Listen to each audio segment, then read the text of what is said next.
Good evening, all of us. Thank you for joining us. We are happy that we are able to come your way as we share on different issues that affect our nation and how we need to respond to the same. I'm glad that you are coming in, and I want you to invite as many as you can to join into the discourse today.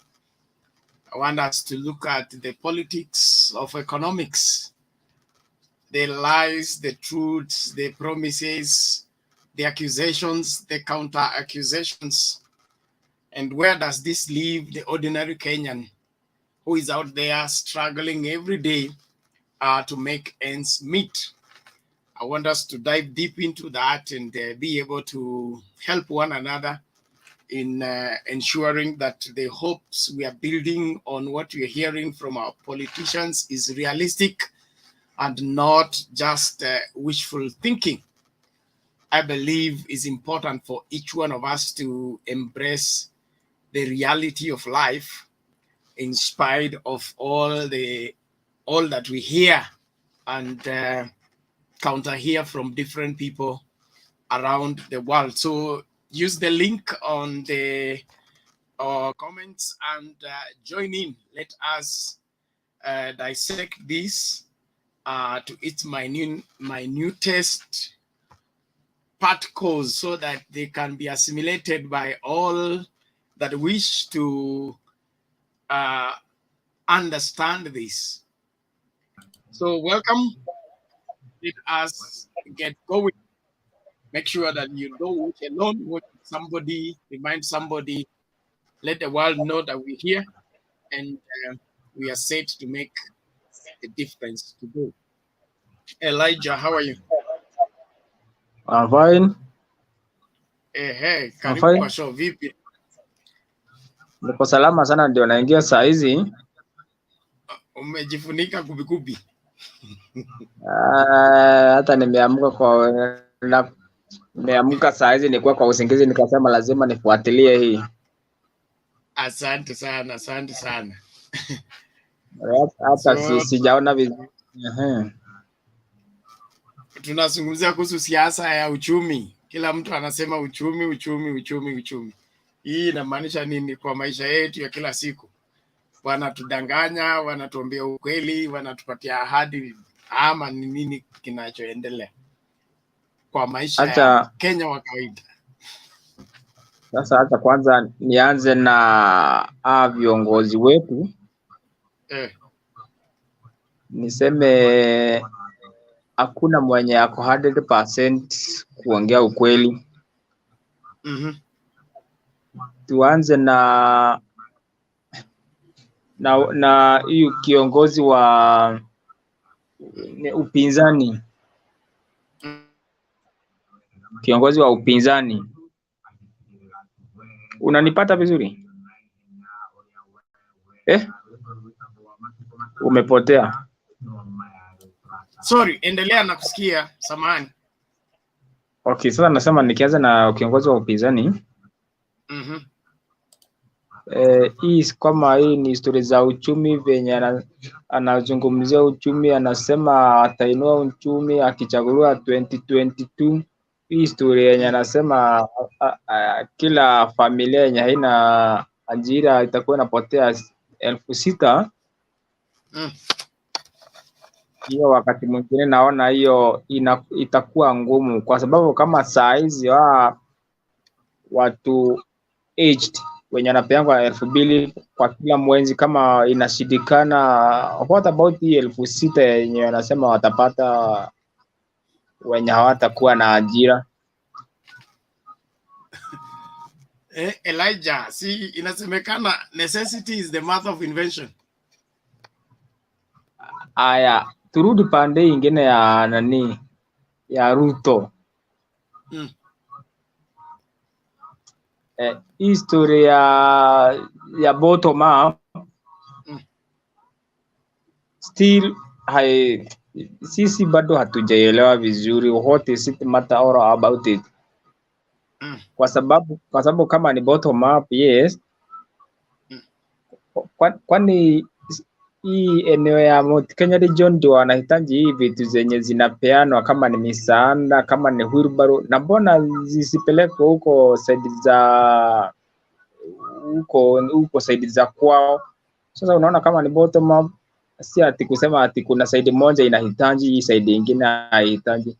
So hiyo bado naona kama ni karata, siasa ni karata, hakuna story ati ni kuinua uchumi. So hapo bado kuna kauongo kingine hapo anajaribu kutwist, lakini hii ni story za siasa hiyo, apate kula. Akipata kula sijui kama tutawaona tena ama tutakaa miaka 4 tuwaone mwaka wa 5 wa siasa. So kwa maoni yako wewe unaona mambo yaendelee vile yalivyo? Sasa kitu ya kwanza ile iko yule mtu ataahidi ataondoa ama apunguze corruption, kwa sababu corruption ndio the main, ile kitu yenye nakulanga nchi. Kama kuna kitu inakulanga sana ni corruption.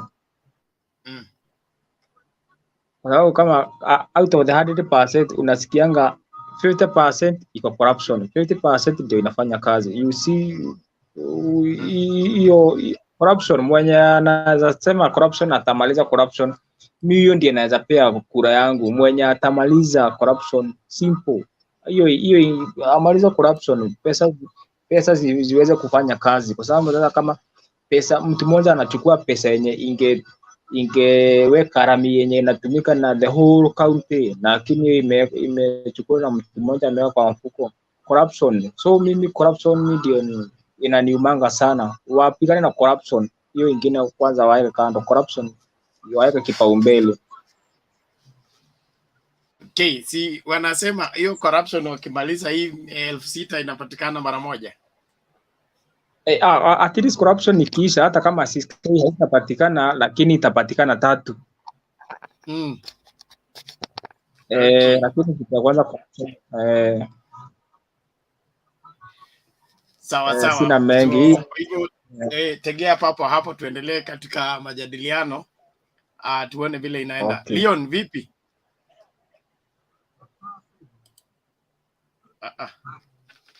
Leon ni kama stima.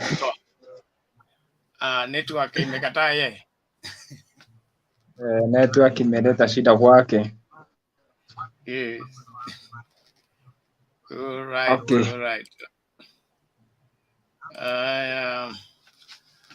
Moses Tisa, vipi? Unmute. How are you? Fine, thank you. How are you today? I'm fine, bro. Hey, I hope ulienda church ukatuombea sana. Yeah, I prayed for you guys. I sent my people to go and pray for you. I didn't go myself. Okay. Yeah. Sawa. This politics of economics, truth, lies, promises, accusation, counter-accusations. Where does that leave us as ordinary Kenyans and our day-to-day struggle in life? I hope you went to church. I just come from church right now. And, I'm here now. Okay, so I was listening to that guy. Is Atunya ama ni nani mwenye ametoka saizi? Elijah. Elijah had a point. He has a point, by the way. There's nobody you can talk about. You can talk of. You can't talk about economy when you cannot address the issue of corruption bedeviling this country.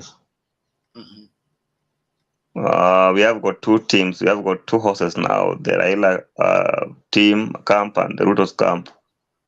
Ruto is talking about how he's going to improve the economy, how he's going to change the lives of the people, and the things that he's going to do. But I've never heard him talking about how he's going to tame corruption. I've tried to listen to him, but he has never talked about how he's going to deal with corruption, which is a very big problem in this country.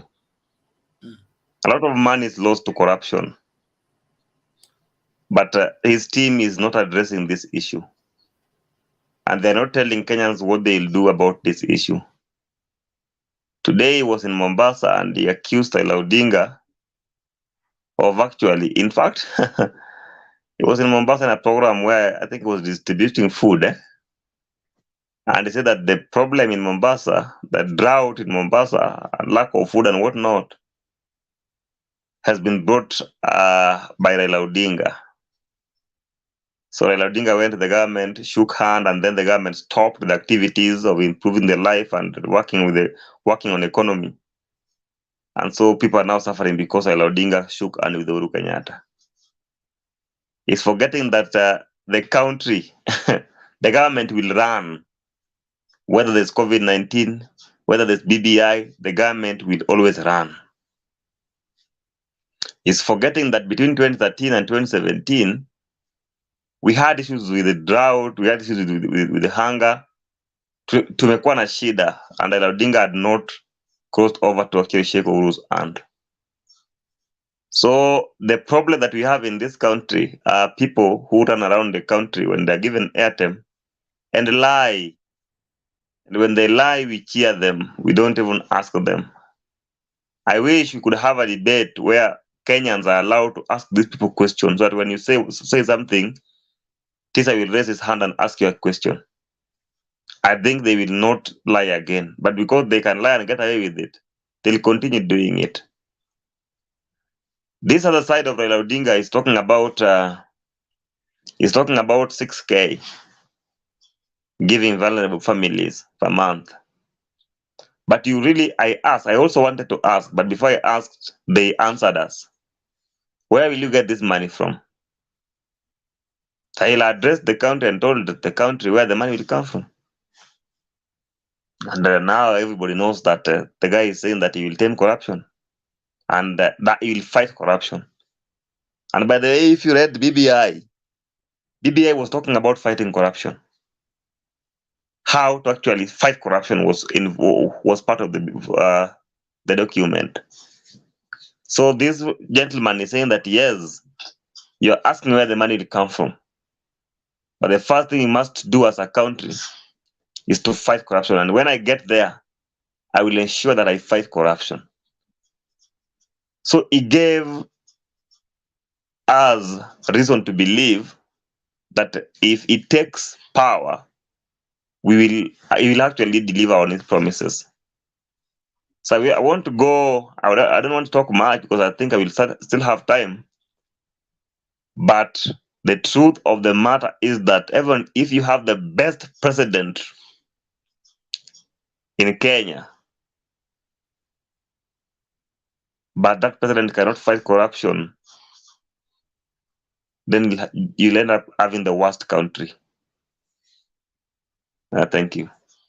Okay, thank you very much. So corruption is our number one problem, and whoever has a solution to that could be the best person that the country needs. Thank you for your submission. Now, can we hear from Leon? How are you, Leon? I'm fine. Yes, tell us, politics of economics. Well, let me just first of all reply to this guy. I need to know Moses. Moses should know that all these politicians, from the president down mpaka kwa whoever inaitwa Wetangula, all these people are thieves. That's the bottom line. All of them. No one is clean, right? Unasikia mtu mmoja leo ametajwa ameipa kitu fulani, mwingine ametajwa ameipa kitu ingine. So lazima tukubaliane, all these guys are thieves. That's the bottom line. Maybe the amount. Unajua, ukisema tukubaliane, lazima utupatie stakabadhi zinazothibitisha madai yako.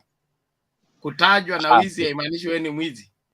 No, how see, you know, you normally call this guy, for example, I hear people calling Ruto thief. every day and night.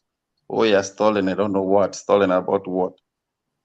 Also, we had other guys, ameipa sio ameipa didi. So kama ni kuiba, hawa watu wote wametaja kwa wizi, right? So wewe hujaniambia kwa nini unasema hivyo? Kwa sababu mtu akiita Ruto mwizi inamaanisha kila mtu akuwe mwizi, ama Ruto ndio sample tunapeleka lab alafu anasimamia kila mtu? I'm not saying so. Yes. Watu wamesema, for example, Ruto ameipa mashamba, right? Other people are saying Raila sio ameipa pesa kwa wazee vijana and all that, wakati alikuwa kwa prime minister, right? So hiyo ikifika hapo, that's what I'm saying. If you're saying that somebody's a thief, then no politician in Kenya is not clean. Hakuna virgin imetoka mbinguni. All these people have been, called one or another, I stolen this or that. That's besides. I hear people are going to be given 6,000 every month. Honestly, that's what we call. That's a typical terminology you can refer to as a handout. Hiyo ndio ile handout, ile original, chana fake. That's the original handout. Where can you get this money? And you saying that you're going to fight, you're going to do what? Fight corruption. No, this man has been. I was born actually. Nikapata Raila kwa politics. I'm almost 30. Raila still in politics. I mean, let's get somebody else. Does it mean that kwa hii country hakuna mtu amezaliwa anaweza kuwa kiongozi isipokuwa Raila? In any case, kama tunataka mtu kutoka the lake, does it mean that kutoka lake hakuna mtu mwenye anaweza chukua hii nafasi ya Raila? Does it mean that hakuna mtu atapata nafasi kama hii achukue nafasi ya Raila? Raila kila siku. Sasa wewe bwana Leon, inaonekana yes, you have something against Raila. No. I don't want to take it on you. I want you to usher us as Kenyans to understand, because everybody's talking about politics of economics. Okay, is it viable? Is it only lies? But blanket condemnation of everybody's a thief, that makes stealing legal in Kenya. It becomes our second culture or something. Let me not take He mentioned me. Ngoja kwanza. I'll give you opportunity to respond. Where umeongea mambo ya 6,000 relax. I haven't said, let me not talk too much about Raila. Raila is tired. Let me not go there. Let me take the opportunity to say that economics, yes, it can work. If, for example, something has been said, na ni kitu, ni kitu inaweza kuwa implemented, ni kitu inaweza fanya kazi, because vitu zingine zote zimefanya kazi kwa hii. Economics is something that if implemented, even if, it's an opinion. For example, if I come up with an idea, na ni implement your idea, sitafanya kazi. Now those people who are against, both Raila and Ruto has said bottom up. Raila is saying 6,000 trickle down. I mean, so long as ni kitu yenye inaweza ikuwa implemented, itakufanya kazi. So instead of, attacking Raila the 6,000 or attacking Ruto the bottom up, let's say the solutions we have that can be able to be, used to implement those ideas that we have. An idea is good.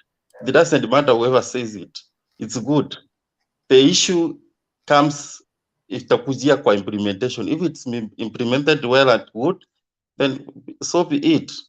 That's all I can say about the models of economics.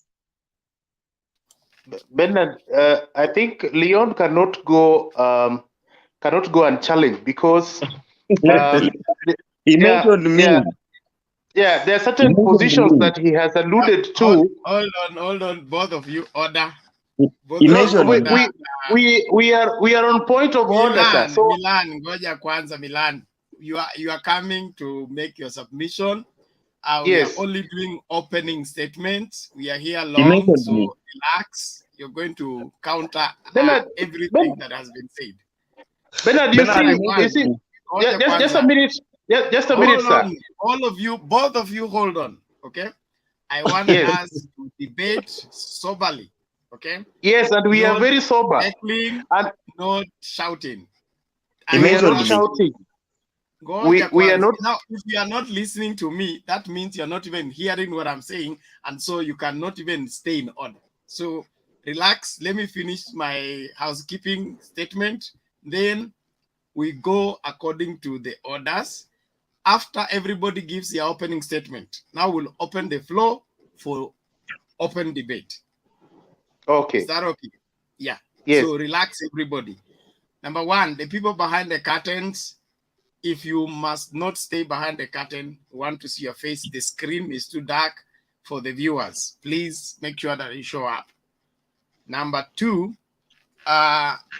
when you're waiting for your turn to speak, please invite somebody to watch the show so that we don't speak to ourselves. We should have viewers out there. So call in your family, call in your relatives, let them join and watch the show. Sawa sawa. So sky tu hapo unangoja my turn to speak. Let's all participate and see to it that we are building up a great viewership so that what we are saying is reaching as many people as possible. All right. So Atuya. Naam. Upo ama haupo? Nipo kwa sana. Aha. Politics of economics. Namuona inawezekana ameniona na kaja immediately. Kwanza wewe hiyo curtain ndio tukuone vizuri. Kwa sasa naomba tu uniwie radhi, sitaweza kufungulia kamera. Sawa, Baadaye okay, ndarudi. give your opening statements quickly, we need to move.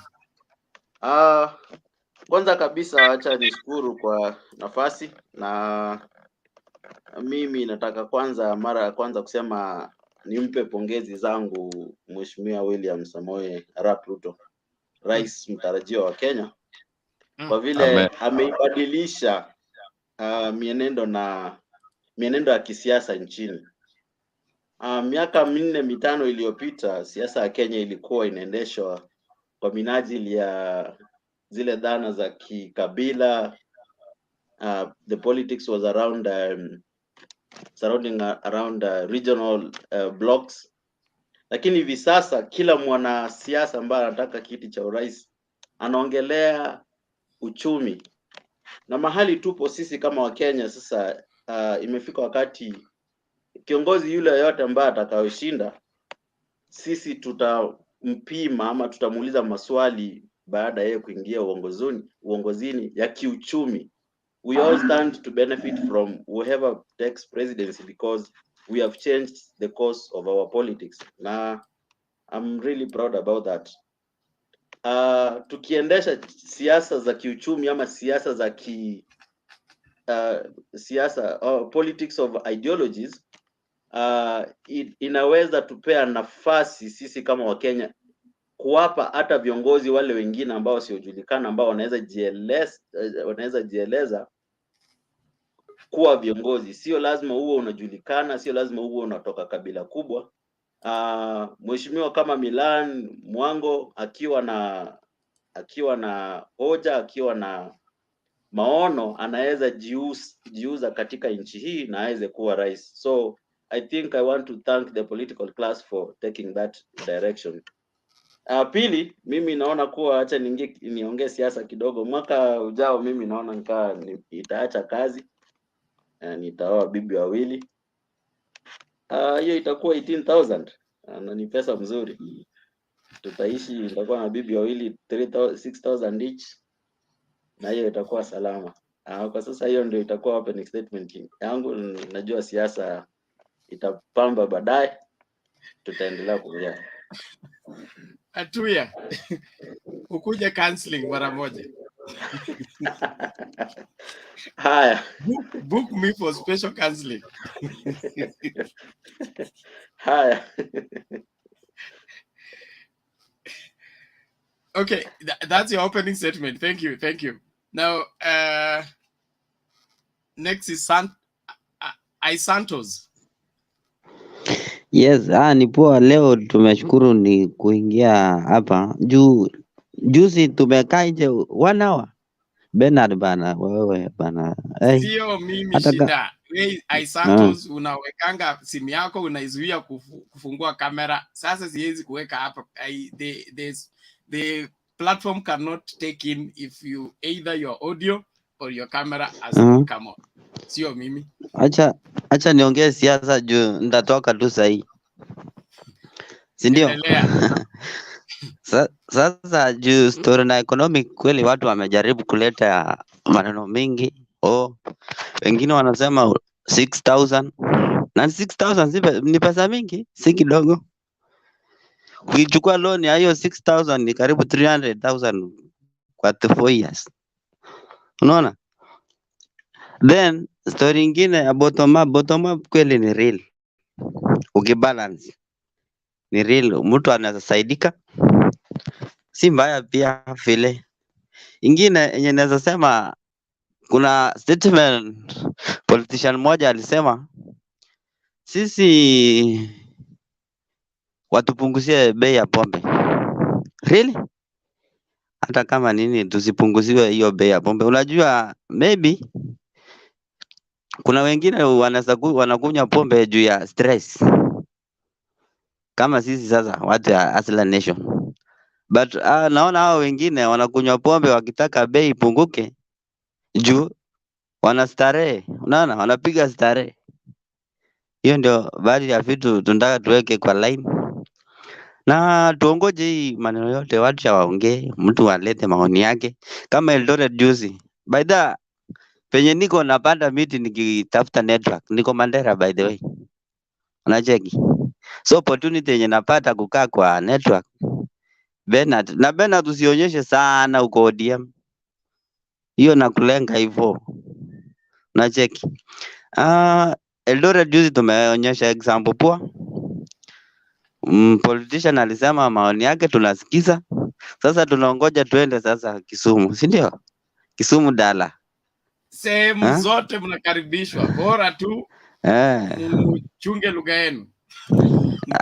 Lazima tuongea. Na kura tutaomba. Ruhusa ya kuongea mnayo. This freedom we pay for it. So you are free to. Ya tutaenda na watu sikie vizuri. Unajua ukiona mahali kama uko na statistic ya kuridi politics, angalia these Machakos. UDA was the second, hiyo kwa MCA. Na watu waoka wote walikuwa pale. So unaona kuna vitu unaangalia kwa umbali. Tukipata kura hapo, tupate Mount Kenya kwanza. Tuko pamoja. Ni sawa, acha tutakuja baadaye. Okay, thank you Santos. Governor, your device is not well constituted. Huwezi kuongezewa kwa nini pa studio. Get out, then allow your device to access camera and audio before you come. If you can hear me, Governor, do that. Please, your screen iko dark sana. Wacha kujificha nyuma ya curtain if you must not, please. The viewers are complaining already. So let's ensure that we stay. Ikishindikana sasa, I'll drop out the people who are behind the curtain. Tuweke wale watu wanaonyesha sura zao. I'll let it be continuous, you on and off. Let's just have a great time together. All right. I think it is the turn of Milan ama Mwango. Let's begin with Milan, then we go to Mwango. Mwango. Kwanza we Mwango umetumiwa salamu hapa mapema. Sijui na nani. So sijui kama umezipokea. Angalia huko kwa comments. Inaonekana uko na crash. That is on a lighter note, eh? Don't stone me. Milan, go ahead. Give your opening statements. Yeah, so I think I came here to be able to debate and discuss issues that are substantive, including policy positions that we as young people and the citizenry of this country would wish that the people contesting for the high office would be able to articulate. But I've seen people taking a lot of sides and therefore forgetting their individual and patriotic interests that would be able to serve this country better. You see, if we have a checklist of what we expect to put our leaders to task about, we will be able to demand better. But if we follow in a sycophantic manner, in manners that we don't know what we want, and therefore politicians tell us what is expected of us to consume, then we are basically adopting a push method in terms of this politics. So whatever they don't use up there, they just push it to the population, and population take it as it is. So for me, I think we must be able to start using a pool system where we develop a checklist for politicians and tell them we demand policy A in terms of economics. As youths, we demand this, and we provide them with solutions. Some of them do not have monopoly of solutions. When you look at the people that surround some of these politicians, are people with bankruptcy of ideas. And therefore, as young people, we can be able to articulate what we want to go into their manifesto. A good example, look at the youth fund, the way it has been designed. Get the youth fund, get the WESO fund, all these funds and the women fund, they have been designed to fail. So they have not been designed to be able to help. I'll give a good example. If you get a group of 50 people or a group of 10 people or so, and they are entitled to 50,000 shillings worth of credit from youth fund, tell me, what business do these politicians or policymakers have in mind that would be able to consume a 50,000 worth of capital to be able to give you returns for investment and per capita per every group member, that they can be able to say that this investment for 50,000 shillings was able to generate X amount of money, and each group member was able to appropriate or get this amount of interest. So for me, it must be that if that fund gets to the constituency, we need to fund one group, not 20 groups, which have got 20 members.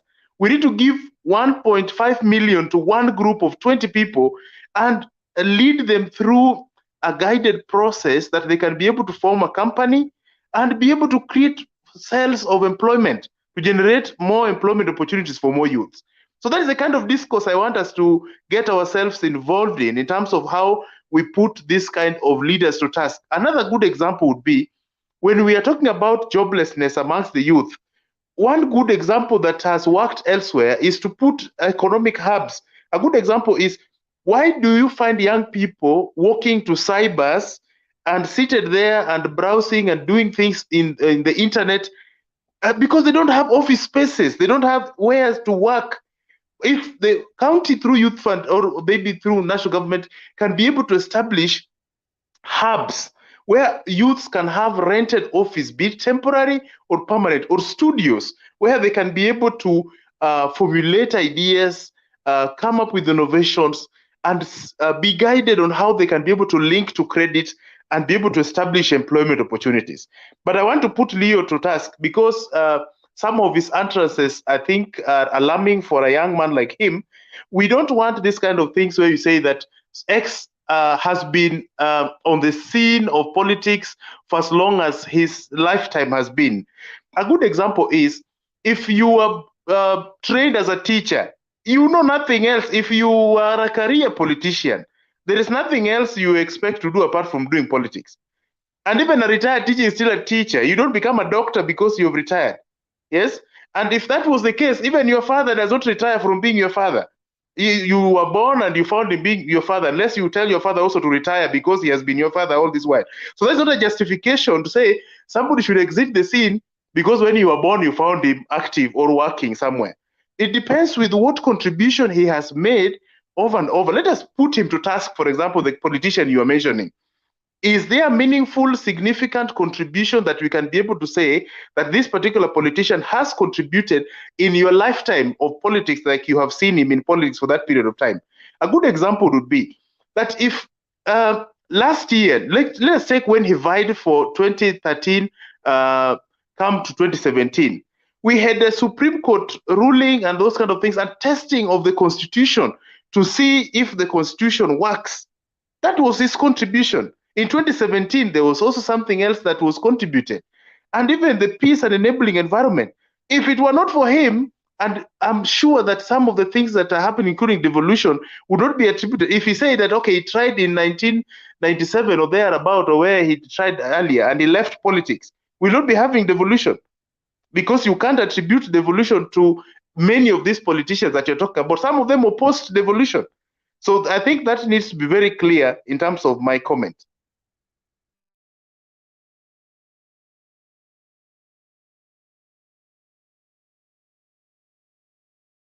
Okay, thank you, Milan. I appreciate that.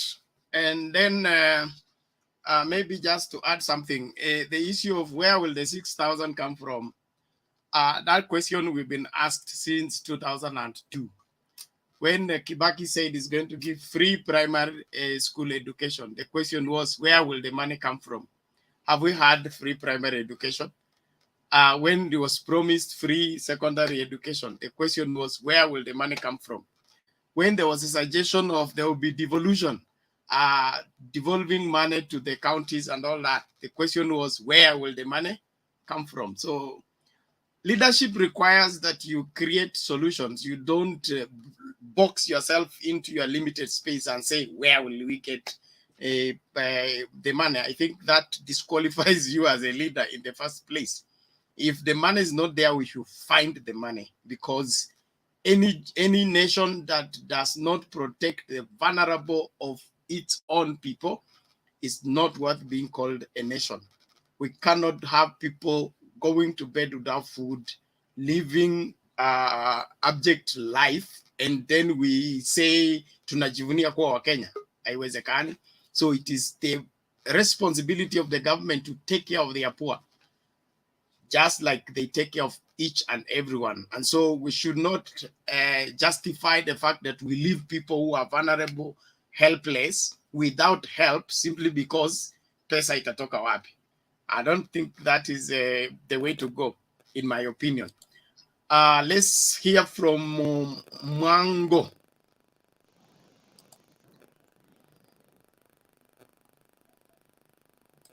Mwango huko. Mwango umezama. Okay, WG.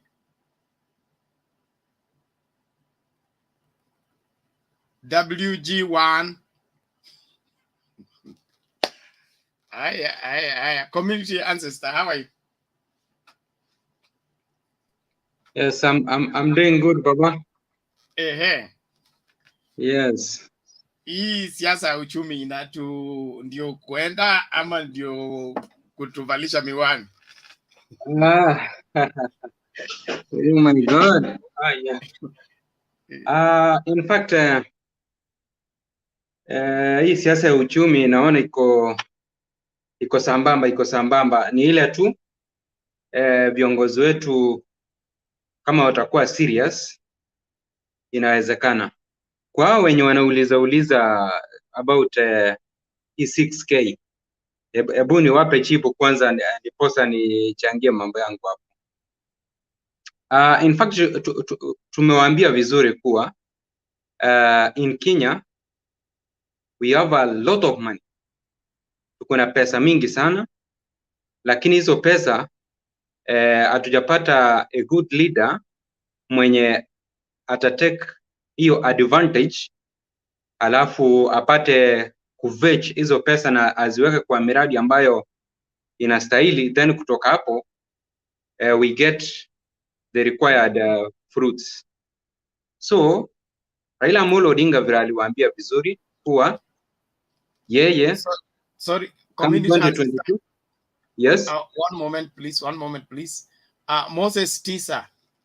you are on the studio with 2 different accounts. I don't know how and why. So we advise you to get one out so that you create space for somebody else, number 1. Then number 2, if you have both gadgets working, you are going to have problem following.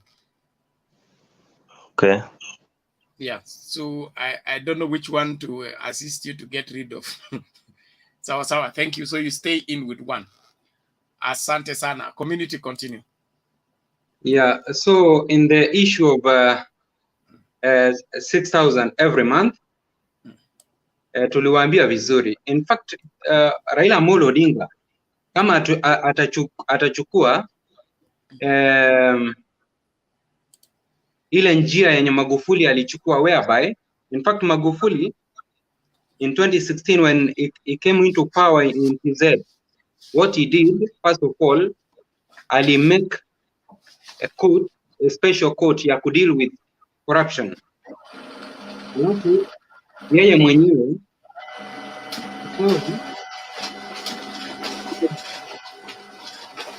mute.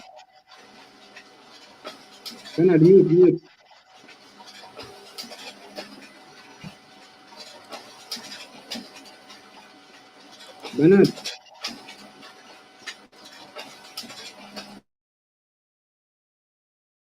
It's okay. Yeah. Nilikuwa nawaambia kuhusu Magufuli, ile kitu alifanya, by the way, aliunda special court ya kudeal na corruption.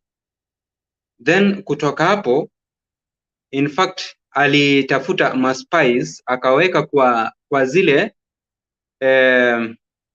zile wizara ambazo zilikuwa zinavuja pesa mingi sana. Unajua in Tanzania kuna kuanga na madini ambayo ni ya pesa juu kama hizi diamond, kuna Tanzanite, sana kwa Tanzanite. In fact alituma jamaa pale wakajifanya kuwa wezi, then kutoka hapo wakagundua ule wizi ambao ulikuwa wa hali ya juu kabisa.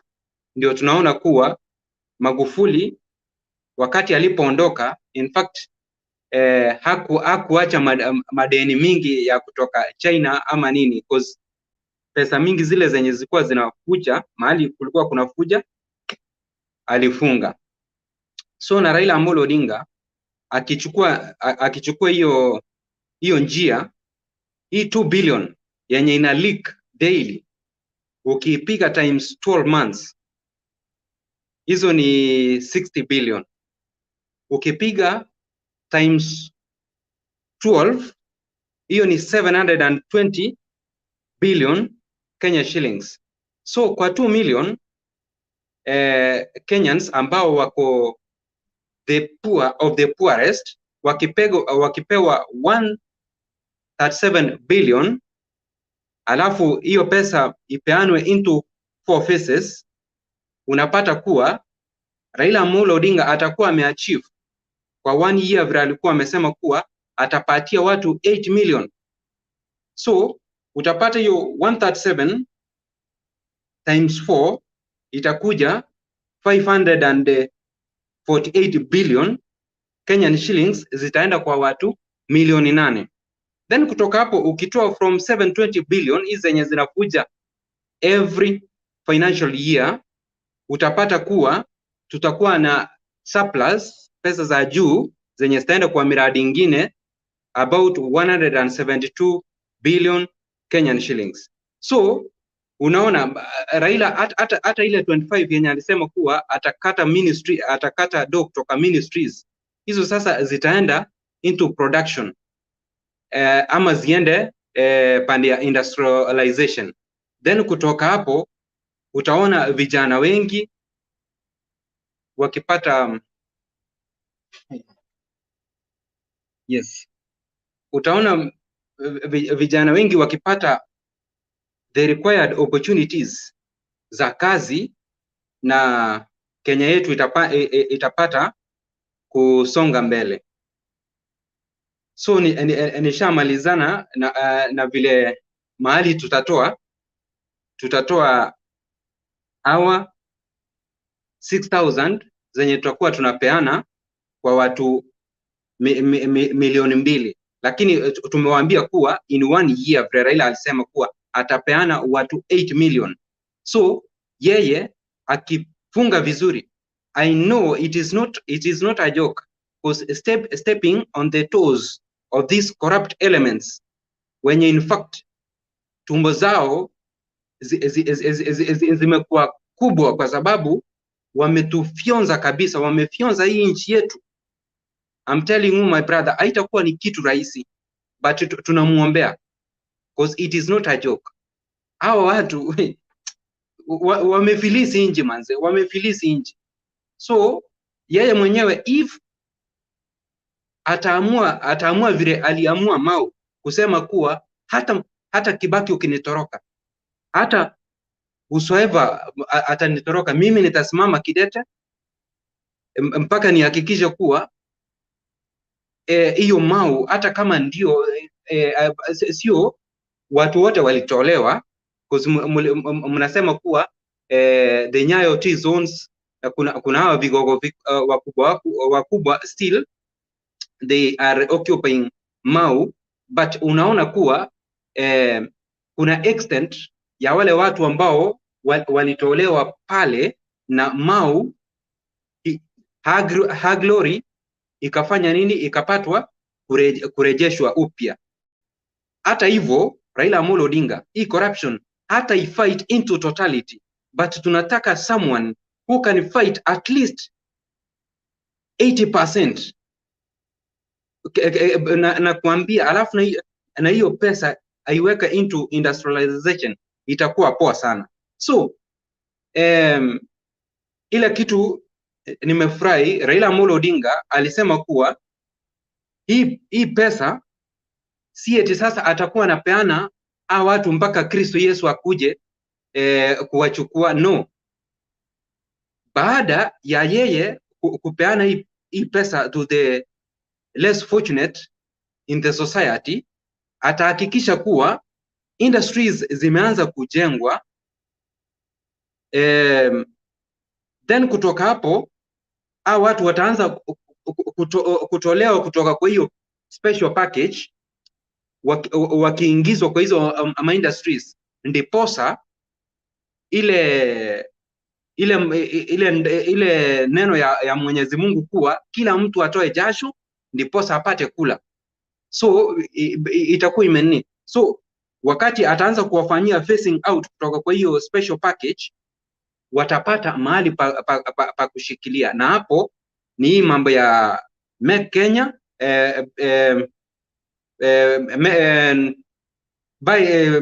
Make Kenya, Buy Kenya, those very items. So itakuwa ni kitu ni kitu ya muhimu sana, na mambo itakuwa fiti sana.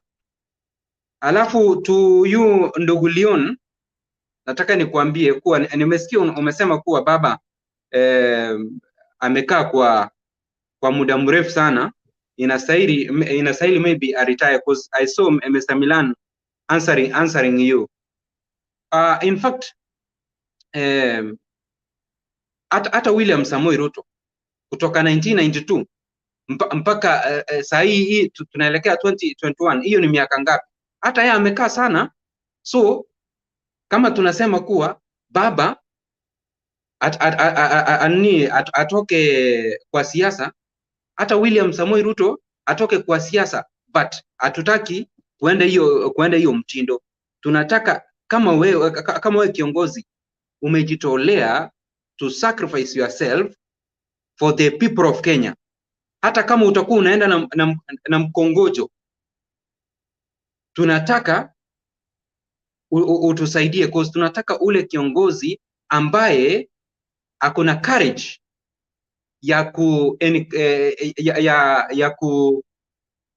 ya kuface the enemy ambaye ni corruption head on, ndiposa our Kenyan dream ya wazazi wetu kuwa tunataka Kenya iwe of abundance iwe realized. Asante sana. Okay, thank you community ancestor.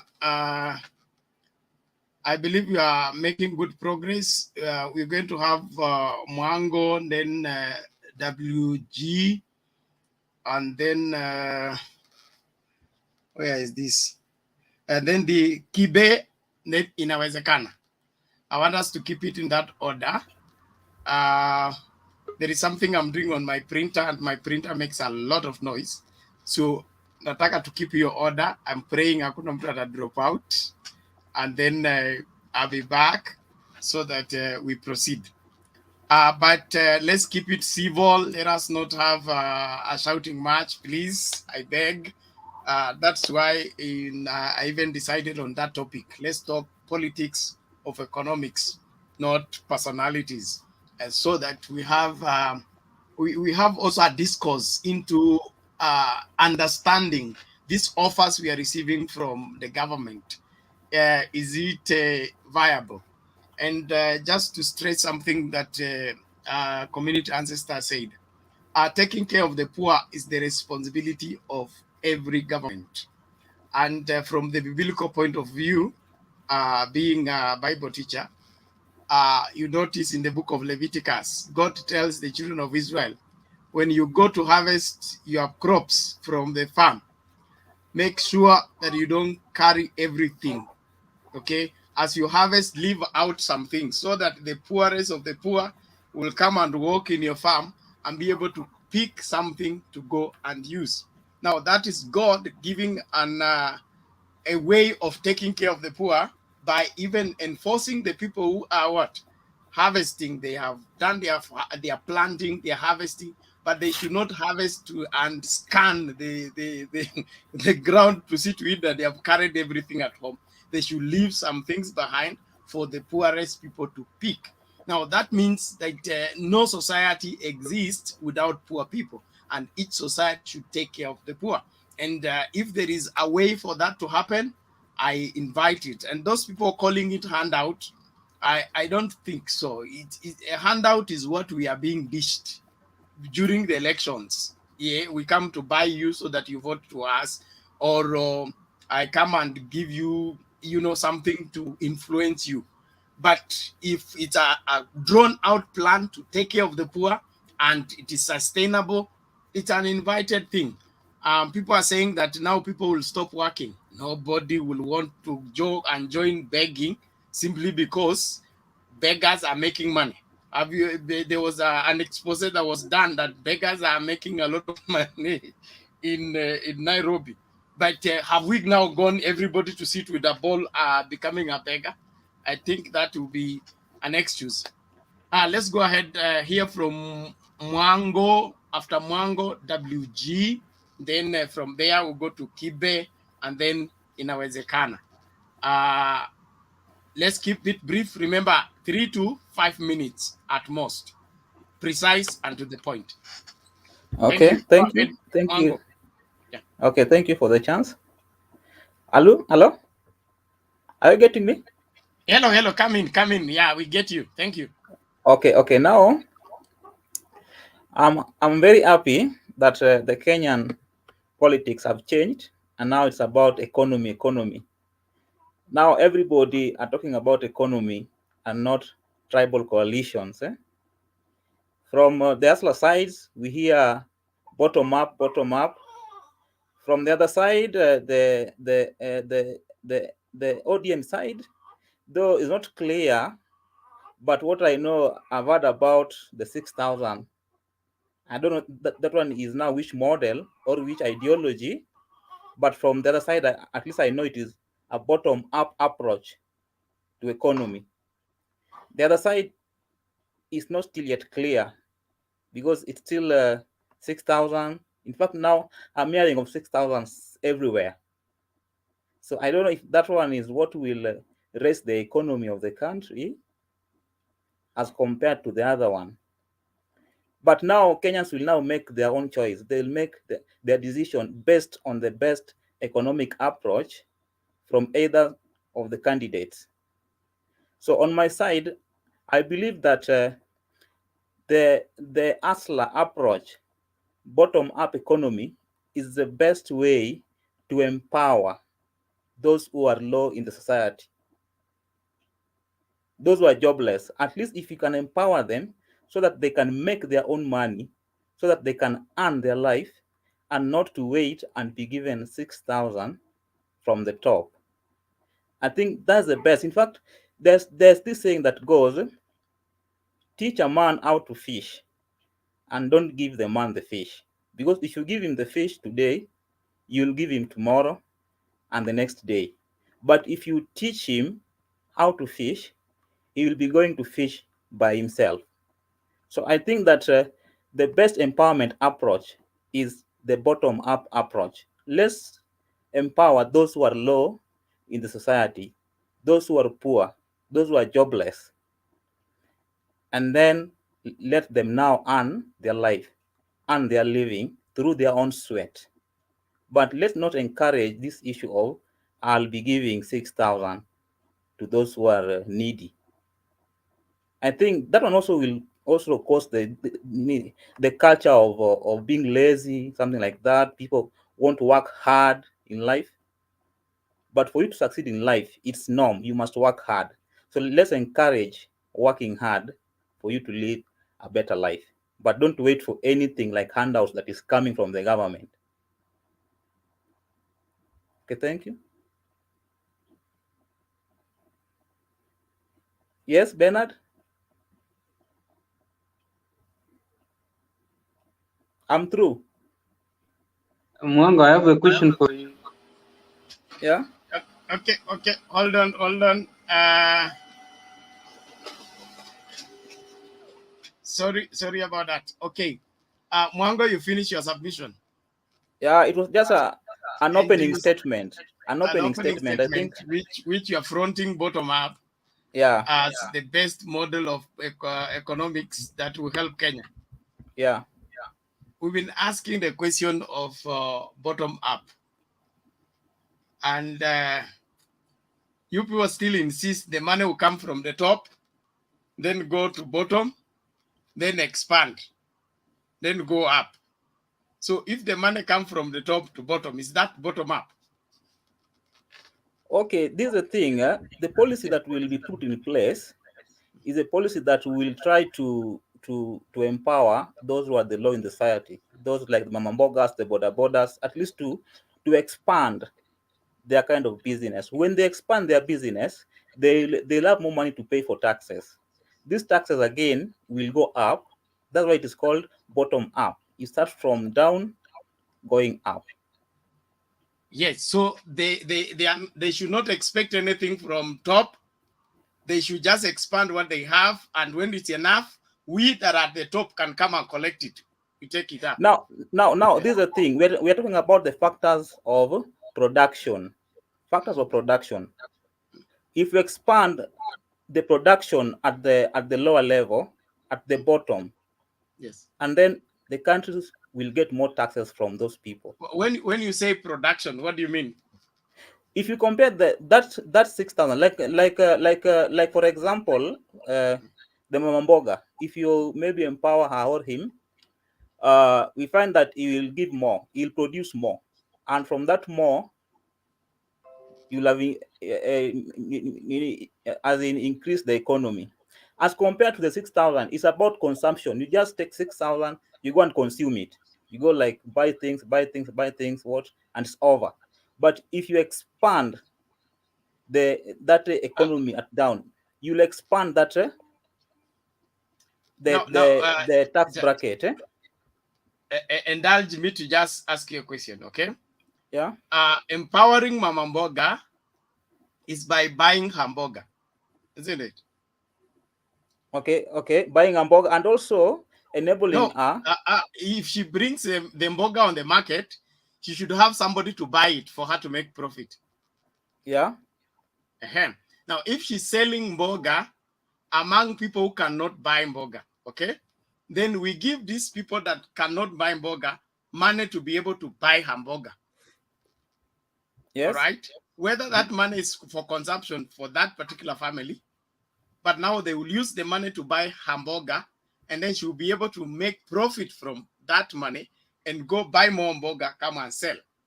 Isn't that still generating money for the economy?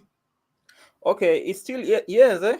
You can check it from that angle, but if we don't expand that ability of Mama Mboga to maybe engage in things like value addition, to increase the value of what she sells, and maybe fetch more money.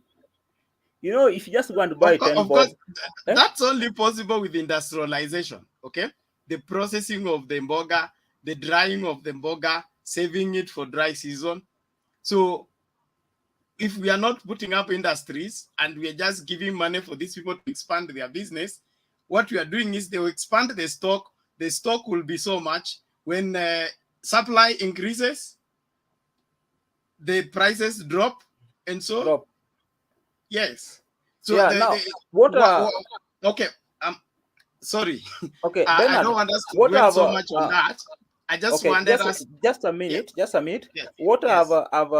I've understood from maybe ODM side and the team Tanga Tanga side, these people are focusing on that low person, all of them, but they are using different terms.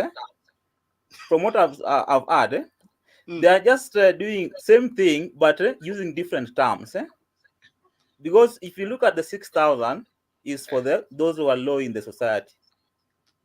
The other side also, Asla Nation, that one is also looking at the low in the society. So they're just using different terms, and this one is confusing even the masses, thinking that the other one is better than the other one. Are you getting that? I agree with you. I agree with you to some extent. Ben, But Ben. I don't want us to overdwell there. We will come back. So you made your personal or whatever your opening statement. Okay. I want us to go to WG, and like I said, there's something I'm doing here, and my printer makes a lot of noise, so I will be mute so that the conversation goes on until I'm able to kill two birds with the same stone. The work I'm doing is needed very early in the morning, so I can't put it off. Sawa sawa. So let's have WG. Then from there, who was next? Kibe. Inawezekana. Let's keep in that order. And then from Inawezekana, twende kwa Dismas. Okay. Then this big Tula. Hey, I will need to hear the meaning of that. So let's keep in that order and let's be civil. Let's have a great debate. Thank you. WG. And sorry, just before, please, if you are not speaking, mute your mic so that there's no feedback in a letter kelele.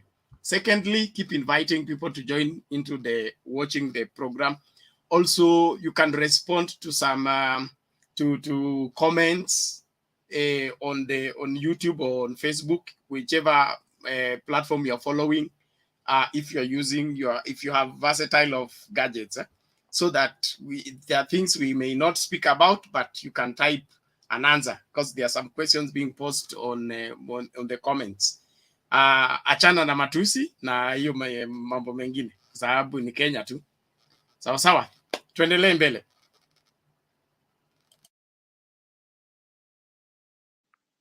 Good evening, everyone. Can you hear me? Yes, we can hear you. Go ahead. Thank you. Thank you. Yeah, now this narrative from our friends on the Tanga side, that they are the ones who are now changing the narrative, and it is now economy. And I'm wondering since when, because even devolution itself is part of the economy, and who brought that devolution? As a matter of fact, William Ruto opposed it. So the fact that this other side of ODM were at the forefront to bring devolution, which has come with great benefits to the people at the lowest end. And another thing that I also wanted to put across is this bottom-up economy during the day, in the course of the day, during one of the talk shows or the political shows, there was a lady who was saying that the mama mbogas down there will be empowered. They will be given money and they'll grow. The economy will grow from down there. And what she was not telling us is that after growth of mama mboga, where does that leave us? You see? So you've grown, but where does that go? Because they are focusing on the growth of mama mboga, the piki guys, the boda guys, and so what. And these guys also, when some of the advantages that will come to mama mboga with that growth is that they will be able to educate their sons and daughters who will be graduates. So we are looking forward that after the person has graduated, then he comes also to become the mama mboga or wash cars, where it's supposed to. And I'm asking myself, is that what is supposed to happen? So that's the reason why Raila Odinga is not giving, when he's giving 6,000 per family, which the Tanga team are trying to maybe by design or just by ignorance, trying to misrepresent as part of his stimulus for growth, which is not the case. This is a money that is to cater for some destitutes, the destitutes that cannot have anything to. It has nothing to do with the growth of the economy. It is to take care of some people, some group of people who are destitutes. And these groups are also not necessarily youths. They are not youths. They are those, maybe if they are youths, they are youths who may be like maybe a lady who got pregnant at home, and the parents don't want to see them, or or they have no employment somewhere, but here they have they have the kids that they should take care of, and the employment is still not yet there. So at least these people will have some advantages, something to carry them forward. Number two, there are those who may have also been rendered indisposed by sicknesses. So they don't have any way to get any income. Even if that employment was there, there are those who cannot even go to do those kind of employments because of their health conditions. Yet they don't have a resort to their life. They don't expect to get anything anywhere. So let me just explain that. Totally detach that the 6,000 from anything like to do with growth. It is for social welfare. Okay. So the other thing I wanted to add there is that Raila Odinga, apart from is putting more emphasis on the revival of industries, which either Ruto is avoiding or he does not have. Please let me end. Just no, it's a question. I wanted to ask whether it is right to ask questions in between. No, don't ask question now. Not now. Let me finish. Okay. Let me finish. You will ask your question. Okay, I'll be very ready to answer. So let me just finish my point. Yeah. Yes. So I'm saying Raila Odinga knows very well that the growth of the economy lies with a revival of the industries. He has mentioned about revival of the industries.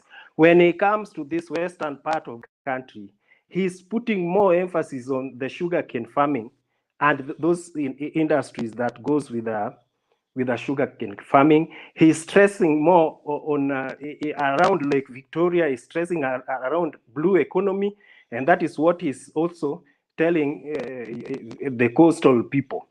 When he was in the Rift Valley recently, he was putting more emphasis on agriculture, because that is where those areas that is depend on.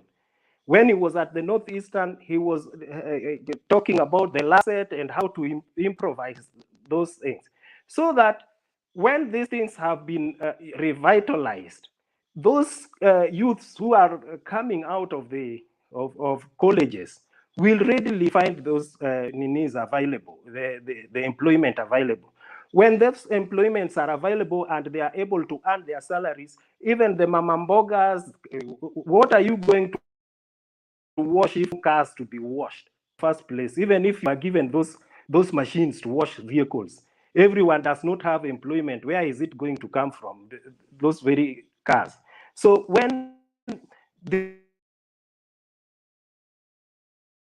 industries are, and in pocket vehicles to be washed, they will be going to the butcheries to buy the butcheries to the supermarket, and the economy will vigorously, moving forward. So this is what we have to put in mind.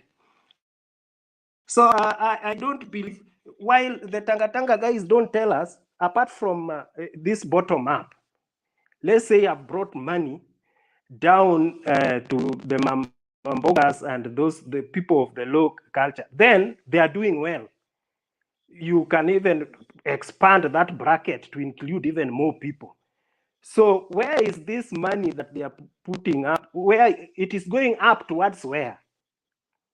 Is it going up? Because the people who can build this are those people who are employed and working. So if you are not stressing on the employment, on creating jobs and industries, so where is this going to? Where is it? It is moving up towards where and how? That is what I still don't understand. So maybe someone can ask. Patriot, was that you who wanted to ask question? Even me, I have Or a any question. other person? I know you when you are. Yeah, but Bernard Okay, must so control. I'm ready now. Bernard, It's how are okay. you? Can I ask or I wait? Order, everybody. Thank you, everyone. Thank you, please. Thank you, WG. And I said we agreed to keep order in terms of courteous debate. Let's not shout. And if somebody requests to ask a question, you can accept or deny, but it's just a matter of conversation. We are just having a conversation. So it doesn't have to be a law that I have to finish first before you ask me a question. Let it be a normal conversation that is can be followed and be understood by the people who are viewing. But all the same, Patriot, you had a question for WG. Welcome to the show and ask your question. Thank you, my fellow panelists. I'm happy to see you there. WG, Mwango, Atuya, Bernard, Gidi, Kibe, Community Ancestor, as always, my friend, and Inawezekana. I am delighted. I thank God that I'm here today. So let me start by probably asking a question. It's only that it was a bit itchy, so I thought I should interrupt with a question. Thank you, WG, to allow that question. So I wanted to give a rebuttaling statement, which will be accompanied with a question, and the statement is this: all the stimulus packages have an attribute to the economic structure of a country. There's something you alluded to, WG, when you are speaking, and you insisted to say that the 6,000 that Baba is going to give as a structured stimulus package to the vulnerable families will not have an effect to the economic growth of the country. I want to elaborate that. The answer is it has an effect.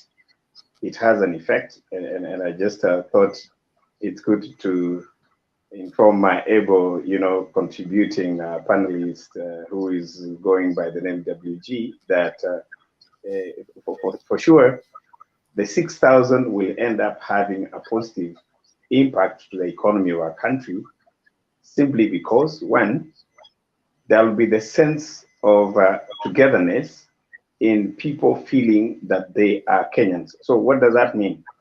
If you have, the vulnerables improving their nutritional value by assuming the 6,000 shillings is going to address their food security, right? Then you're going to enhance what we call the labor factor, which is very important when you are looking at the economy and the matrix of how the country wants to improve. So the human resource, okay, which is the source of the labor that is very important in any economic growth here, will be an enhancement. Because, for instance, China is doing very well economically today because of the cheap labor. There are so many Chinese, right? You can afford to hire them for a reasonable fee. Most of the factories from Europe have actually moved to China simply on the basis that Chinese labor is cheap. They are available, right? So giving the stimulus package to the vulnerable societies in this country, you will not only give something that is going to serve as far as food insecurity and attributes of their nutrition directly, but you will end up enhancing that labor, right, that you want before you create the base for business. I just thought that that clarity should be put that way, WG, if you don't mind. Yes, Patriot. Indeed, you are very right.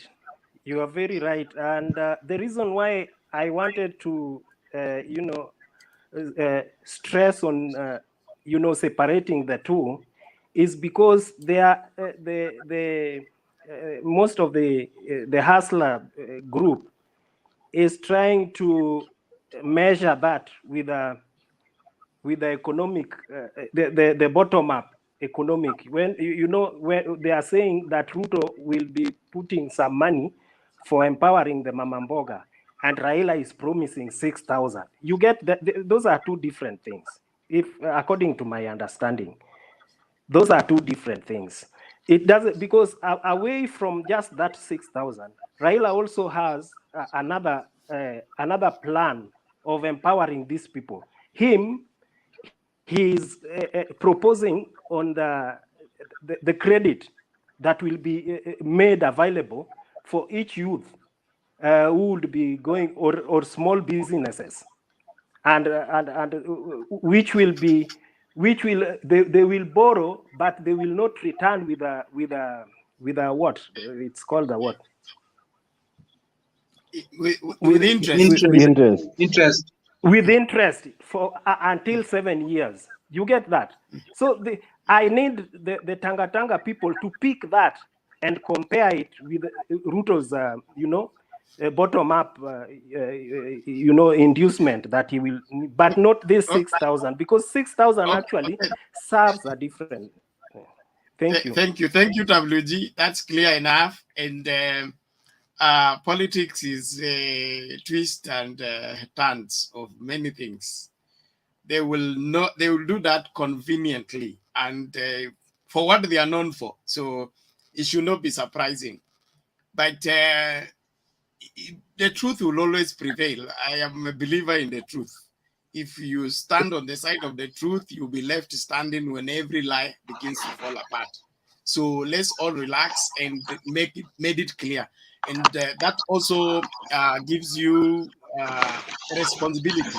Mtu akikuja kuambia hii imeleta hii na hii ita cancel hii, you make it clear this is support for the elderly or support for the vulnerable. It has nothing to do with economic program. The economic program is industrialization after infrastructure, job creation, production, and all that. So that those who want to choose to believe that 6,000 is countering bottom up It is for them to choose. They are the ones to defend the bottom-up economics. And then, so it shouldn't be a big deal.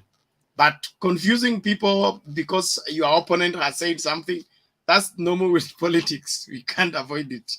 Now, naomba tuende mbio mbio, hata nasomewa na Question kiasi moja tu. question kwa nani? WG. Wewe community unataka Just one. Okay, quickly please. Yeah.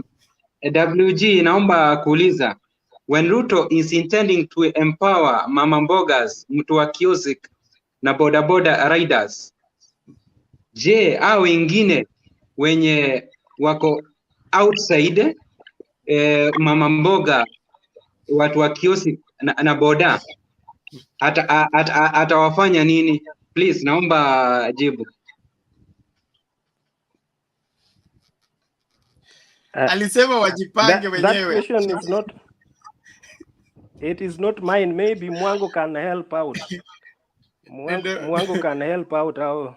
Okay, let's do this. How they are going to me because hold on, WG. Yeah, quite obliged. Ngoja kwanza. Ngoja hapo.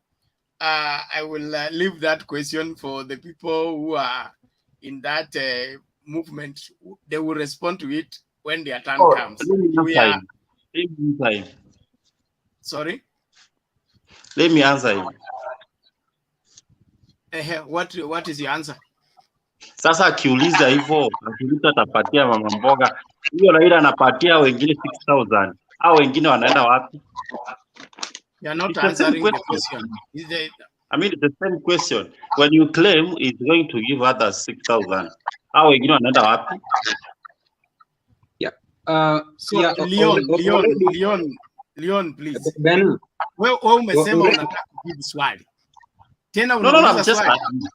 It's only reasonable, you know, when you ask some questions, you know, you also think, I mean, when you are saying that it's going to empower mama mbogas, and then later is saying it's going to give poor family 6,000, I mean, hao wengine atawapatia nini? Yeah, wacha nikujibu Leon. Sisi tulisema kuwa 6,000 tutapea the poor of the poorest. Hao wengine wenye hawatakuwa na namna ya kupata hiyo pesa na wako na uwezo wa kufanya kazi, kuna hizi industry, mambo ya production and industrialization. Hapo ndio tutafanya nini? Ndio tutawa chip in wapate do zao. It's the same thing. You have the answer. Why ask the question then? That's the same thing. Okay, thank you, Leon. I wanted to answer that. Ngoja Leon. Ngoja. Wewe unajua ulipewa nafasi ya kujibu swali. Wewe ukauliza swali badala ujibu, ungesema hivyo kama vile community amesema. That would have ended that. But all the same, thank you. I wanted him to ask himself because he has the answer, you know. You said you want to answer the question. That's why I gave you time to answer. Let's go on this, please. Let's not argue on this. Thank you. Mute your mics, everybody. Let's remain civil. It is time for Kibe. After Kibe, inawezekana, then Patriot, before Moha. Sawa. Let's keep in that order. Kibe, uko hapo? Yes, niko. Aya, karibu. Okay, naweza sema ni good morning, juni asubuhi ya saa 6 usiku, lakini kuna vitu mingi sana nimesema hapa, bottom up, hii ingine ya 6,000 sijui inaitwa aje. Okay, all those people are talking about economy and he's talking about mwananchi. But the problem here, it depends who is saying. When actually, if Raila today change and say that we are talking about bottom up and we are going to mobilize and give Mama Mpoka everything, it will be sweet for other people. This thing is on the attitude of politics. And I know that. Kila mtu analalia penye anataka. Okay, my point here is, someone actually talk about industries and saying Raila is actually going to come up with some, reviving some industries. Raila have been there actually for a long time. These are my industries ikifail. zikianguka chini. Okay, yet he has not been a president, but he has powers. The other thing, so Ruto is talking about the same industries. And if, for example, you are not in politics, you cannot say anything direct and you cannot narrate everything you want to do from A to Z. Some people, sometimes some things has to be an example for it. For instance, Ruto says that he's giving you an example, kwa mfano mama mboga, mwana boda boda. Doesn't mean that's only those people. He has a plan for that. Even Papa, I can defend it. Papa is talking about giving 6,000 to those poor people who are actually not able to work or maybe vulnerable families. It doesn't mean the rest will suffer because I'll give some 6,000. The point here is you give the rest 6,000 and the others, because he is talking about industries. Even Ruto is talking about agriculture, and agriculture is part of industry because we have here in where we have some factories, milk factories, we have coffee factories, we have sugar factories. So if you pace in agriculture, definitely you will solve that solution from A to Z. If you produce more sugar cane, you have to make sure you revive the sugar companies, right? If you help a normal mwananchi about agriculture subsidizing all products of agriculture, definitely the product is high. When the product is high, definitely there is some factories they need. There is this factories like Reply, Rivertex. Those factories actually need cotton, but do you know that in like Rivertex, we import cotton? That's part of agriculture. Agriculture is wide, and that's why we are saying here, if someone mentions something about agriculture, it's not supposed to be narrated to be only agriculture and specific on something. Those are part of actually reviving industries. Okay, yeah, I've had a friend of mine saying about car wash. Yeah, okay, it's like if you say that maybe we are giving some people some machine to do car wash. So Aruta is giving people these saloon machines. Okay, for you underrate that thing, but there is someone who is valuing that machine somewhere. So you are talking about, okay, Papa now is actually doing these things. He's promising us. He's not even giving a cent. He was in Eldoret last week, or this week. Did he actually collect under a group of people and say, meanwhile, as you wait for 6,000, please have these 2 million for podders, improve your circles, and maybe help yourself in that circle? He didn't, right? That is illegal. It is illegal. Okay, for you it is illegal. For you it is illegal because you have your job. There is some people actually need even 1,000 today. It is illegal for your side. That is and inducing them to have taxes. You know, it's inducing them to have votes. I agree with you, Kibe. It's not illegal. It's not illegal, but we want to stop this culture of handouts. That's okay, I know that's not. Does not give.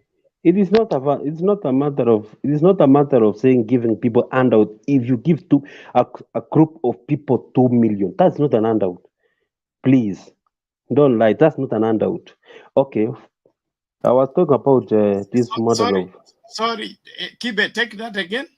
If you give what? If you give a group of people, there is a group of people, not necessarily Mama Mboga or what. Podders have circles. Mama Mbogas have groups. They are groups, right? So a group of podder, if you give them a group, that's not a group, a circle, not even a specific individual person. It's a group of people. If actually you assist them with 2 million shillings, that's not an handout. You can't lie to God and tell me that's an handout. Anyway, you have been saying handout. We are giving sadaka in charges. You said this pesa tumeipa, si ndio? Na Mungu kanisani siku hizi. So Sorry, I just want to understand. yes, So you all this 2 million to this women group, 2 million to this Boda Sako and all that. yes. Why wasn't it there in 2013, 2015? It was there. It was there. It was Where was there it? for real. This has been doing all this all along. In my village, you used to come and do that. Yes, In your we village? can give substantial evidence. Hey, substantial evidence. Yeah. Okay. That's an issue. Let Okay, Kibe finish. Let Kibe finish. Let's go on. Earlier before the router came in, and this is politics, and when you are starting politics, you there is a specific audience you are looking for.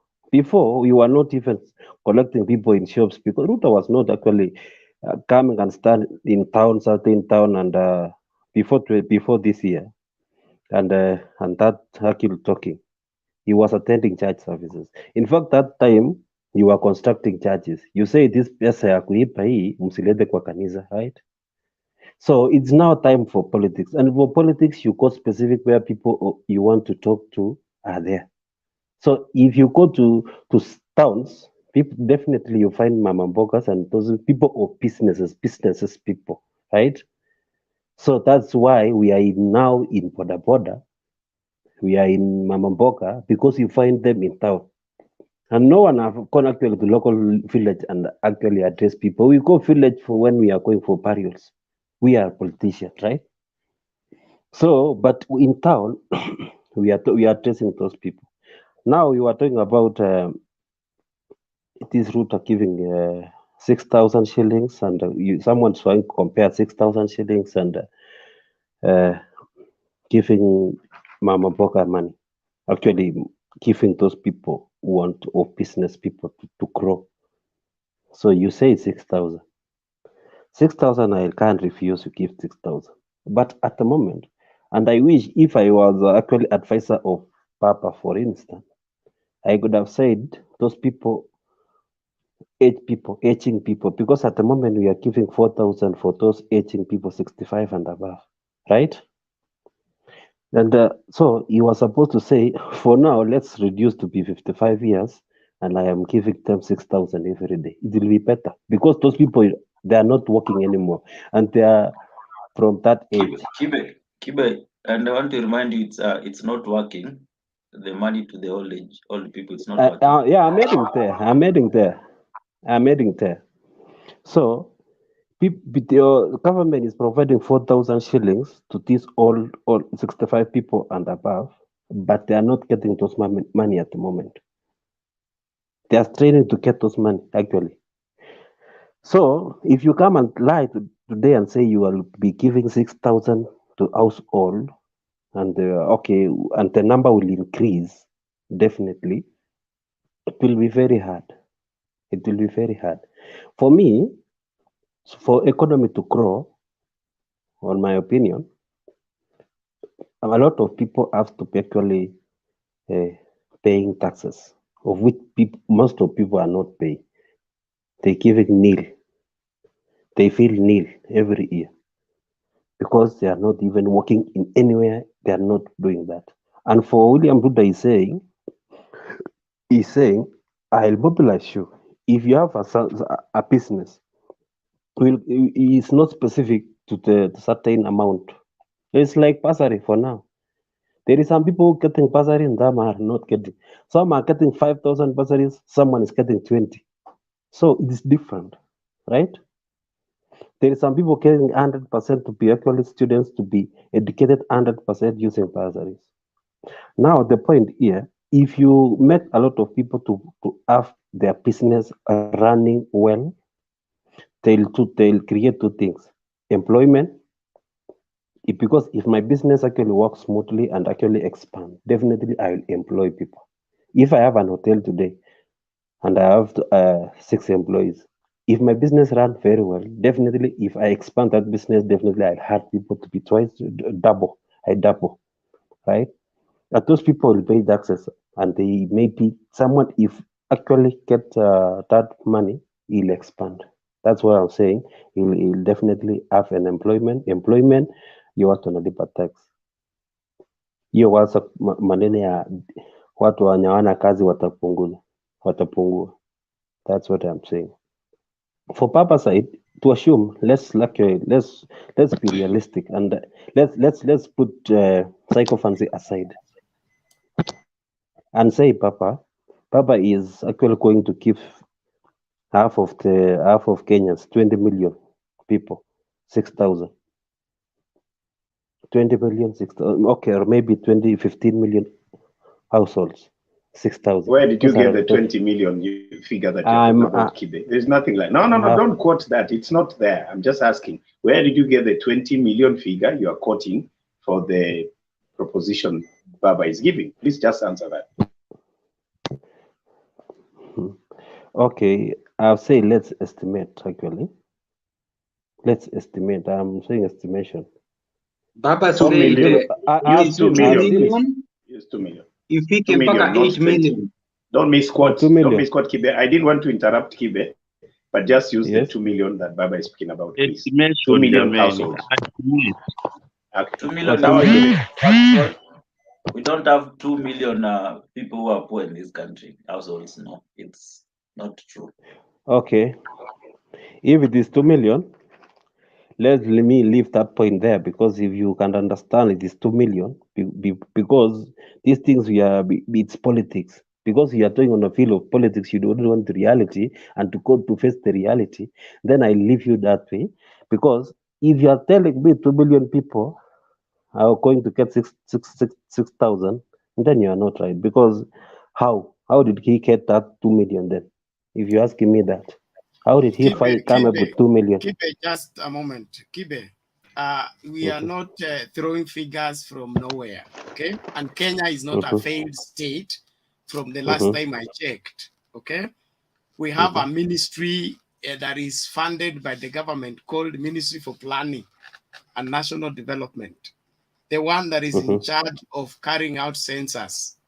The government does not sleep and wake up and dream of how many Kenyans are there. They work out on specific figures. So when Baba is talking about 2 million households that are living below the poverty line, is out of statistics. It's not just politics. It's out of the statistics based on the statistics that were carried out during the last census, where they were counting everything everybody owns. So let's not do that. And then next question to you is the fund for helping the elderly. If I remember well, it was introduced during Kibaki's time. Is that true? It is, and that's why I'm saying.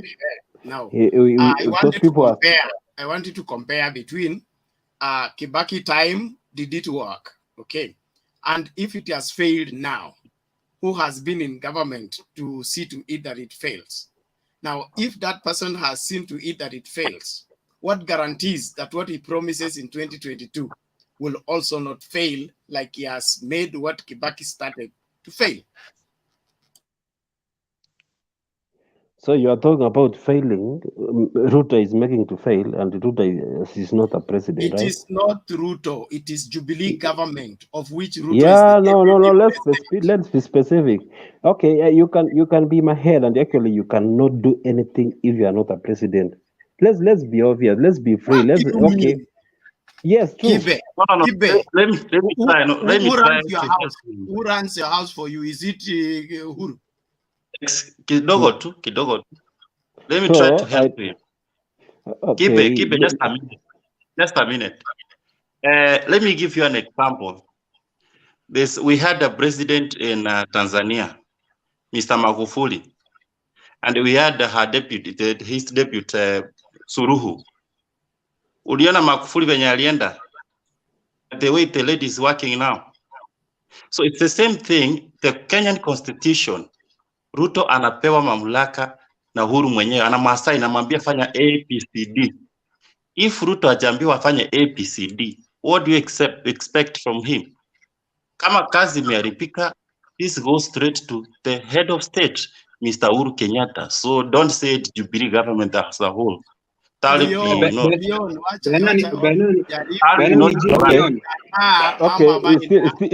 let me finish serikali because ambayo it was still inatawala my saa time. hii inaitwa serikali ya Jubilee ambayo iliingia In any 2013 case, na in imetawala any mpaka case, 2022. Tukubaliane mpaka hapo kweli?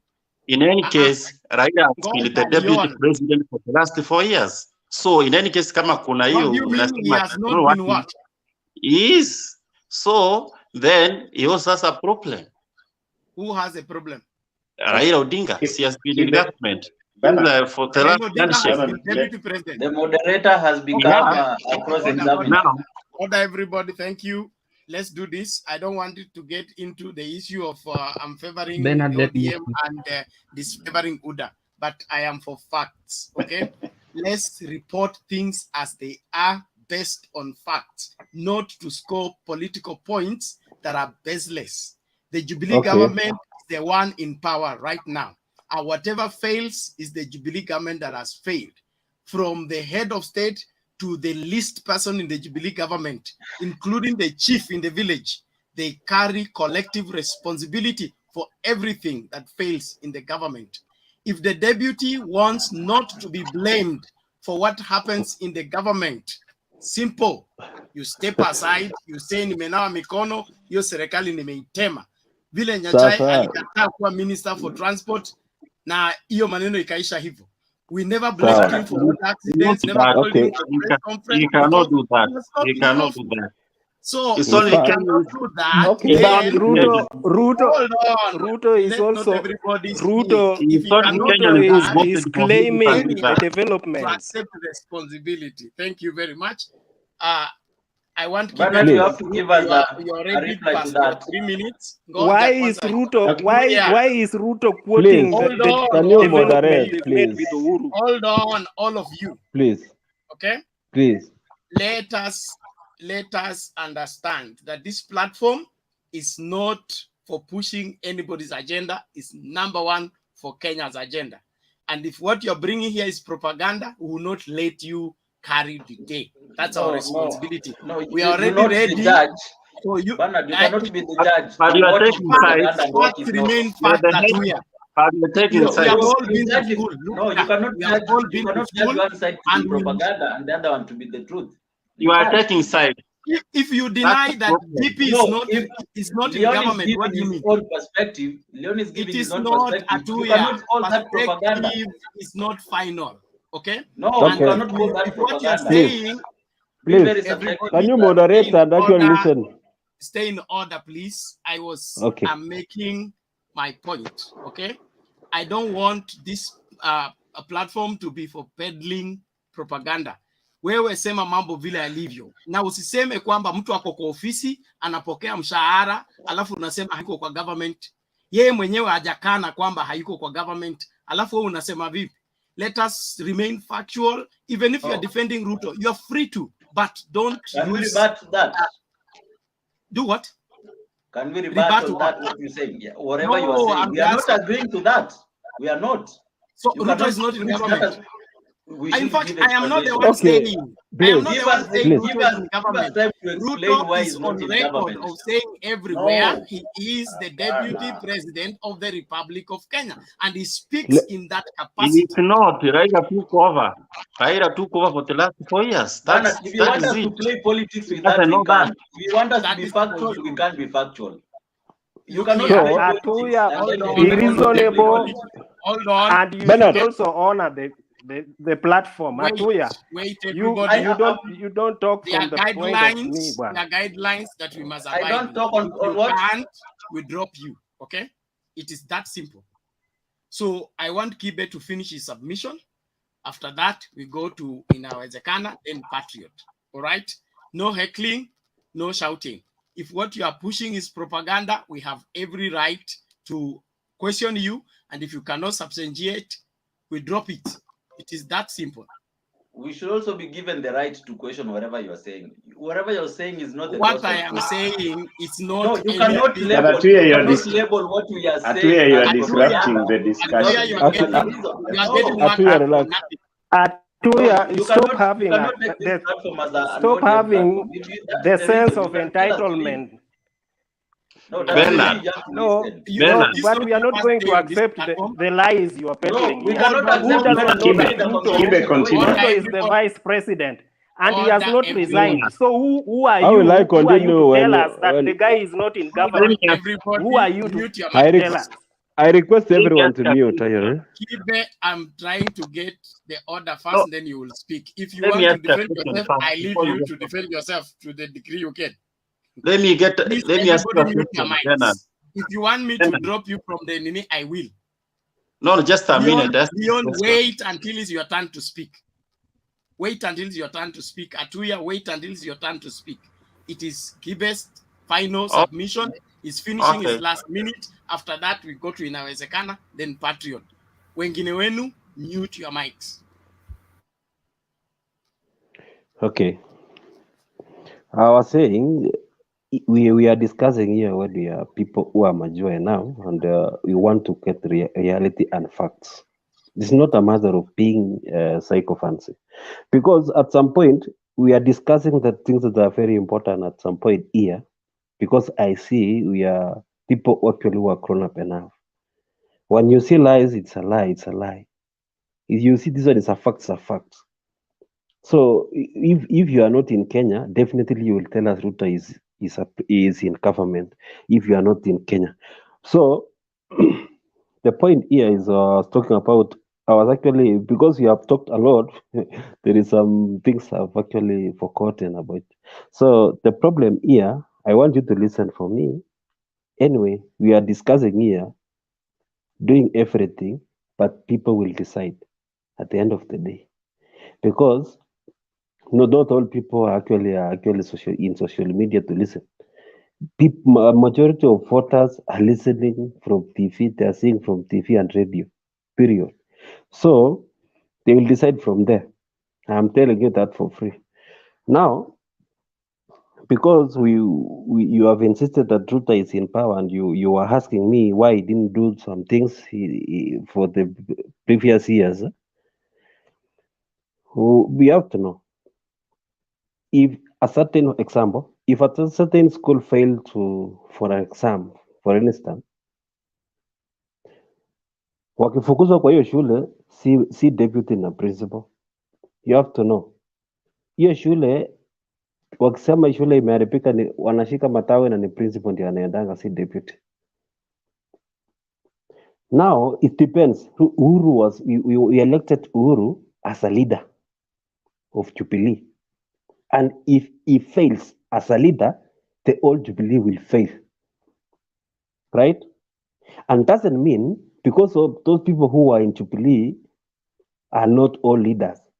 I have capacity to be a leader but I don't have opportunities at that time to be a leader to control. You see? And that's where problem started. Papa came in, the two leaders that you call the president, you tell us the handshake was between the two presidents. Yes, the people's president and the president of Kenya. So those people who fail us for 4 years are those two presidents. Okay, I've finished my submissions. Bernard, 1 minute. Can I say something, Bernard? No, Bernard, let me speak. Please. Bernard, can I say something? There are things that you cannot let go. No. Community, no. Let's go to Inawezekana. At least probably we'll Bernard, get back. kuna clip nataka hebu nitafutie clip ya Jomvu ya leo ya Ruto. Jomvu, clip ya leo ya Ruto. Okay, sawa, thank you. Wacha nijaribu kutafuta. Inawezekana, tafadhali endelea.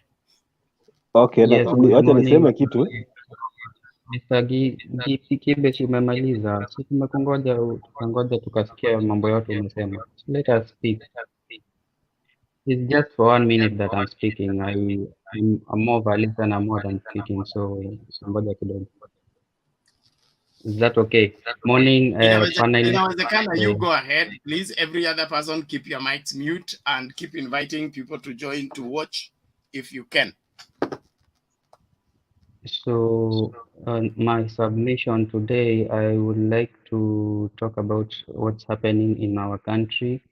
We are already in a campaign mode, and every candidate anauza sera zake, and in politics we have just realized that kuna wale, yani as in in politics season kuna uongo mingi ambayo huwa inaenea, kuna kupakana matope and all that kind of things, so that maybe you can look better. So sisi kama wananchi ambao tunasikiza, we are listening to those leaders speak, wakiuza sera zao, it is up to us to differentiate kati ya mawe na njahe, ama kati ya mawe na ndengu. Tuchague ni gani yenye itatafunwa mzuri, ambayo ni mzuri kwa afya yetu, ama tutameza tu bado pia na hiyo mawe. Anyway, I would like to talk about what the former Prime Minister is talking about. The former Prime Minister is talking about unity of a country, and that's why me as a 2022 voter, I would like to choose him. I would elect him as my next president of the Republic of Kenya. He's talking about unity of the country. He's saying that tulikuwa na shida since independence. That's when the rain started beating us. He's saying that waanzilishi wa nchi yetu walikuwa na agenda nzuri sana kwetu, and walitaka nchi ikuwe na umoja, ikuwe na undugu, ikuwe na uzalishaji na ikuwe na umoja, na nimesahau hiyo uingine ilikuwa ya nini. That's what Mr. Raila Amolo Odinga is talking about. Our forefathers wanted to kutoa ujinga na umaskini. You know, when you listen to him, he articulates his points, he articulates his agenda. Yeye anajua ni nini, what is needed for our country. He is talking about amani na undugu and plenty be found within our borders. This other guy, I don't want to talk about what he is saying, but it's just irritating the way he plays his politics. Yeye kazi yake ni kupakana tope na kusema what is not actually the truth. Mr. Ruto anapenda kusema hawa ndio wanapatiana handouts. Ukiuliza, when you want to define what a handout is, unapata ni ile, yani is something ambayo unapatiana to motivate someone. Unampatia mtu kando na maneno ambayo unamwambia, you're giving him something so that you motivate him. Now, if we look at it clearly, hata Ruto mwenyewe ndo anasemanga wajinga waliisha hii nchi. Ukiangalia at it closely, ni nani ndiye anapatiana handout? Raila is promising us that he is specifically going to give 2 million households. Is it 2 million households or 2 million people? Ambao ni watu ambao hawajui leo jioni wataenda kukula nini. Watu hata hawana chakula. Those are the kind of people ambao Mr. Raila is talking about. Sasa this other guy Mr. Ruto akiwa pale Coast anakusanya hiyo umati yote imekuja kushangilia, kwa sababu inajua at the end of this kamkutano ambayo wanaenda kutusi watu, at the end of this mkutano watapatiwa sijui 500, watapatiwa sijui milioni 2 ya sijui nini, you know, that is directly, yani hiyo hata bila kudanganya, hiyo ndio inaitwa handout. But Mr. Ruto atakuja hapa mbele awaambie it is Mr. Odinga who is giving handout and sisi hatupatiani handout. Sisi sijui hata hatujui hiyo jina yenye tunapatiana ni ya nini. Okay, Mr. Raila Amolo Odinga is leo he has added another point ambapo amesema amekutana na huyu bibi ya Dedan Kimathi. Bibi ya Dedan Kimathi akasema he is going to fight for Mau Mau fighters, he is going to fight for their land. That's one good thing ambayo tunaona that huyu ni jamaa is going to fight for those guys. Mr. Raila anasema he is going to fight corruption.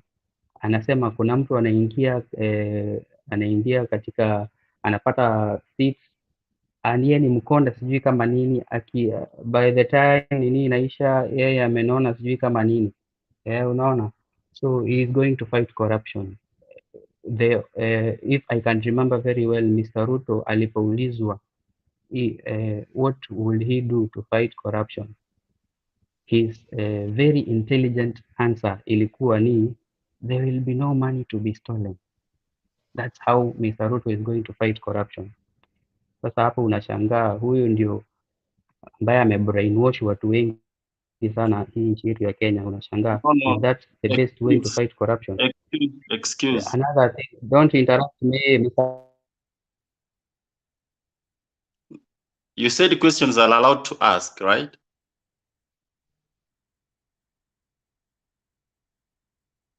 But you ask through the chair. About You don't just come Leon, in. if you want to That's ask why a I question, excused myself. I said excuse. he's talking about hold industrial on. revolution. Leon, hold on.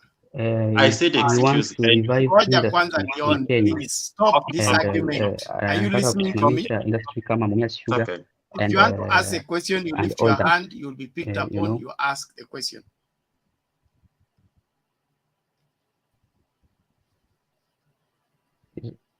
Inawezekana, are everybody you there? done?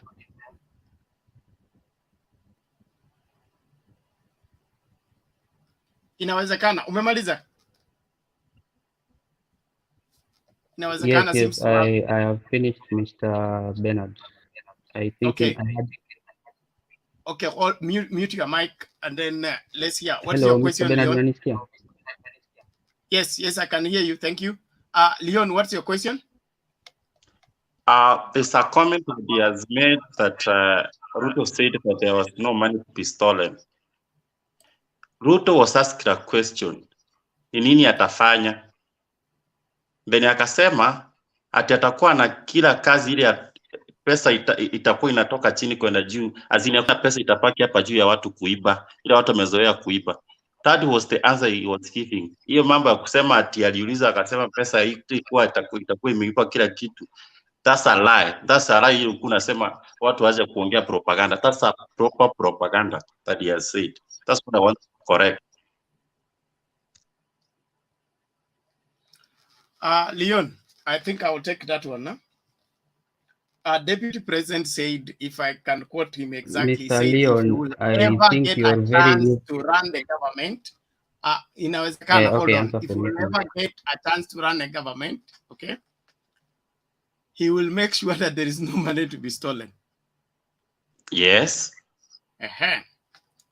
Then he was asked what he will do about corruption, okay? Yes. By Hussein on Citizen TV.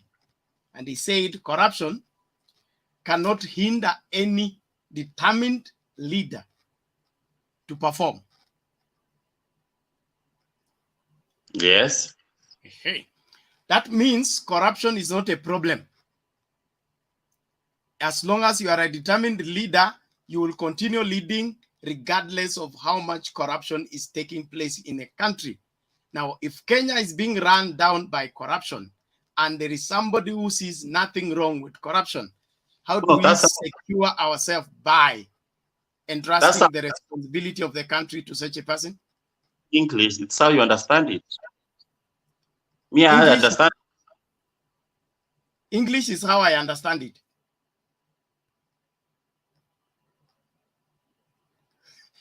Unmute.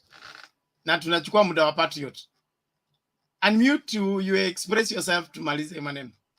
I'm saying if that's how you understand it to mean, it's okay. That'll be good. Okay, Mr. thank you. Leon, excuse me, Mr. Bernard. Excuse me, Mr. Bernard. This guy, Mr. Leon wants to appear to be very intelligent, that sisi wengine hatuelewi what was being said by Mr. Ruto. It is just plain sight. Yani iko tu hivyo venye iko. He said it na inaeleweka na kila mtu. You can't appear to be more wiser and better thinking than every other any other person. Alisema hakuna pesa ya kuibiwa. Is there any other way of saying it? There is no any other way of saying it. Okay, thank you. Inawezekana. I really Can I have a question to inawezekana? Hold on, please. Let's not dig that any further because. Can I have a question? Just a 10 seconds question. Okay, Mwango, what is it? Okay, my question is, yes. Why do you think that Uhuru and his handshake partner Raila Odinga have been defeated to fight corruption even right now? Why do you think so? Despite Raila and Uhuru working together, and still, in fact, we have seen so many Thank corruption. you so much, Mr. Mwambo. Yeah, during this time of handshake. Thank you so much. Yes, handshake. Nikikueleza handshake haimaanishi Mr. Odinga, and Mr. Odinga has continuously said that he is not in government. Mr. Odinga ni mwananchi wa kawaida kama mimi na wewe. Mtu ambaye unafaa kuuliza hii swali ni Mr. Ruto na Mr. Uhuru Kenyatta. You know, there is a difference between deputy president and vice president. Do you understand that? There is a very huge difference between a deputy president and a vice president. A vice president ni yule ambaye ako handpicked by the president. Mwai Kibaki after 2007 election alikuja akachukua Mr. Kalonzo Musyoka akamwambia, wewe ndio vice president wangu, wewe utakuwa unafanya kile kitu mimi ninakuambia.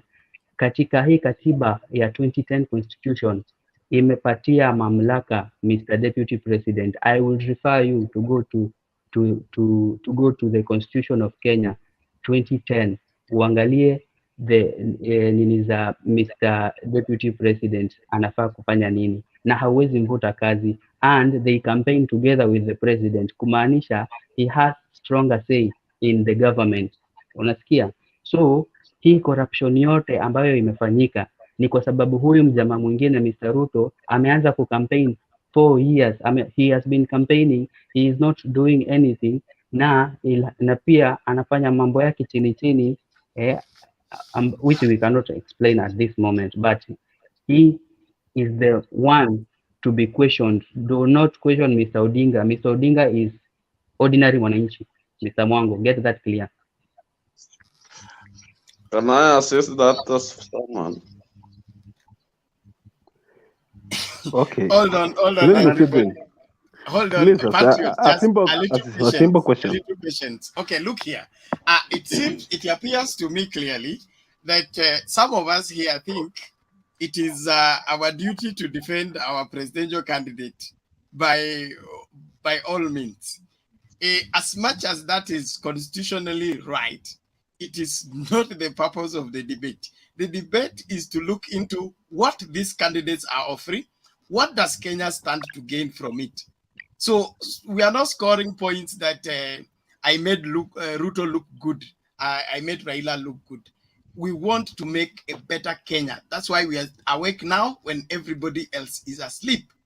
So let's just get that clear, okay? Then number 2, we cannot change what is constitutionally provided for by a political narrative.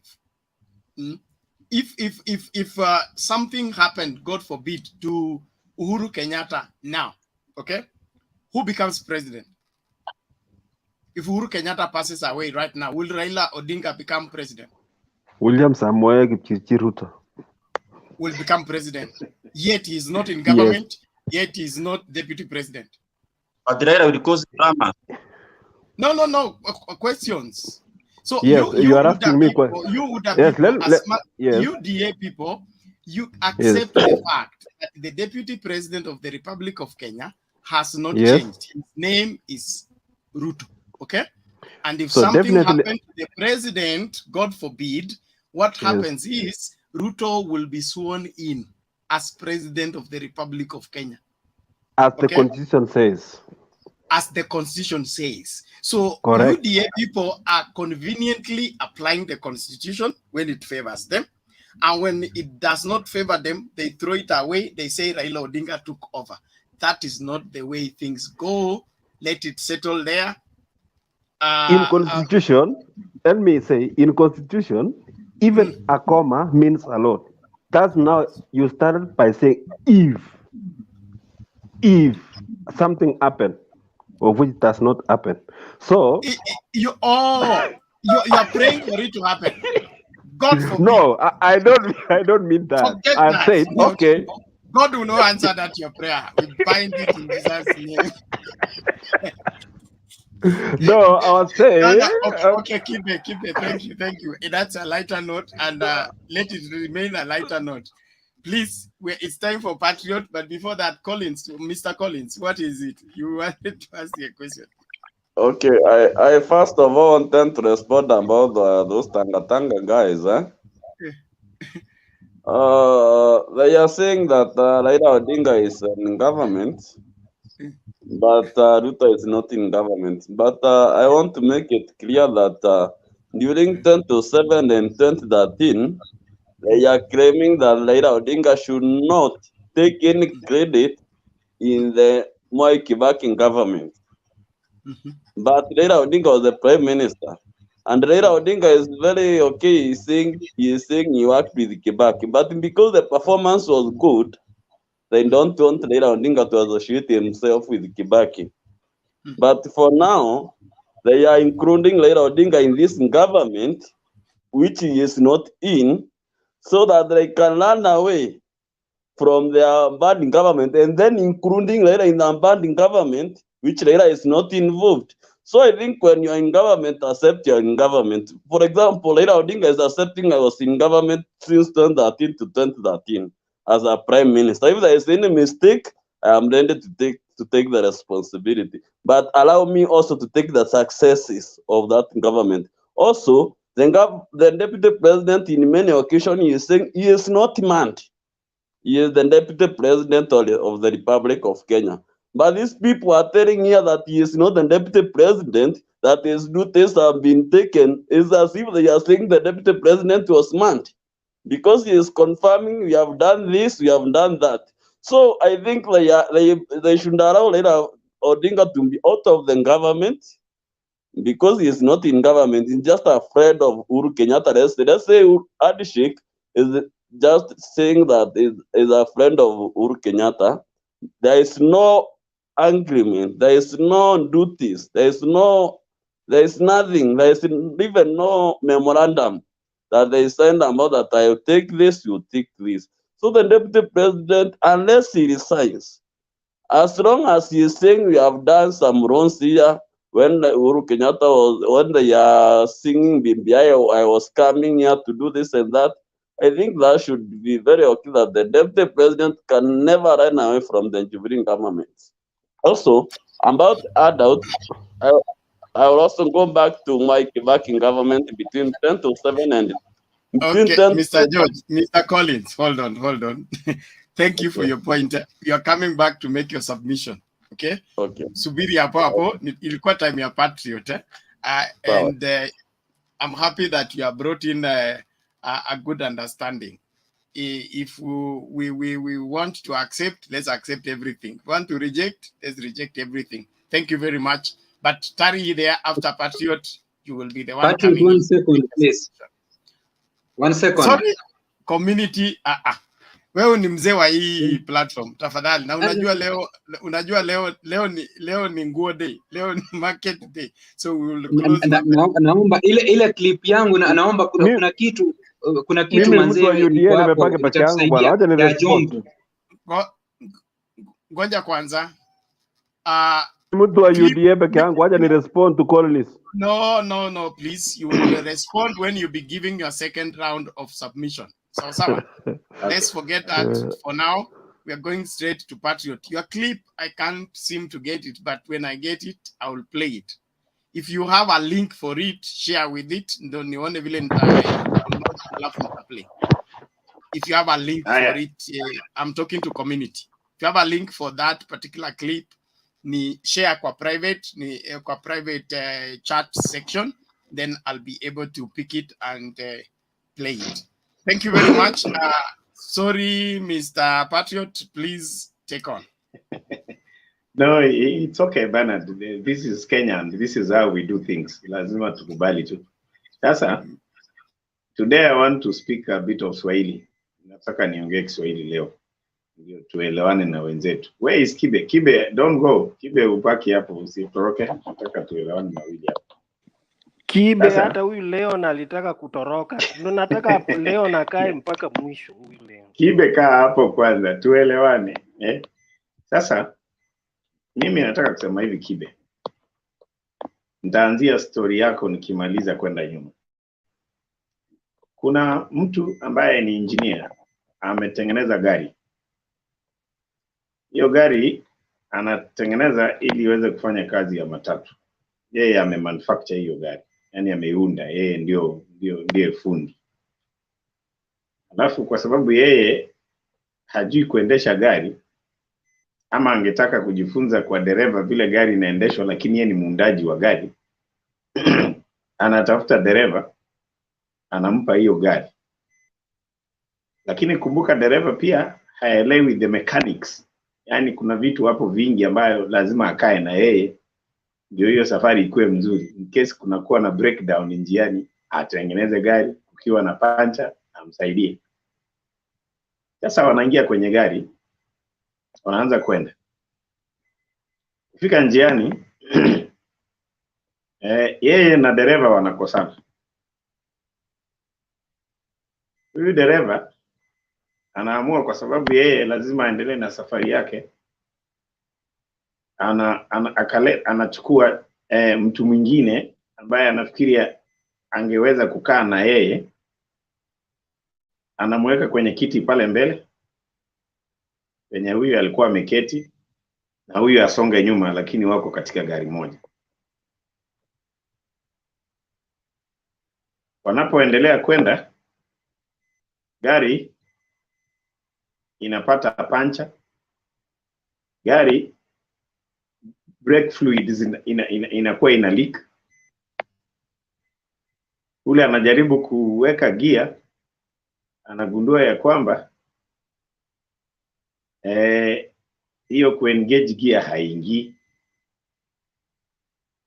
So anakuja kugundua kwamba hii gari haikuundwa vizuri, lakini kwa sababu ni marafiki, aambii yule mwingine kwamba hii gari mwenye aliiunda hakuiunda vizuri, lakini yeye bado ndio dereva.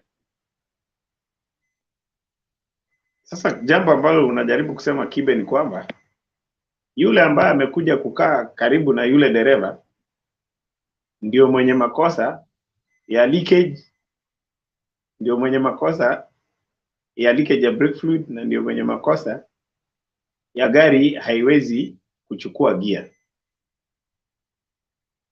Hiyo ndio jambo mnajaribu kusema sasa hivi.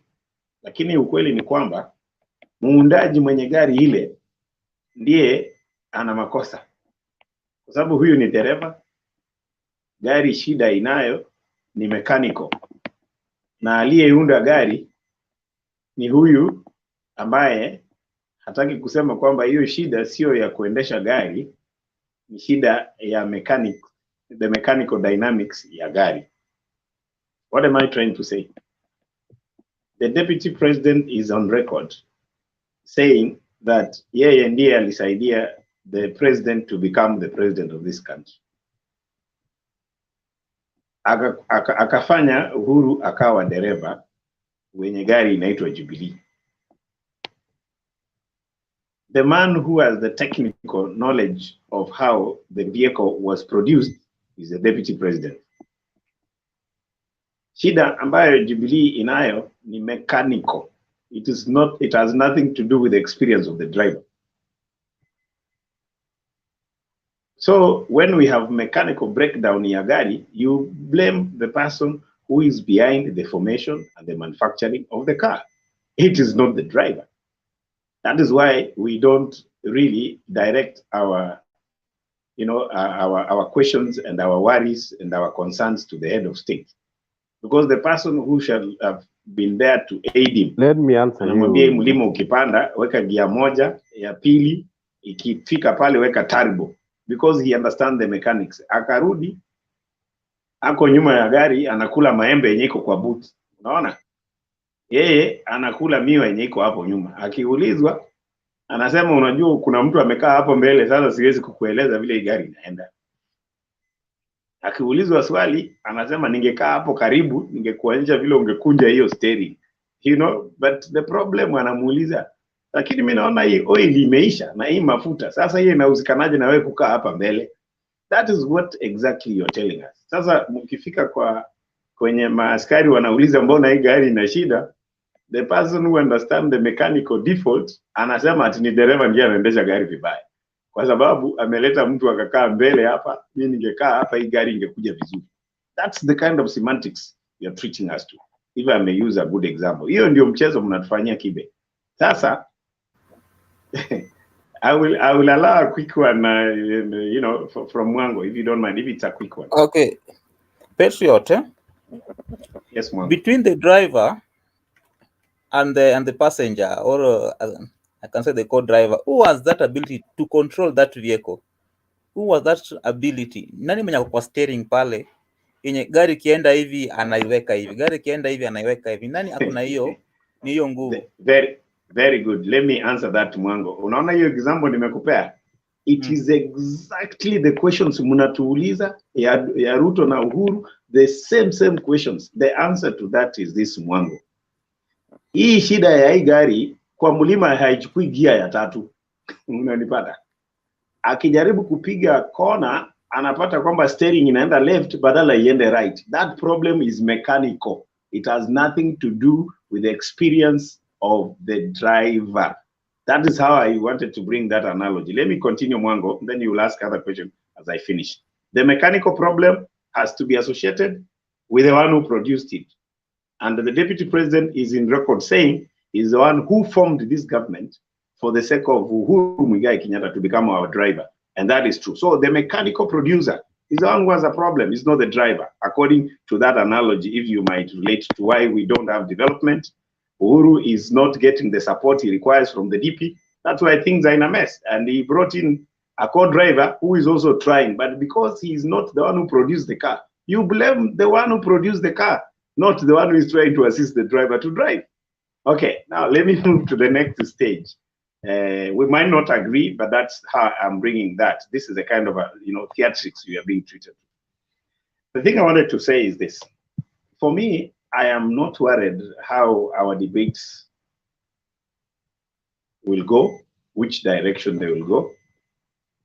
To be honest, I'm a very comfortable Kenyan for very, very, good reasons. And do you know why, my fellow panelists? UDA has been a party that has peddled lies, propaganda. The only thing they have tried to do, they are toning down on insults. And I'm happy, Kibe, hiyo mumepunguza siku hizi. At least we can smile to each other, we can listen. Lakini matusi mulikuwa naye ni mingi, which we are willing to actually stand to the last minute. The only thing I want to let you know that is very important as you continue to choose your side of the story of history for the sake of this country. There's one thing I just want to tell you to bear in mind. Unfortunately, the Greek philosophy that is the centerboard of the democracy that we are, trying to improve and propagate today in our countries is very simple. It says this: majority carries the day. If you have 20 fools and you have 2 wise men, then the 20 fools will carry the day. But unfortunately, just like the deputy president has always put it, wajinga wamepunguka Kenya. And that is where my concern is for sure. Wajinga wanaendelea kupungua. I don't see you having the numbers. And trust me, you can bet this, Kibe, we are on, and I want you to be my friend. I know we'll be here even after next year. Trust me, even when you're talking of a lie, you know it from your heart that that's a lie. You will not continue lying to Kenyans. It is like telling, your girlfriend that the taxi or the Uber you are visiting her with, it's your car, and you want to marry her. Before she conceives a child, she'll end up knowing that that is a borrowed car. You know, it will not go to the extent where she has children with you before she discovers. I'll tell you, the narrative the UDA have propagated for far too long, it has worked. It has confused many Kenyans. Majority, you really peddle lies. And funny enough, people have been following you, but let me tell you why they have been following you also. It is not just because of that propaganda. You have been given tokenism. You've been propagating tokenism. You have given them money, and you know very well, Kibe, if anybody offers you something, you'll have a reason to follow them. Kenyans are very hungry, and that has been the case. But unfortunately, well, time is up. I am worried that I tend to agree with the DP that wajinga wanaendelea kupunguka, na wakiendelea kupunguka, sioni mtadanganya watu wengi. You will only confuse a few. The next president, the 5th president of the Republic of Kenya, tell you for sure, Kibe, kama Mount Kenya wamewawacha, Mount Kenya wamehepa, saa hizi wamesema wheelbarrow mlima imekataa. Let me tell you, the only way DP will have won that election was to confuse and assume Kikuyus have not gone to school. But now Kikuyus, since wamekuja kugundua, they have professors, they have economists, they have religious leaders, they are the billionaires who know how they've made their money. They know you can push a wheelbarrow for so many years without you making anything that will buy you anything, you know, that has an engine. For sure, the way things are going, I am worried for you. Yeah, I'm finishing. I'm worried for you. And I think for me, I don't want to advise you what to change. Just continue making your mistakes. Let's see how it goes. So do I finish, Bernard, or I allow a question? Can I just finish? Question. Bernard? Is Lord kama ayuko ama I don't know. Then let me just conclude, my brother. Then I let you ask the question. I don't mind. Okay? Okay. Sorry. You can hear that noise. Yeah. So can I finish, Bernard, and they ask a question? Yes. You, Patriot, finish first. Okay. If you have a question, I said you lift your hand, you don't talk, so that there is no noise. So, Sawa, when you lift your hand, we will see you. So let Patriot finish. We will give you a chance to rebuttal. There is Kibe, there is Leon, Mwango. Are you on the list of questionnaires? Yes, I have a question. Mute your mic, kwanza wewe. Don't keep your mic on. Thank you. So the three of you will ask, all of you will ask questions to Patriot, then Patriot will respond. So after Kibe asks, let Leon ask, let Mwango ask, then Patriot will respond. After that, we go directly to Mr. Collins to make his submission. Sawa. Thank you. Okay. So let Patriot finish his submission first. After that, Kibe, Leon, Mwango, then he will respond. Thank you. Yeah, I want to acknowledge what Kibe said there. This is all about politics. And for sure, Kibe, you are 100%. That there's sometimes politics is defined in its own unique way, without looking at morality, without looking at genuineness of some of these, sloganeerings that are being pushed here and there. That is very true. And that being the case, I want to just advise you, that is the only advice I can give, unfortunately, that look at the numbers. If you're sure that the lies you're peddling will give you the numbers, I want to tell you, please continue doing it and make sure that you double. But if you think they are not, which I think you might not, I think things are going to be very comfortable. So that's my view. Wacha vita kidogo, wacha tuongee juu ya hii kitu inaitwa bottom up. Sisi serikali itakayokuja inaitwa Hustler Nation, inataka kuleta mageuzi ya kiuchumi, kuweza kuhakikisha sisi kama Hustler Nation tumeleta ajira kwa vijana na tumesaidia watu wa chini.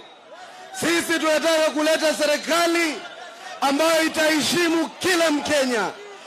Kazi ni kazi, awe ni mama mboga, awe ni mtu wa bodaboda, awe ni maskini, awe ni tajiri. Chini ya katiba ya Kenya, chini ya Hustler Nation, tutahakikisha kila mtu amepatiwa fursa kujihami kimaisha, ili kila mmoja aweze kuendeleza maisha yake na familia yake mbele. La pili, kuanzia mwaka 63 kuna watu wachache mabepari wameweza kututawala na kunyanyasa halaiki ya Wakenya kwa fikra ya kwamba ya ukabila. Hustler Nation imekuja kubomoa ukabila, na sisi tumekataa mambo ya vyeo. Tumesema Mkenya ataheshimika, ukabila tutauweka katika kaburi la sahau, na kila Mkenya atapewa fursa ya kuweza kujihami kimaisha na kisiasa. Asante. Sasa ile siasa tunayoenda ni siasa ya migongano ya fikra. Ziko fikra mbili. Kuna economic model mbili. Economic model ya bottom up na economic model ya handout ya Raila.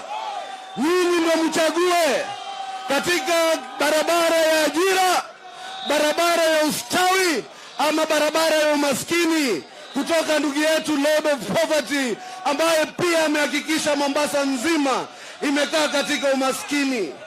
Watu wa Mikindani, nimekuja tena kwa mara nyingine kuwaomba kura zenu na ushirikiano wenu niwe gavana wa Mombasa, ili tuweze kubadilisha hali zetu za kimaisha, tuhakikishe kila Mkenya, kila mkazi wa Mombasa amepata heshima katika maisha yake.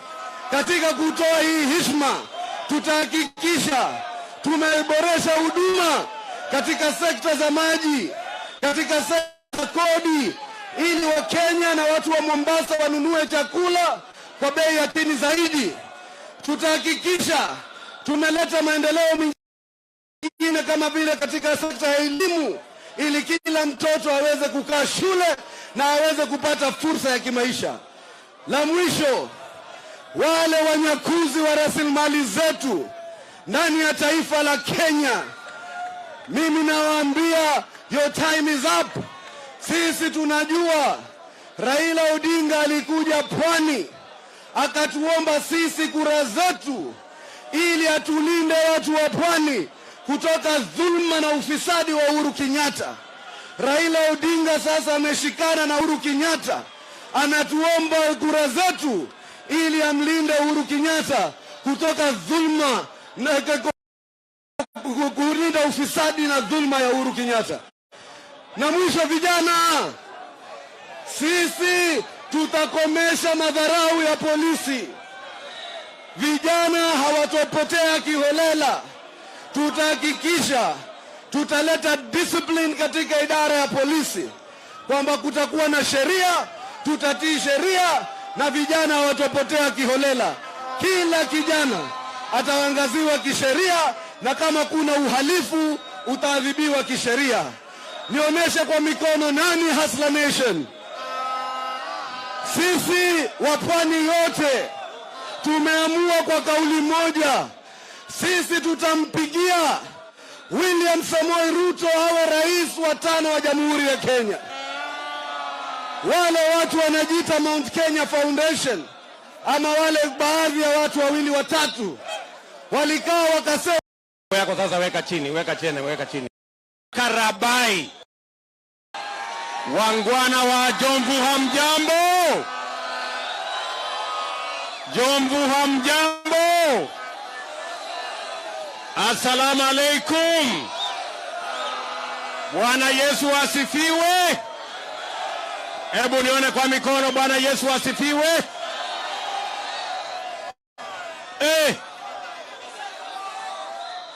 Naona mambo kimeumana. Jomvu mumeamua ama bado? Haya, tuweke mabango chini sasa. Tumeona hii mabango yenu, wekeni chini ndio wale wananchi wako nyuma waweze kutizama. Kwanza mimi nashukuru Mungu. Weka hii bango yako chini my friend. Bernard, you're promoting UDA here. Kwanza mimi namshukuru Mungu mumetupatia nafasi tufike hapa Jomvu siku ya leo. Mimi nimefika hapa Jomvu mara nyingi. Kiongozi anaongea, kila mtu anyamaze. Nimekuja hapa mambo ya mashule. Nimekuja wakati mwingine kuunganisha mambo ya stima. Nimekuja siku ingine kuanzisha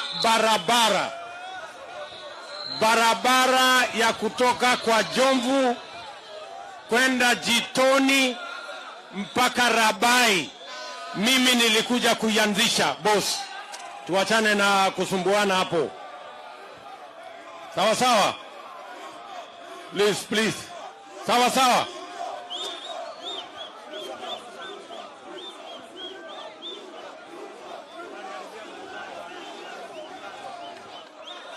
Tafadhali.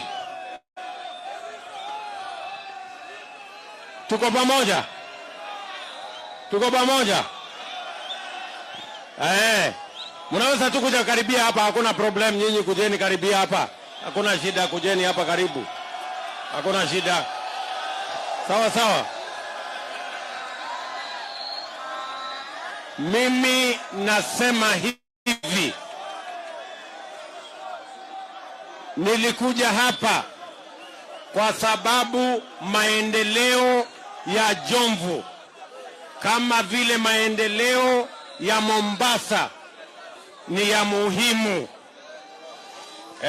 Boss, hii mabango yako sasa weka chini. Tafadhali. I love this. Nimeona Eric Omondi hoye. Haya, weka sasa mabango yake chini. Nimeona Hasla hapo. Hasla hoye. Haya, weka mabango yake chini. Sawa.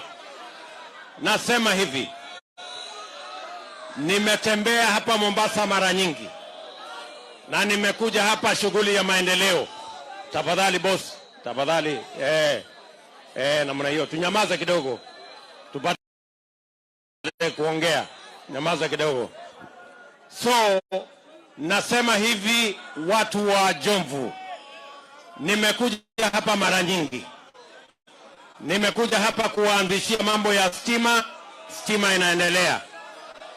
Nimekuja hapa mambo ya barabara yenu, barabara ya kutoka kwa Jomvu kwenda Jitoni mpaka Rabai. Hii Mombasa yenu, mimi nataka niseme asante sana kwa watu wa Mombasa. Kuna shughuli kubwa tumefanya katika Mombasa hii. Barabara yenu ya kutoka kule Mombasa town karibu na Marikiti, hiyo inaitwa Magongo Road. Tumejenga sasa, tunafanya inakuwa dual carriageway mpaka kwa Jomvu. Alafu kutoka kwa Jomvu tunaweka dual carriageway mpaka Mariakani. Tumeweka hapo karibu shilingi bilioni 20 ya kupanua hiyo barabara kwa manufaa ya maendeleo ya Mombasa County.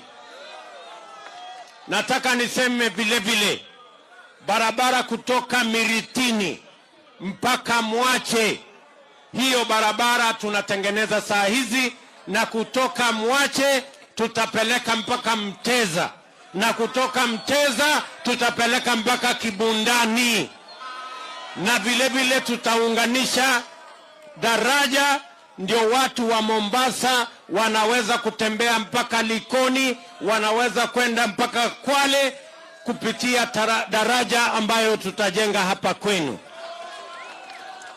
Tunaelewana watu wa Jomvu?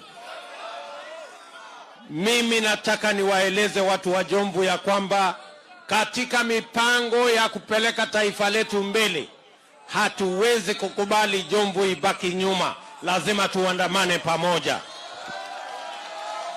Najua ya kwamba hapa Jomvu bado tuko na shida kubwa ya mambo ya ardhi, na mimi nataka niwahakikishie ya kwamba tuko na mpango ya kuhakikisha ya kwamba kila mkaaji wa hapa anapimiwa shamba lake, anapatiwa title deed, ndio wangwana hapa wawache kuwa maskwota, waishi kama wenyeji. Tunaelewana watu wa Jomvu? Najua pia bado tuko na deni yenu ya maji. Tulikubaliana hapa Mombasa ni city, na haiwezekani kwamba Mombasa maji inapatikana kwa ndoo ama inatembezwa kwa mitungi. Mimi nawaambia hivi, tulikubaliana tutajenga bwawa kubwa la Mwache hapa Kwale. Tulikubaliana tutajenga bwawa kubwa kule Mzima tu. Hii ya Mwache mwezi ujao tunakuja kuianzisha. Ile ya Mzima tu tayari kandarasi imekamilika, kulikuwa na kisirani kidogo ya rege, lakini sasa tutaianzisha mwaka ujao, tuhakikisha kwamba kuna maji ya kutosha Mombasa kaunti hii. Tuko pamoja? Tuko pamoja? Tunakubaliana? Mimi nataka niwaambie ndugu zangu, hiyo kazi yote tumefanya, kuna kazi kubwa imesalia. Na hiyo kazi kubwa iliyosalia, mimi nataka niwaulize kwa unyenyekevu ya kwamba mwaka ujao tuunde serikali ambayo itatusaidia kukamilisha kazi tuliyoianzisha. Watu wa Jomvu na Mombasa tutaungana pamoja. Tutaungana pamoja. Mimi nataka tuelewane wa Mombasa. Wale tunashindana na wao ni watu wasumbufu sana. Wametuambia kila mwaka nenda rudi. Wanatusumbua na mambo ya kubadilisha katiba. Tumepoteza miaka 4 ya awamu hii ya term 2 ya Jubilee kwa mambo ya rege na BBI na kubadilisha katiba, eti viongozi wapate vyeo zaidi, eti viongozi wapate mamlaka zaidi. Mimi nawauliza watu wa Mombasa, changamoto kubwa tulio nayo ni hawa vijana. Ukiona hawa vijana, wengi wao wako na certificate, wengi wao wako na madiploma, wengi wao wako hata na madigrii, lakini donda sugu, changamoto kubwa ni kwamba vijana milioni 4 ya Kenya hawana ajira. Ni kweli ama si kweli? Mimi nataka vijana munisikize kwa makini.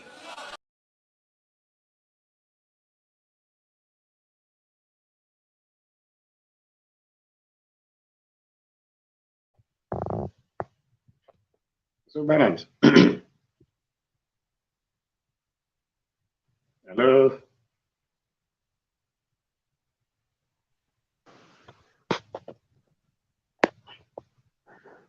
Can I ask Hello? a question? Hello. Okay. Sorry. Patriot, it's your turn. Finish your submission so that we do the questions like I had said. Okay. I So think the clip has answered the questions on whether the deputy president is still deputy president or not.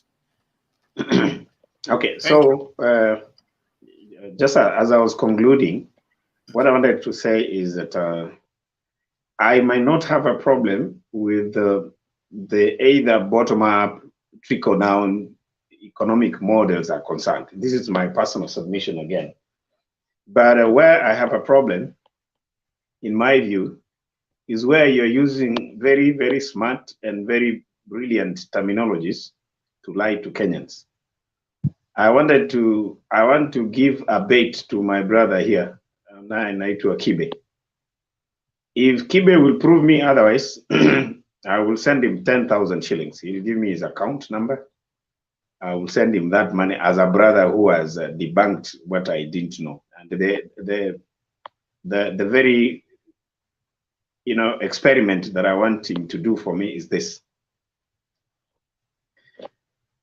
From my sitting point, the money that the DP wants to propel his bottom-up economic model with is 300 shillings per person who is an hustler down there. Is 300 shillings per month, which is equal to 10 shillings a day. If he can tell me in purely economic terms how that will translate to a model that will get people out of poverty to richness, I will rest my case and I'll send him 10,000 shillings. I can demonstrate, this is my last statement, I can demonstrate, and we've done here on this platform, how the 6,000 is going to have a serious effect on 8 million Kenyans who are a part and parcel of the 2 million household members that are going to benefit from the 6,000 that is going to come as a social welfare from the matrix of how Raila is going to improve the economy once he becomes the president. The truth is this: there is no way you can improve the economy of a lesser person who does not have a livelihood by giving 10 shillings per day. It's not possible. 10 shillings can do what? That's what the 100 million, when you go in terms of mathematics, it means. So let me throw back, because I'm sure I'm going to speak in the course of answering their questions, that we let them talk. Thank you. Okay, where did you find the 300 shillings? Okay, 10 shillings per day. Because according to me, I have not heard anyone talking about 300 shillings or some certain amount specific people. Okay, I will help you that, Kibe, quickly. So do I wait, Bernard, they finish all the questions, or? No, answer me that simple question. Because I know you're going to ask another one. The answer, Yes, Kibe, don't be bright. Definitely. Let me answer then, please, and you will allow others to ask, and then I finish. Maliza maswali yote ili akijibu anajibu mara moja, twende kwa comments. Yeah. Thank you. Okay. Battery on mute. Okay, sasa. Okay, I was asking, there is something actually you came up with it. Okay, because you have played that clip, you wanted to prove to us that we are in government, and you have played that clip to insist that you are in government. Now we are. Okay. Because the point you was coming up with don't clap because I'm going to challenge. A patriot says was talking about mechanical. This mechanical, if actually you have a co-driver, you want to assist you to go somewhere, that driver came in with his mechanical terminologies, trying to try to repair this car. The reason is that there is some changes was done in Parliament and Senate, right? And that's why I'm coming in to tell you this actually that person you are saying the co-driver to try to assist the driver. He was not a mechanic. According to the driver, he was hiring this person thinking that he's a mechanic. And that's why he came in and spoiled the vehicle again by actually coming up with an idea of changing people in parliament. So it was supposed to be actually steering manifesto of Jubilee. You see, then that's why I'm telling you that that's not okay. To me, that's not the question. I'm telling you, I'm trying to correct you. So don't tell us the mechanic disappear and the car was not repaired. Mechanical is not there. Actually, that driver actually tried to hire another mechanic that came in and spoiled everything. We are finished. Okay, I think I'll be follow. Mwango, let me ask first. Can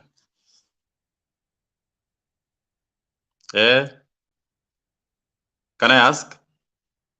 Okay, yeah, ask. Oh, there's this thing I want to correct. There's some busybodies somewhere talking about the wheelbarrow. These busybodies don't understand that the wheelbarrow is just as simple. The way oranges are simple to ODM. You have never heard anybody talking about oranges climbing the mountain. That's not a question, Leon. That's not a question. That's not a question to me. Correction. Kindly, can you give time me to talk also? Kindly. No. Ask him questions first. I've not finished. Ask questions to me. That's what we are asking, Leon. The way Kibe has asked. Okay, please. Let me ask. Do you think that oranges can climb a mountain as compared to wheelbarrow? That's first.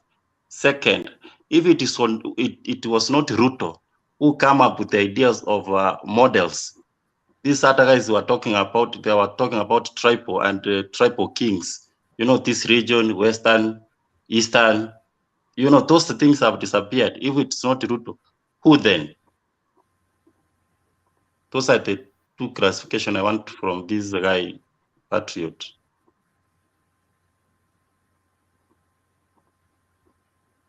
Okay. Mango. Who else? There's somebody else who is asking again. Who else? Okay. Or me. It was me. Yeah, I've been having a problem the way you have been trying to portray Ruto to be the main cause of the problem in this government. And yet he has just been assistant, and he has been on the record saying that there is no work that Uhuru has given him that he has failed to do. So it means that as just an assistant, he has no defined roles. He only waits for the president to assign him some work to do is when he can do it. That's what we have been getting it. And in fact, there's a time that Tobiko, I think, called him the clerk. I think, yeah, just a clerk to the president. So that one means that he's just an assistant. As in, there's no defined role that this and this and this are your roles. You only wait to be assigned is when you work. When there's no any role assigned to you, then there's no work for you. And that's why there was some cries that all the work of DP was taken from him and given to Matiang'i. So currently, constitutionally, he's still the DP, but in reality, you know, we have the thing in reality and we have the constitution thing. In reality, Ruto, as we speak now, is out of government, but constitutionally is in government. But if you're in Kenya, you know what's happening. Ruto is not in government. He can't make some kind of maybe choices, decisions that can. Yeah. Mwango, ask your question. You're confusing me. I want to understand your question, please.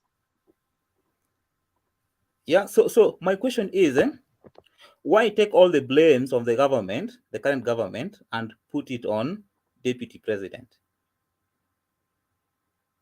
Yet he is not even in Tanzania.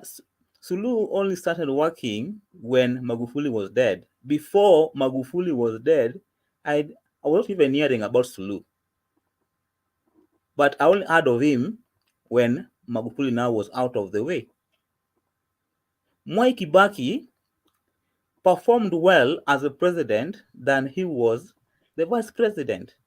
Mwango, you will submit at your time, please. Let me answer the questions. So let us give DP the chance as a president. Is when now we can judge him that he has failed or he has not failed. So as a DP, okay, when a school does not perform, Bernard, people let's separate between asking a question submissions and questions. Mwango is submitting. Submissions are not questions. Oh, okay. Now, my question is. Order, everybody. Please, Mwango, if you have a question, state it right now so that we move on. If you don't have, wait for your second submission. You will continue with your submission. Okay, my question is, why is that all the problems, all the failures that we have seen in this government are being blamed on Ruto and not Uhuru? In fact, all the talks has been Ruto that, and Uhuru is the one that is in the steering wheel. Why is it that all the problem are being put on Ruto? You are making Ruto be so powerful than even the president himself. All the problems of the government are being blamed on Ruto. On Ruto. Yeah, and it's like Uhuru. It's like Uhuru is not somewhere in the picture. Blaming them on Raila. Yes. So which is which here? Ruto is blaming Raila. Who is blaming Ruto for the problems of the government? Okay, supporters of Raila are blaming Ruto. They seem to be seeing Ruto as the one who has caused all the problem in the government. Okay. Are you? Did you not? You people tell us Ruto is not doing anything in government. Bernard. Patriot, let me ask the question, another question, Patriot, so that you call a simple question. Patriot, you will tell. It was submitting the question. Patriot. Yes. In Jubilee government, there is this KEMSA scandal. Don't forget to tell us about that, because that was not Ruto. Raila was there. Okay. Let me. I'm not a very good. I'm not a computer. Let me try to answer those questions before I forget, please. There are many. Yeah? Can I start, please? Please go ahead. Go ahead, please, quickly. And they are not answering. They are keeping quiet. These guys. Don't worry. Don't worry. Please, just give them the answers. Let's move on. Collins is waiting. Okay. McKenna has just come in. Please, let's answer the question so that we move on, please. Okay, Kibe. Yes. I can give you the mathematics. Your first question was, how did I arrive at the 300 shillings? You know why they will not tell you about the 300 shillings? Because they know they are lying. 300 shillings will not pick those who are less fortunate in the society to do anything. But since you want to know, let me tell you how the mathematics comes to 300 shillings. Okay? The 100 shillings, the 100 million shillings you are giving to the constituencies, you will multiply times 290 constituencies, you will get 290 billion. Are we together up to there? Yes. Are we together, Kibe? I want to move very fast. If you are listening, 290 billion. That is the money that UDA. Kibe, switch off. Yes. Kibe, let me allow me to answer your questions. We have changed to 120, not 100. You have changed again. Yes, when did you change this? Okay, all right. Today in Mombasa. Anyway, let me finish. Let me finish, Kibe, please. I want to use what you've been saying. 100 million times 290, that is 209. That is 29 billion shillings.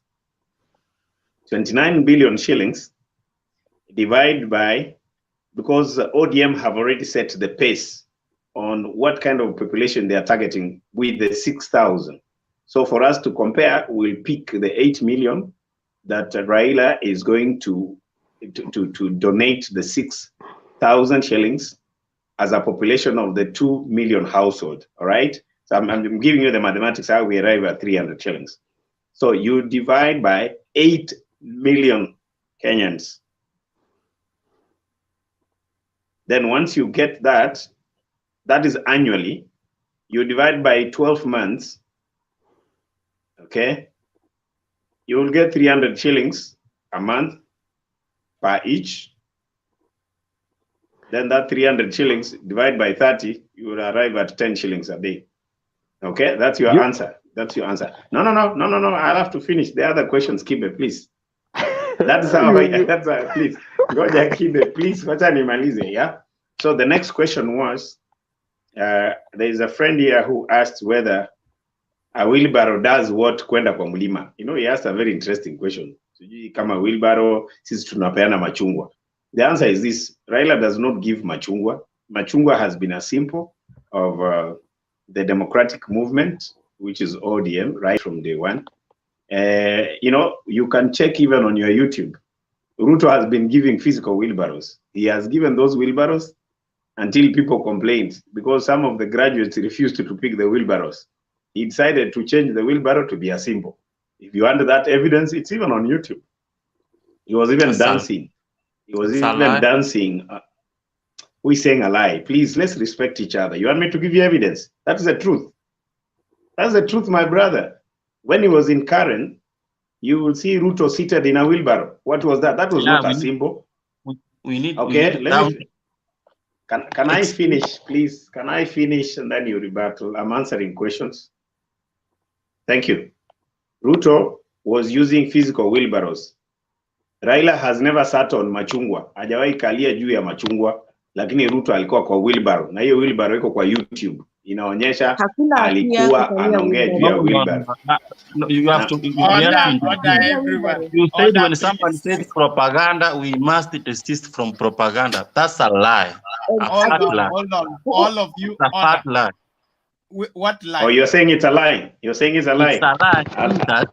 Do we get you the clip? No. Let me say why it is a lie. Ngoja. UDA, do we get you the clip? UDA, the symbol of UDA is a wheelbarrow. Why does it come so convenient when you say wheelbarrow is for UDA and then machungwa, then you say machungwa is not? I mean, what's that?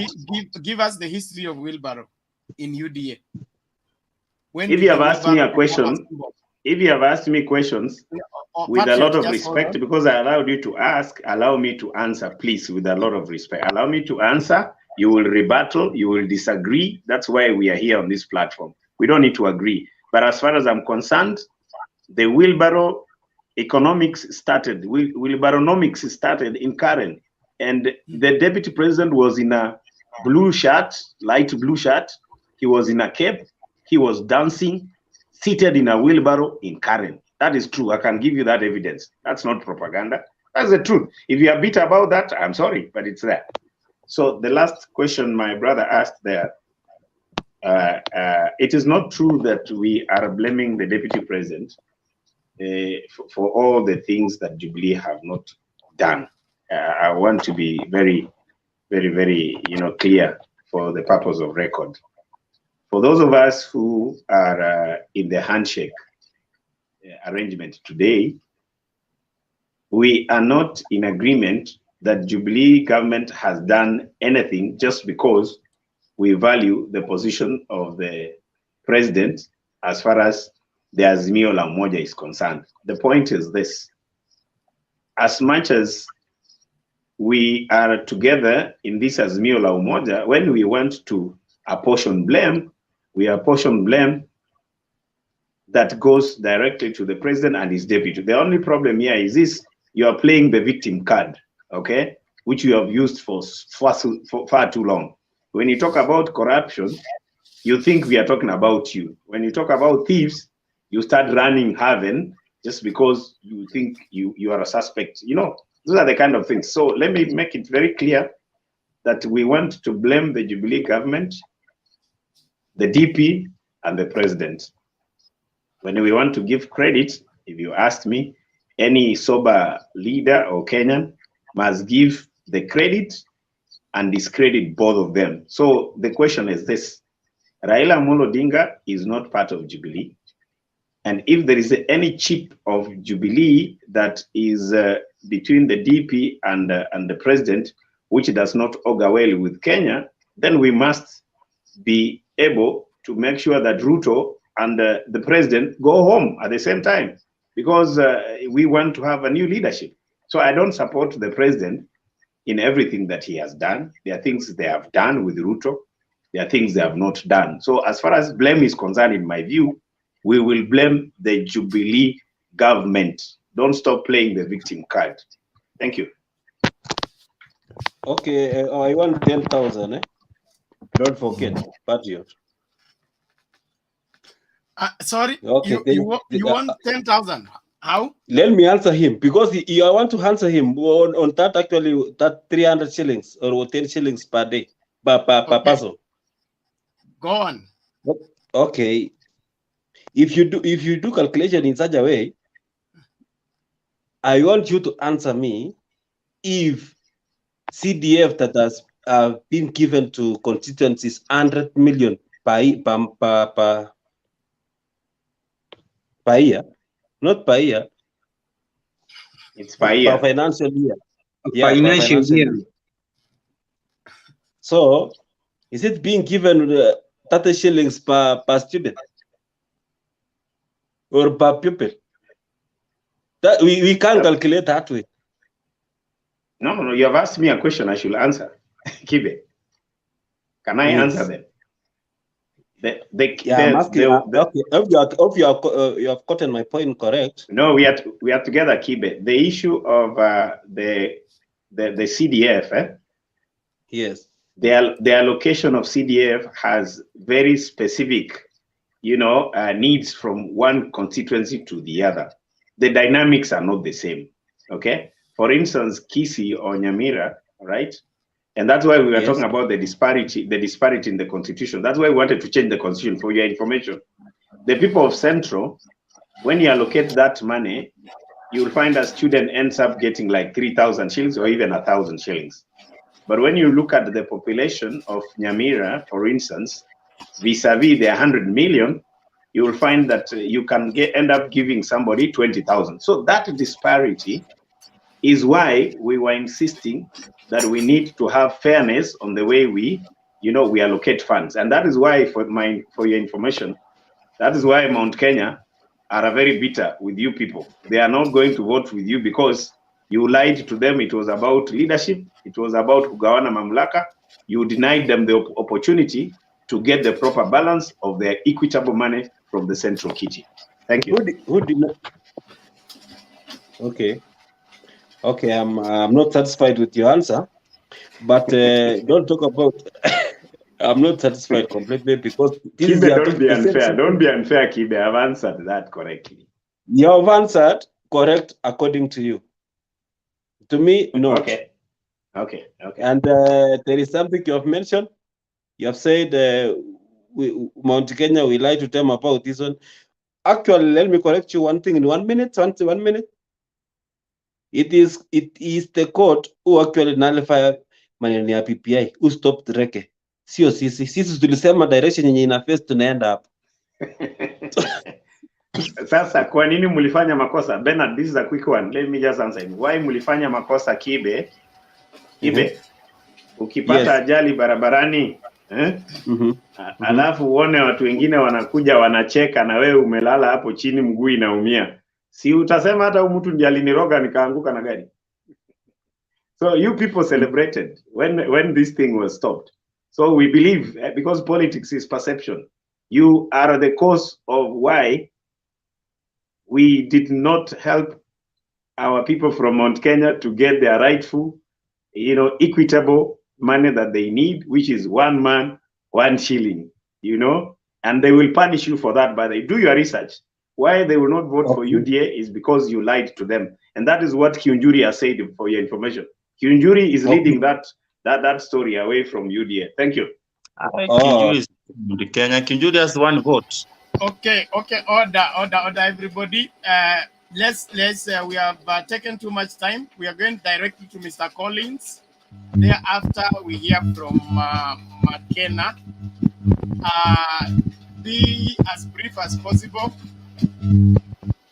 Okay. Go ahead, Mr. McKenna. Sorry, Mr. Collins.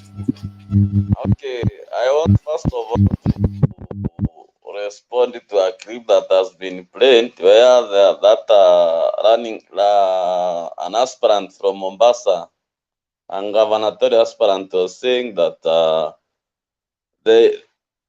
Raila Odinga aliwaomba kura ndio waondoe the corrupt Uhuru, but sasa ameungana na Uhuru amsaidia. So I wonder, na Ruto alikuwa hapo, kumaanisha Ruto alikuwa na support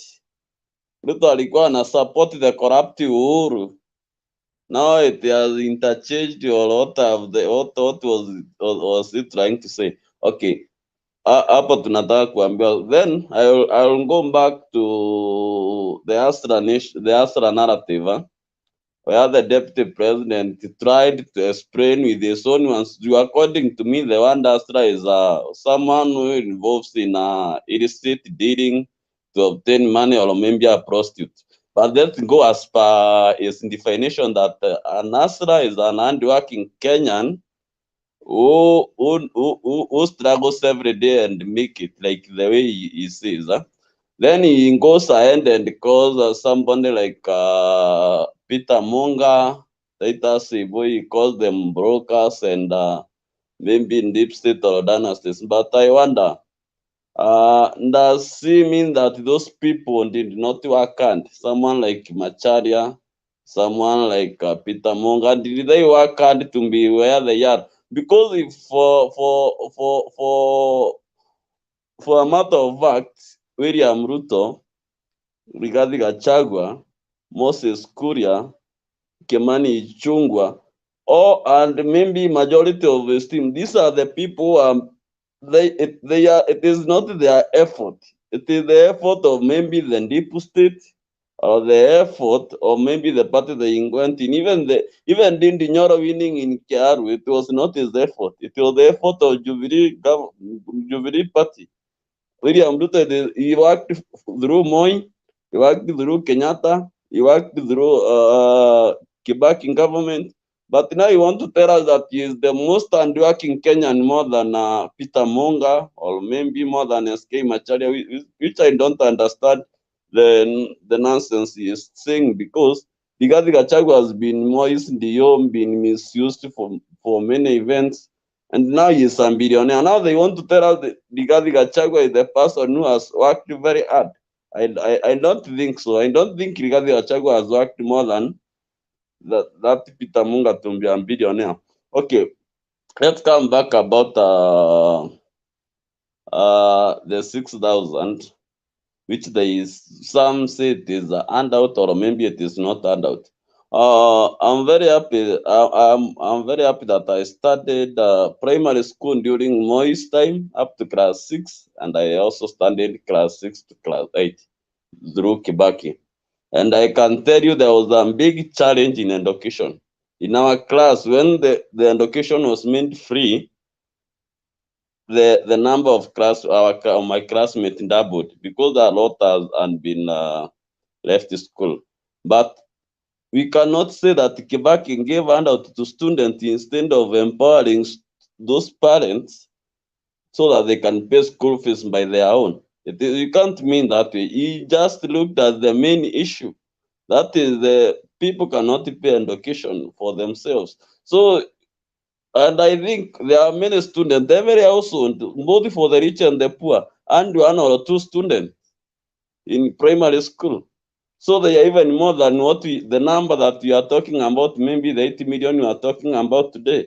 So I think it is very achievable, and it is not handout at the same time, because Raila Odinga believed in this, and they are saying, and that is why we are saying Raila Odinga is very genuine. He is saying, I worked with Kibaki, I did Thika Highway, I did other bypasses, I designed this and that, which is very okay. He is taking credit where he was involved, and maybe if there was a mistake, he can be blamed. You are here saying that ile pesa ya wazee sijui inua jamii, it was very much working, but it is not working now. And then you want to put that blame to Raila Odinga instead of putting it to either Uhuru Kenyatta or the people who are involved.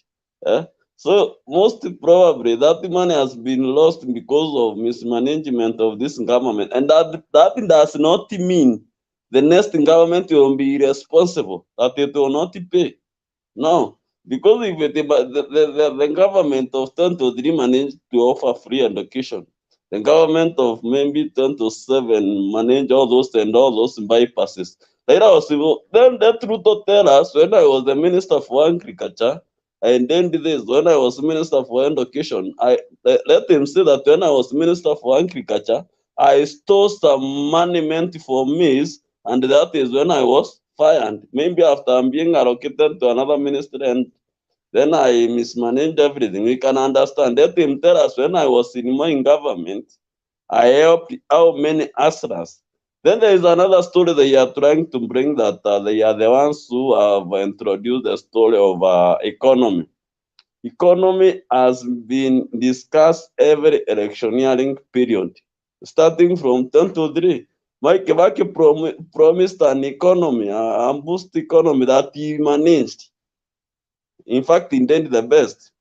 Uhuru Kenyatta was talking about endangered economy, endangered economy. They are talking about 1 million jobs every month, about paid internships. So it is not the first time that this conversation is being held. Only that, for example, as people from Mount Kenya, although I was not one of them, majority did not even listen what Uhuru Kenyatta was offering or what maybe Raila Odinga was offering.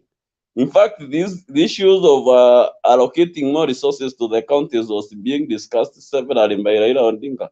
But these people, they did not listen, especially those people who voted for Jubilee. They did not listen. That is why they are thinking that the conversation is starting today. Because they voted Uhuru Kenyatta as our person, not as a leader who will just change this or that. And the other people, maybe who voted Raila Odinga, they did not consider what is here having for us.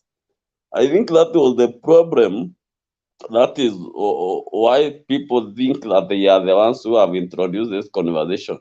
This is a conversation that you cannot ignore. You cannot ignore those people when you are looking for their vote. You must first of all tell them what you have. But in most cases, our people are very clever and they don't listen. But at least, let's say today they are listening. Then there is someone who has said that Raila Odinga, William Ruto's duties were taken and given to Matiang. And then they are complaining that not Matiang is they are not saying Matiang is the deputy president. They are saying it's this Raila who has taken Matiang's role, which is not true. How? Because we are saying his duties are taken and given to Matiang. And then you are saying now it is Raila who is deputizing Uhuru. That you can, I don't think there is someone is being genuine there. If there is somebody who is in opposition, even today, is Raila Odinga. That and you can see he tries his best as an opposition leader to address issues that are touching the common man, like the issue of the fuel prices. He said it as an opposition leader, I will use my legislatures. But William Ruto is here telling us I have 150 MPs, and then he is complaining with us that maybe the first have raised what he is not even telling us what. In fact, I was very annoyed the other day when I heard a Tangatanga guy saying that wameongeza kidogo wameongeza mingi wakareduce kidogo, hiyo Raila ametucheza. Nikauliza sasa, Ruto naye amefanya nini? Si Ruto kama tumetolewa shilingi 5 nayo Ruto atoe shilingi 5 zingine irundi nini na powers zenye ako nazo? Why do they want to mean that that Ruto can only work when he is the president? Raila Odinga is doing everything. He is saying when I was the prime minister, I worked with Mwai Kibaki. I invented this, we introduced this, I designed the road and we invented it. That is what he is saying. And I think even due to that position of deputy president cannot be meaningless. For example, they are saying Raila Odinga has ameharibu kazi ya Jubilee. Between 2013 and 2017, when Raila Odinga was in opposition, they were also blaming him for disturbing the government. So the government is not working. But let's assume they have been saying that Ruto akipiga siasa haizuii serikali kufanya kazi. Then hawezi kutuambia Raila kupiga kelele 2013 to 2017 ndio ilifanya Jubilee isifanye kazi, because it was not an assurity that watachaguliwa mara ya pili ndio wafanye hiyo mambo. Walisema sijui 6 stadiums sijui nini. What if they were not elected the second time? What if they were not re-elected? What could they have shown us? Do they mean that wangekosa kuchaguliwa hatungekuwa na ndeni, because they are meaning that the government is in a copper more when the Ruto is not in government.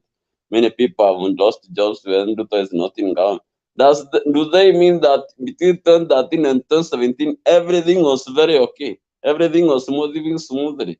I think those are some of the things that Tanga should be clear. Ruto should never run from Jubilee government. He should not. He should not run from Jubilee government failures and successes. At least he can end on something, because he has no legacy. In Moi government, in Kibaki government, in Uhuru government, he has no legacy. At least he would have stick with Uhuru Kenyatta. At least saya anasema tuliweka barabara, of which tunajua si yeye. At least angekaa hapo asemasemanga hiyo juana ingine ya kusema. Hii ingine ya mama mboga. Also about the issue of giving the money to the common man. The 6,000 is going directly to the common man, the common family. Unawekewa kwa account yako kama ile nilikuwa naona COVID. In fact, I will not be the beneficiary of that money, because I cannot say I'm unemployed, but I cannot say I'm among the desperate families, or the desperate households. I will not be the beneficiary, but I'm sure that money will reach the intended people, if I thought it will be released. But when we say that money will be just handed to CDF, it will be eaten by Akina Gachagua and the rest, and within a few days they will be billionaires and they generate very few millionaires. But Raila Odinga is saying that I will put the money in your account directly, and this money hakuna mtu amezuiwa kufanya nayo biashara. Hii pesa 6,000 inaweza nunua more than a wheelbarrow moja, I think ni 4,500. So ukijisikia nataka kufanya biashara na nimepewa hii 6,000, haujaambiwa lazima ukule. Hata ukiweza kuweka yako ya mwaka moja ufanye biashara ama ununue bodaboda hujazuiwa. But what you want is hiyo pesa ikufikie, isipitie kwa mambrokers kama vile unasikia pengine pesa ya Uwezo Funds. Siwezi jua ni how many using from my constituency can access that money. In fact, it is not helping people. It is not helping at all. You can't even know. But anyway, I'm saying our interest. But if pesa ya wazee, naweza kuambia wazee kadhaa, even within my village, wenye walikuwa wanachukua, hata kama saa hii mnasema haiko, nasikia wazee kila siku anaendea unapata juu ni wewe binafsi. Lakini ukaniambia utapea MP halafu akuja anipee, that does not mean that you are not giving handout. This is handout, but it will not reach me. So I think Raila Odinga has the best policy for this country, and that is what I will say. Thank you. Okay, thank you, Mr. Collins. I believe that is clear enough. Kuna mtu na swali? Wakena alikuwa ameinua mkono. Mbele ya swali, I want to good morning guys. Good morning to you. Go ahead. I've waited until my points have evaporated. Evaporated, so do I. Yes. They will descend right now. Yes, I want to make my points very, very fast and disappear. I'll actually not take much of your time. Go ahead. I am impressed and at the same time disappointed in you people.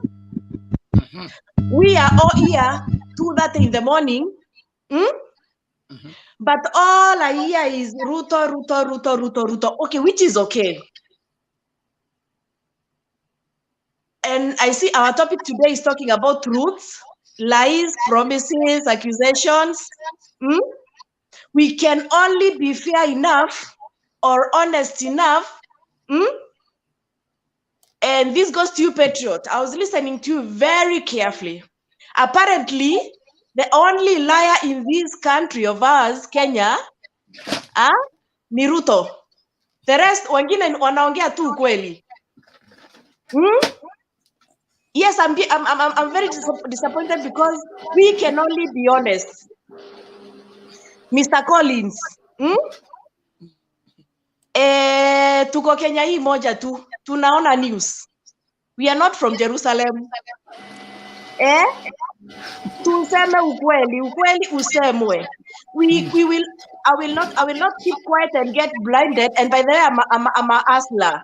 But all the But same, I'm not so McKenna, you're in blind. Jerusalem. McKenna, you're in Jerusalem. Yes, I'm in Jerusalem, but now I cannot imagine. No, listening to Collins, I was like, no, Bana. Ay. Now I feel like we are strangers in our own country. So how are we strangers? Substantiate your points, please. Mr. Collins, you want Ruto to take failures of all that is going wrong in the Jubilee government? While we know also Mr. Raila Odinga is in somehow, in and out. I don't know where he is. In and out, whatever, all over. So McKenna, can you substantiate that? Yes, I'm coming to that. I'm coming to that. Just Bernard. Just give me. Give her time. Give her time. You don't interfere when the other one was talking. Give her time. The minute the handshake happened, something also changed. Ruto is in the government, ile tu ya constitution that, but since the handshake happened, this Jama, sijui hata ye niseme ako ndani, ayuko ndani, I don't know where ako wapi. Then the handshake came also and disappeared with the 4 agendas. And BBI came. Ruto was not part of the BBI. So what do you want him to do? To champion something he's not for? And then you'll tell me now, Ruto now takes all the blame and Raila sits down and enjoys, that he isn't part of the failures of what is happening today. And I'm talking now as per the topic of today. What the lies, the truths, the promises, everything is affecting me. So we will not sit. And by the way, Mr. Patriot, today, if Ruto was to join Raila, you would not call him a liar, right? Would you? So, to be sincere, to be honest, we want to change this country. We want to change this country to sikwe blinded at Ruto, at Raila, nini. No. Let's be sober enough and involve ourselves in real politics that are going to move this country to another level. So here, if we are here giving Ruto all the credit, by the way, this platform today has all been about Ruto. About the few minutes I've been here, mi nimeskiza tu. It's not that natetea Ruto as much as a man hustler. No. We want to take our country to the next level. We have to be sober enough and look at issues. Not to be sycophants. I'm not calling you sycophants, but we are behaving like one. Yes, we are. Patriots, yes, we are. I've been listening. Yes. We can only okay? We want. Relax, okay? You have. No, let me finish. Let me finish, guys. Let me finish. And because I'm leaving after this, yes, let me finish. So that's a heavy one. We don't want you to leave. We don't want you to leave. Don't hit us, then you leave like that. You hit us and then you go. Guys, you're talking. Mr. Collins, Patriot, I was very quiet when you're talking. Let me finish and. Are you not giving us chance to respond? No. I will give, but I'm not even halfway my time. Please. Okay. I'm not even halfway my time, and this is what you're doing to. And you're doing the same thing. You see what you're doing to me now is the same thing you're doing to Mongo, you're doing to Leon, and where is with the. Yes, actually, Bernard, you're the moderator. No, Bernard only comes in when after people talk. When others talk, keep quiet. Kindly, can you go for some time for us to speak fast? Hold on. Which part? You keep on appearing when we speak from the other side. When the other side is speaking, you are ma'am. Why? There are no sides on this platform. No, they are. They are. That's why They are, Bernard. McKenna, Okay. even after Each us one, treating you all so of you. well, this is But what all you are of doing. you I here, don't understand. you should not How many come of No, you no, are I'm being trying to honest. get in the via forum your party when you affiliation? want us to keep I'm, quiet. Reason why you are not I'm being fair. honest, guys, You have and this to. is my opinion. This is my opinion. This is my opinion. I was here, yes, I was on this platform yesterday. Let me I'm tell you here why you are today. not fair. You know So, why you are not fair. You know why you are not fair. The Okay. moment you have started talking, you have mentioned that I think I have not. Nasikia vibaya ukisema handshake. Because you are discussing Raila Odinga and Ruto.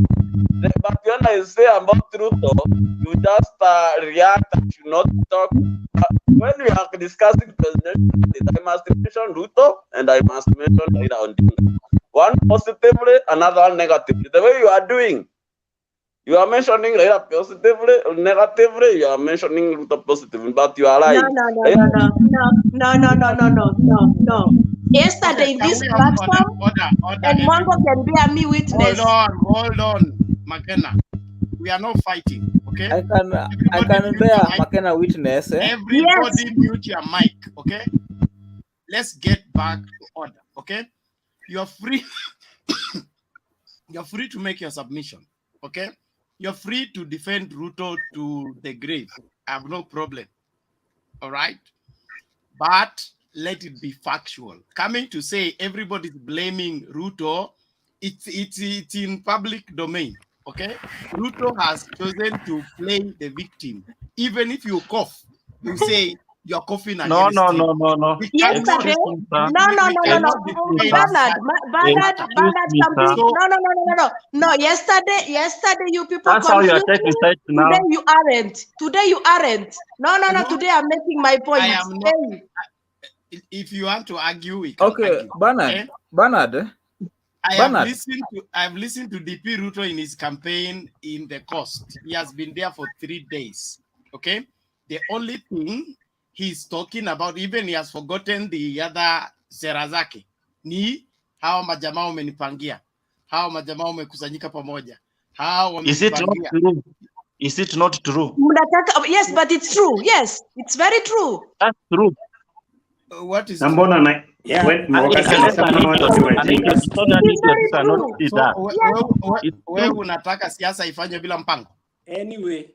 Then why are you complaining? Mnataka Ruto afanye siasa like your way. Let Ruto be. Nawauliza nyinyi watu wa UDA.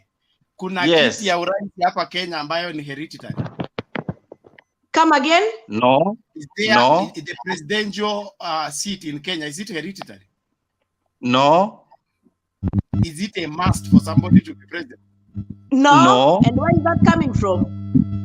Then why are you teaching us how to respond to McKenna? Because you have started saying that we don't know how to speak. That's what you've started. Hold on. Because you're saying if people meet together, the idea to stop the deputy from becoming president. If people meet to take tea, they are gathering to stop the DP from becoming president. There's no guarantee for DP to become president, whether he was promised by Uhuru or promised by Kenyans. That is and why no one in this platform has said so. Relax. Everybody will vie and the best man will win. So nobody should say he's being blocked from becoming president. Everybody will apply to IEBC, will sit for the exam of IEBC. Exactly. If he passes, he will become a candidate. So why should you tell the Kenyans that these people are to stop me? Who is stopping who where? If that is not the deployed system of collecting sympathy, of which all the same. Let's end there. Let me ask you a question. Ask. Why is it that when UDA guys speak, you come up? When ODM guys are speaking about Raila, you disappear.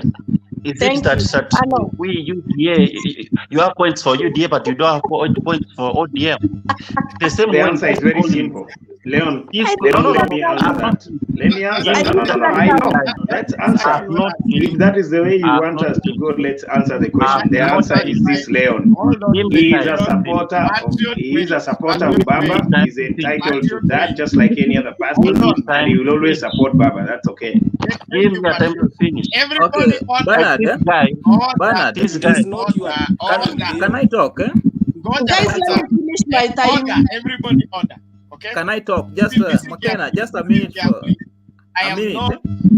In fact, do you know that we were not to Nini. I have been in charge all day. Okay. I came on this platform, and I expected to find the show running, and I was the only one who came here. So I decided to run this show, not because I want to push any agenda. I just brought us so that we can debate.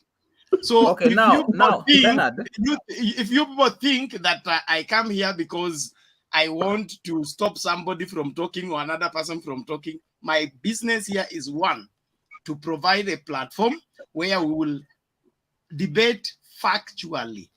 Okay, if you tell me that Raila is not fit to be president, can I talk? Tell me because of 1, 2, 3, 4. Okay. If we tell you that Ruto is unfit to be president, we are telling you history has said this. His track record is like this. His speech to the public is this and that. So we are. If you want to turn this into an issue of they are victimizing me, you miss it, Taweza. Okay, so Bernard. Yes. Can I talk? Talk. Okay, Bernard. You know you are the controller. You are the like in Parliament. You are the speaker. You should take a neutral ground, very neutral, and then now you leave us the debaters to take the sides. But I'm surprised that sometimes you end up supporting so much of ODM, and you are the controller. Now that's where you I think that is not okay, Mwango. Hold on. That is where you miss the point. Bernard. God, yes, let me respond. I'll give you time to respond. Okay. Mwango, that is where you miss the point. Okay, we're here to debate. We are not even in parliament. And then, if I come to pretend, okay, that I am not in support of this, and you are in support of that, my interrogation is simple. I just want to find facts. Ukiniambia Ruto ndio anafaa kuwa rais, okay, kwa sababu ya hii na hii. Na ile maneno unasema haujanipatia reference, ni gazeti gani ama ni constitution gani ama historical nikumbuke siku gani. You have not given me that. I have right to interrogate because the content being placed need to be factual. Not just because I like Raila, I tell you, vote for Raila. It doesn't matter, vote for him. It doesn't matter, vote for him. No, we must provide. Our debate is as quality as the facts we provide, not as who we have defended. That's the reason. And sharing does not stop me from exercising my constitutional right of who I front for. But I'll give you ample time to make your points. Yeah, thank you. When Bernard, propaganda begins. Okay. Bernard, a quick one to my brother Mwango. Just a quick one, Bernard. Let's be honest. This discussion has been very, very, very, robust. We've been very kind to each other from the time we began. Let's be honest. Up to the time when our sister came on board. You see, there is one thing that you must also agree, and Bernard is not an exception. We all have some reason to support one person, and we have reason why we don't want to support the other person. And we are all Kenyans, right? So for me, if you are to ask me, the way we've been deliberating with smiles, Mwango, I think we've made a lot of progress. But there's something here that I must point out. And I stand to be corrected. If I'm wrong, well, I'll correct that in my life. There's something I want to say here. ODM people and those who support Baba, we have our own weaknesses. You will help us to improve on that if you're honest and you provide evidence.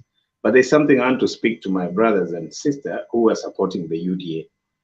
There is a character trait that is running throughout the way you people present yourself, and we don't really mind it. But on this platform, I wish you really worked on that, which you have done actually until the time when the lady came. Why can't we be allowing one person to speak, right, before the other person speaks? Number two, to me, I think it's a demeanor to start pointing out mistakes to Bernard while we've decided to be noisy both sides ourselves. This has nothing to do with Bernard. Bernard has somebody to support. Mwango, I know you support the DP. You know I support the Right Honorable. And we have done this with decorum. So one thing I am disappointed with our sister who has just left. She's come with an arousing of emotions. You know, she's come like hitting on us. While in the real sense, yesterday when she came, some of us were very neutral. I supported some of her points. If you look at, and you can go back to the YouTube.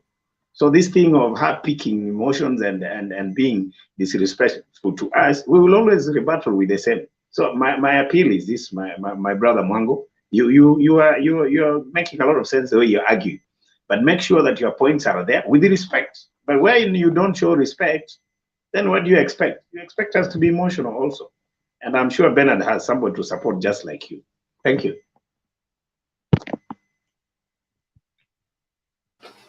Okay, so Mango, you're speaking. Mango, unmute. We can't hear you. Unmute. Okay, 1 minute. Yes. There's something that has really disturbed me for long. DP, at some point, he was in ODM. He was a very strong supporter of Raila Baba. We never heard of DP being called thief, mkora, nini. DP later supported Uhuru Kenyatta very strongly.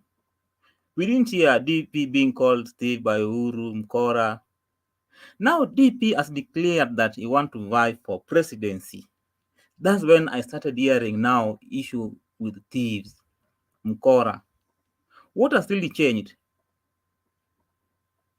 What has really changed from DP?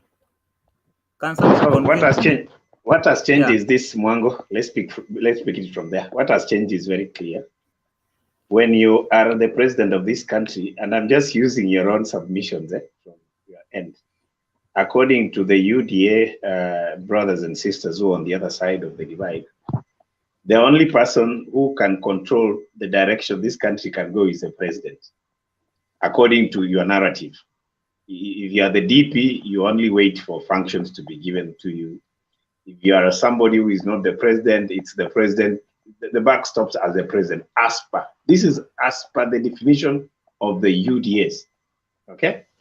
So when you're not the president, the way we scrutinize you is not the same way when you are aspiring to that senior position that can take Kenya to either the dock or to the right direction. So the simple reason why we are bringing up some of these historical instances to show whether he's fit for this job is because the job we want is not a minister for agriculture, is not being the deputy president, is not serving as the minister for education.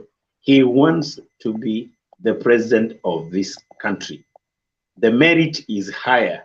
We must interrogate your history than the way we did it, because when he was supporting Uhuru, he was going in as a deputy.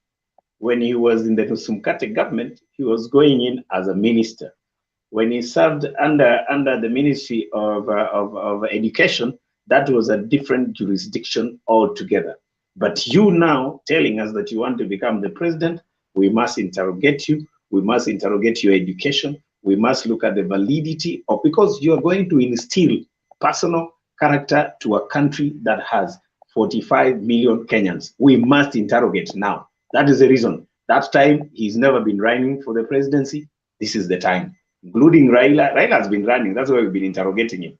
But for Ruto, we must have a focus so that we don't, waste it. So the reason is, Mwango, he has never run for the presidency.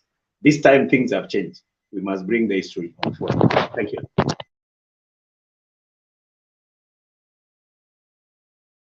Can I add something on that? Okay, Mr. Collins, you're saying? I want to add something. Why DP now? In 2007, DP was in ODM, and he was in ODM with the Right Honorable Raila Odinga, and Raila Odinga had nothing personal with the deputy president. That is why even after the fight, after the post-election violence, he gave him a ministerial post. He was not the only person who was given a ministerial post. There were so many. But since Raila Odinga saw that this is not someone that I can trust, after maybe some scandals were involved, he fired him. He not fired him because he hate him. He fired him because he did not perform the way you expected. And since then, Raila Odinga has never worked with him. And maybe the time that you see Raila Odinga working with the deputy president, that is when you can ask Raila Odinga, why have you accepted someone that you... Because before then, William Ruto was the Ngundi man to Raila Odinga, but after being assigned some duties, Raila Odinga saw that this is not a man that I can work with. The ideologies are different. Maybe the bottom up and the rest, they were not matching because I am allocating this ministry and this person is not performing the way I want. Then came Uhuru Kenyatta. Uhuru Kenyatta has worked with him for like 5 years. He has seen that he is not performing. Maybe when you see that Uhuru Kenyatta supporting DP another time, that is when you can ask why has he accepted me anymore. So you can say the DP has spoiled his name to those people who he supported after being given the job. In fact, if they did not give him that job by 2007, that is when we could ask, why did you not give him a job? Then he failed. But after giving him the job, they find that he is not the right person to hold that position, and they left him. Uhuru Kenyatta has done the same. So DP is persona non grata to those two people because of his behavior and his behavior and his character and maybe his ideologies. That is the reason why he has been put aside. That is why you are saying he's a thief. Okay, now Fakia nyumba kutoka juu mpaka chini. Tosha watu waende nje kwa sababu hatuwezi endelea tukiwa na watu kama hiyo. Basi ya mwisho mheshimiwa, nimeongea sana na ndio nikasema jameni, andika ile maneno raia wanasema. Wala wanapiga simu kwa His Excellency the Deputy President, ambia James Aruna ameongea sawa sawa. Basi kongoi sana. Wanalaumiwa, wanasema waliiba na wizi wako hapa. Pole baba, pole kwa wewe kabisa. Baba yako alikuwa mzalendo na wewe pia umekuwa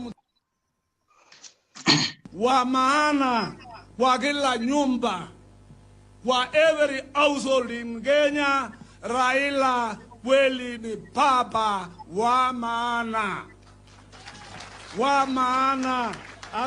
Hata ndege angani baba wanakusifu. Ni kweli, ni kweli, kwa sababu baba yake wakati wa ukoloni sisi Wanandi tuliteswa ya kutosha, tuliteswa ya kutosha, ile hakuna binadamu mwingine imeteswa hivyo. Kuna bahali naitwa Mulangu pale, sijui kwa historia ya hii inji, kuna inji bahali ingine naitwa Mulangu na wazungu. Mnandi alikuwa akipewa kibande nyekundu ili aingie White Island shamba lao. Sikiza tabu tulipata mpaka wakaua Laibongo Italel Samoei. Na sisi tunataka wewe Raila uliokoa Moi 1992 wakati nataka pendolewa na wabwenyenye wale walitaka kutoa. Wewe ulisimama na yeye na chama lako la NDP, ukalete wachumbe wakasuilia. Juzi umesaidia Bwana Kenyatta, kijana ajui mbele na nyuma, roho yake kama yako. Tunajua sawa sawa. Waja wanakimbia umuumu, hawa ni mafishi. Amujui ngawa na bebereza vijana na kina mama tabu iko, tutaingia tabu ile hatujawahi kuona siku ngine dunia hii. Chungeni kabisa, sisi Wasingishu tuko na wewe bega kwa bega mpaka tuone ya kwamba umeingia Ikulu, na wewe utaingia. Hata Mungu mbinguni najua wewe ni mtu wa haki. Juzi wewe ukachibu hakuna pesa yako ngam offshore. Sasa nataka uuliza wajumbe, pole na wapi kinena keka? Kanini keka ni kani? Toa mdomo. Poleni kabisa. Kumbe kaa chini sasa. Mheshimiwa kaa chini. Kumbe Kenya, haki ya Mungu tulichagua watoto haki. Tuanguke tu kwa ajili vijana wako viongozini.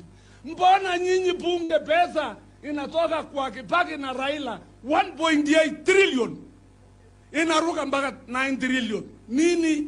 What are you doing in that legislation house? Mnafanya nini? Wabunge muko hapa, ona yetu wametoroka. Ona ya hapa hawezi kuja, wametusaliti. Kazi shambani tuna tabu ila hapana wezekana.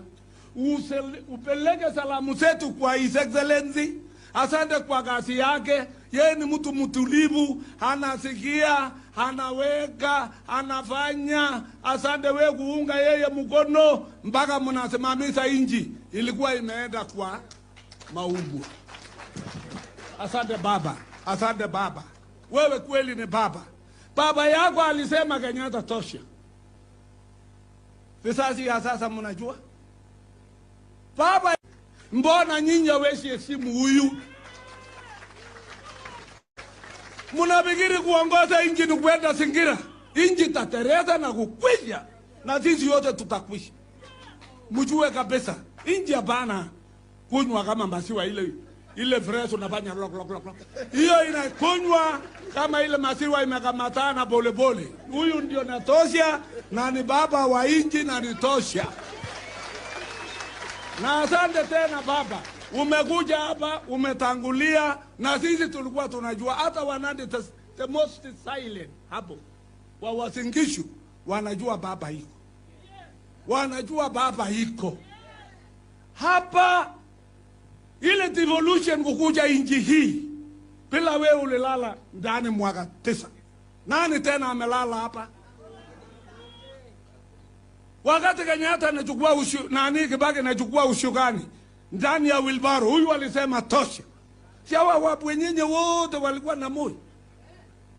Ingawa moyo alifanya yake mzuri, ile tunashukuru kwa kazi ile amefanya, lakini hajasinda kazi ya Papa Raila Amolo Odinga. Mtu amejitolea roho yake pamba.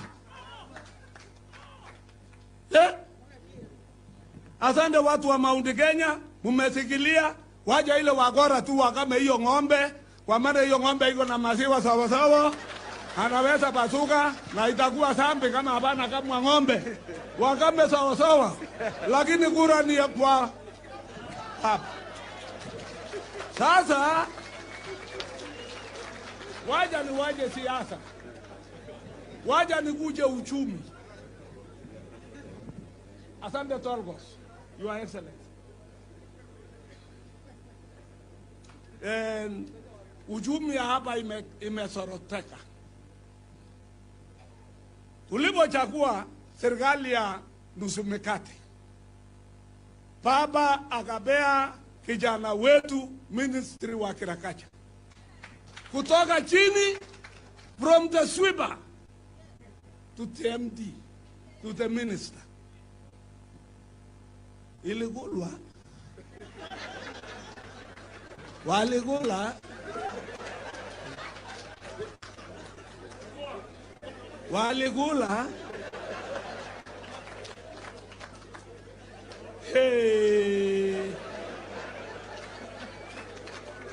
waligula mazito.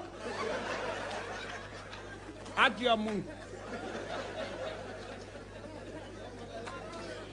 Haya, akapea yeye minister. Baba akaona anamaliza huku, akasweep, sijui seli kosi aliingizwa, akaenda higher education. Baada ya kuunga baba 2013 aliona ya kwamba hawezi kamulika, katoroka Bahala. Ndio Bahala Kenya sasa inakalia chameni. Where are we? Where are we? Where are our professionals? Wapi wale watu wamesoma? Mumesoma na musemi kila sisi tuko television na menjo tukilia. Sisi tunalianga kila siku kwa mahindi, kwa sukari, kwa maziwa. Sito yetu imechukuliwa. Ukienda menjo tukituma anaambiwa na wale wenyenye pale iko kesi. Iko kesi. Menjo iko kesi. Haya, kebe imechukuliwa. KCC ndio hiyo. Serial amejaza ile vitu ya yao. Sasa mnataka tuishi ache? Baba, utoke na uokoe nje na usafishe.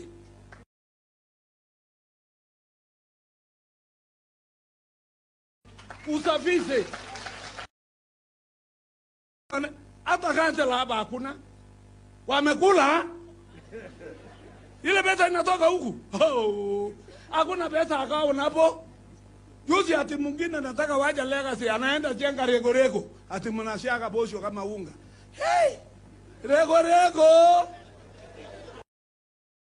20 years legacy issue. Sisi tu tunakaa na Mungu na ile mali ya wazee wetu. Hivi ndio tunakaa wazingishu, atujui serikali wala wapi. Mtoto kuandikwa kazi ni ngumu. Heri kweli amesema Wilbur anajua kila mtu yuko poma. Hata yule wa university anajua.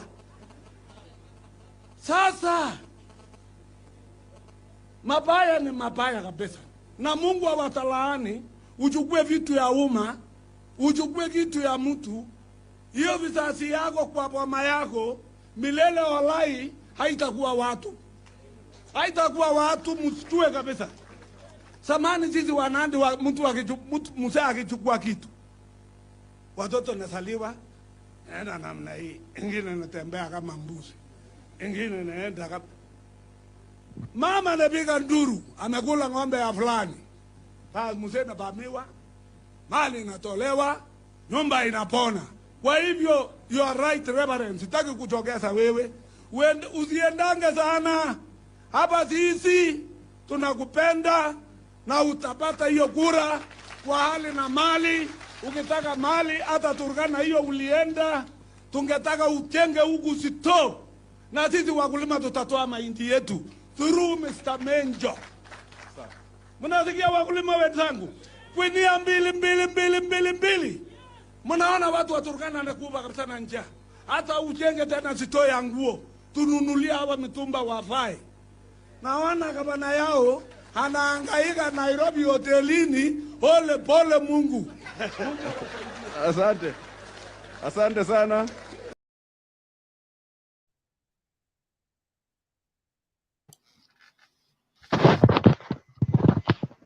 I rest my case. Yes, sir. Hata hakuna kitu ya kuongeza. Sasa wewe umemaliza hata. No, psychopath of highest order. What do you expect when somebody is believing in something that, you know, that's psychopaths. We also have psychopaths in the other side. Yeah, so it's okay. But be careful the way you talk to old men, Leon. That's an old man. No.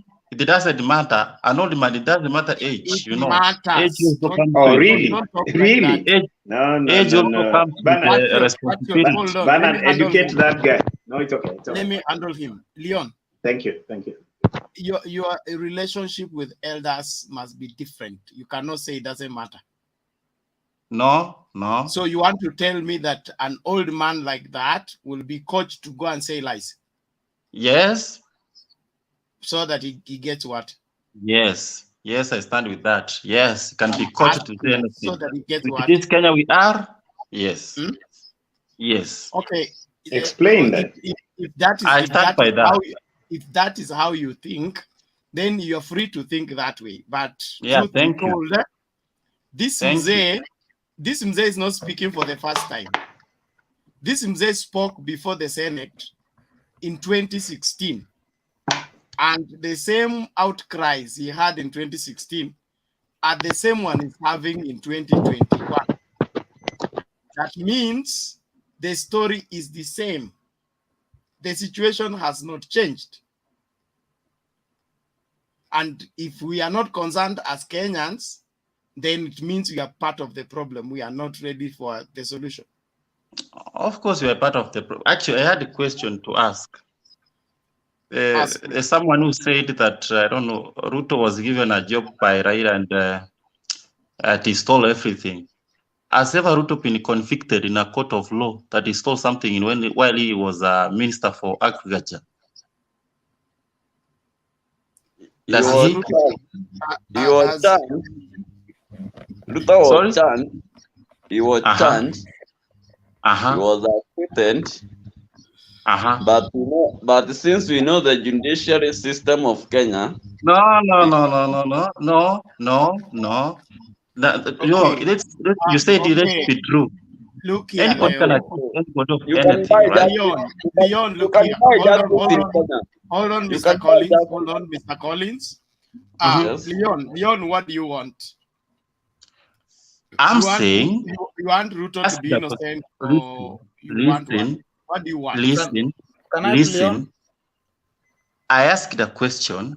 Yes. Kama Ruto ameshtakiwa kwa wizi kwa hiyo ministry of agriculture. You said Ruto yes. No. See, you give me time, I speak. Hold up. What's wrong? Leon, don't be harsh. We are in a debate. Yeah, because you're not giving me time to speak.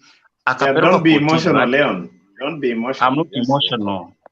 You know, people have different characters. That's my character. But we are helping you. Don't be emotional. Don't be emotional. Hold on, everybody. Let him score his points if he has any. I'm waiting. You said Ruto akapelekwa kotini akashtakiwa and he was acquitted of wrongdoing. Then why are you still calling him a thief? What about Muteshi's land? The same case. Case ilienda kotini. Sirisha. Did it say there? What was the ruling? The ruling was Ruto had bought a land from someone, right? And that someone had taken that land from this wrongly, right? Was he found guilty or not? Was he found guilty? The person who was found guilty is the person. Answer that, Leon. Was the DP found guilty, yes or no? No, he wasn't. He wasn't. Why was he requested to compensate? Why was he requested to compensate Motesi some amount of money if he was not? He was not. You cannot be fined when you are innocent. Okay, let me answer you. Ruto bought a land from someone, and that someone had taken a land from somebody wrongly, right? Yeah. So Ruto was a victim here in between the two guys. So Leon, when the court find out, hold on, Leon. It's important. Was he acquitted or found guilty? Was he acquitted or found guilty? Was he acquitted or found guilty? If we want to be factual on this matter, okay, can I talk? Can I help Leon? I've not finished with Leon. Okay, if we want to be factual, we follow the proceedings of the court, the way they went. According to that case, it was not even concluded in court. Okay, they sought out of court settlement when things became tougher. Okay, then the orders were given, 5 million to be given to Muteshi and his land was given back to him. The story of the land he bought that was belonging to somebody else is about this Eastern Hotel. So you're mixing two instances that are not similar. No, that one now you're wrong. Now, even if I am wrong, okay, a person of the capacity of a deputy president, okay, how can you buy two lands, okay, from people who are thieves. Or When who did stole it he from buy? somebody else. Huh? When did he buy the land? Did he buy the land when he was a deputy president, or he bought the land when he was even I'm not before? saying a person of the caliber of the deputy president. If I go to buy land right now, even if you want to sell me land, okay, I will have to check, call my contacts in the Ministry of Land to confirm whether that land has a case, has been transferred how many times, who are the original owners, before I accept to pay. Now, if me as layman as I am, I'm able to go through that process, what should be the DP doing? My friend, Politician who has been in politics since 1992. my friend, this land was bought way back, right? Bernard is not your friend. He's called Bernard. Now you Look see. here, hold Refer on, Leon. people to their names. Way Leon. back how? When Leon. the land was snatched from Teshi during the post-election violence. Has there been any other senior government officer who has born a land hungry, or it is only the deputy president, the two of them? Two of them, Is which there any one? other? Have you ever had Raila Odinga, Uhuru Kenyatta, or Musalia Mudavadi, Kalonzo Musyoka, or any other MP buying a land hungry belonging to others? This land of NYC Kalonzo took the other day was jamming upside down. The Morales land, that Raila took. What's wrong with the Makabuli land that Mudavadi took. You know these things, my friend. Was it taken to court? Was it charged like Ruto? Was it charged? Hold on. Yeah, Let's be charged. Let's go back to our senses. Thank you very much. Look here. I have said here on this platform, forget about corruption equalization fund.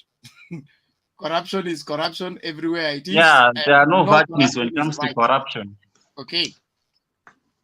Let us be sober, and I want us to call it a day. By sunrise is a working day. So I want us to give our closing remarks. Tungatuke hapa. Mwango, ulikuwa unasema nini? Swali yangu hata imeshapotea. Mmeongea mingi hata mpaka swali imeenda. Swali imeenda. Mnajua ninyi watu wa UDA mnanifurahisha sana. Ni kama mmewekewa vaccine. That you should carry the same story everywhere all the time, the same script. Even in politics, it doesn't work that way. You don't go on the podium and speak the same way as if you've been coached to do that.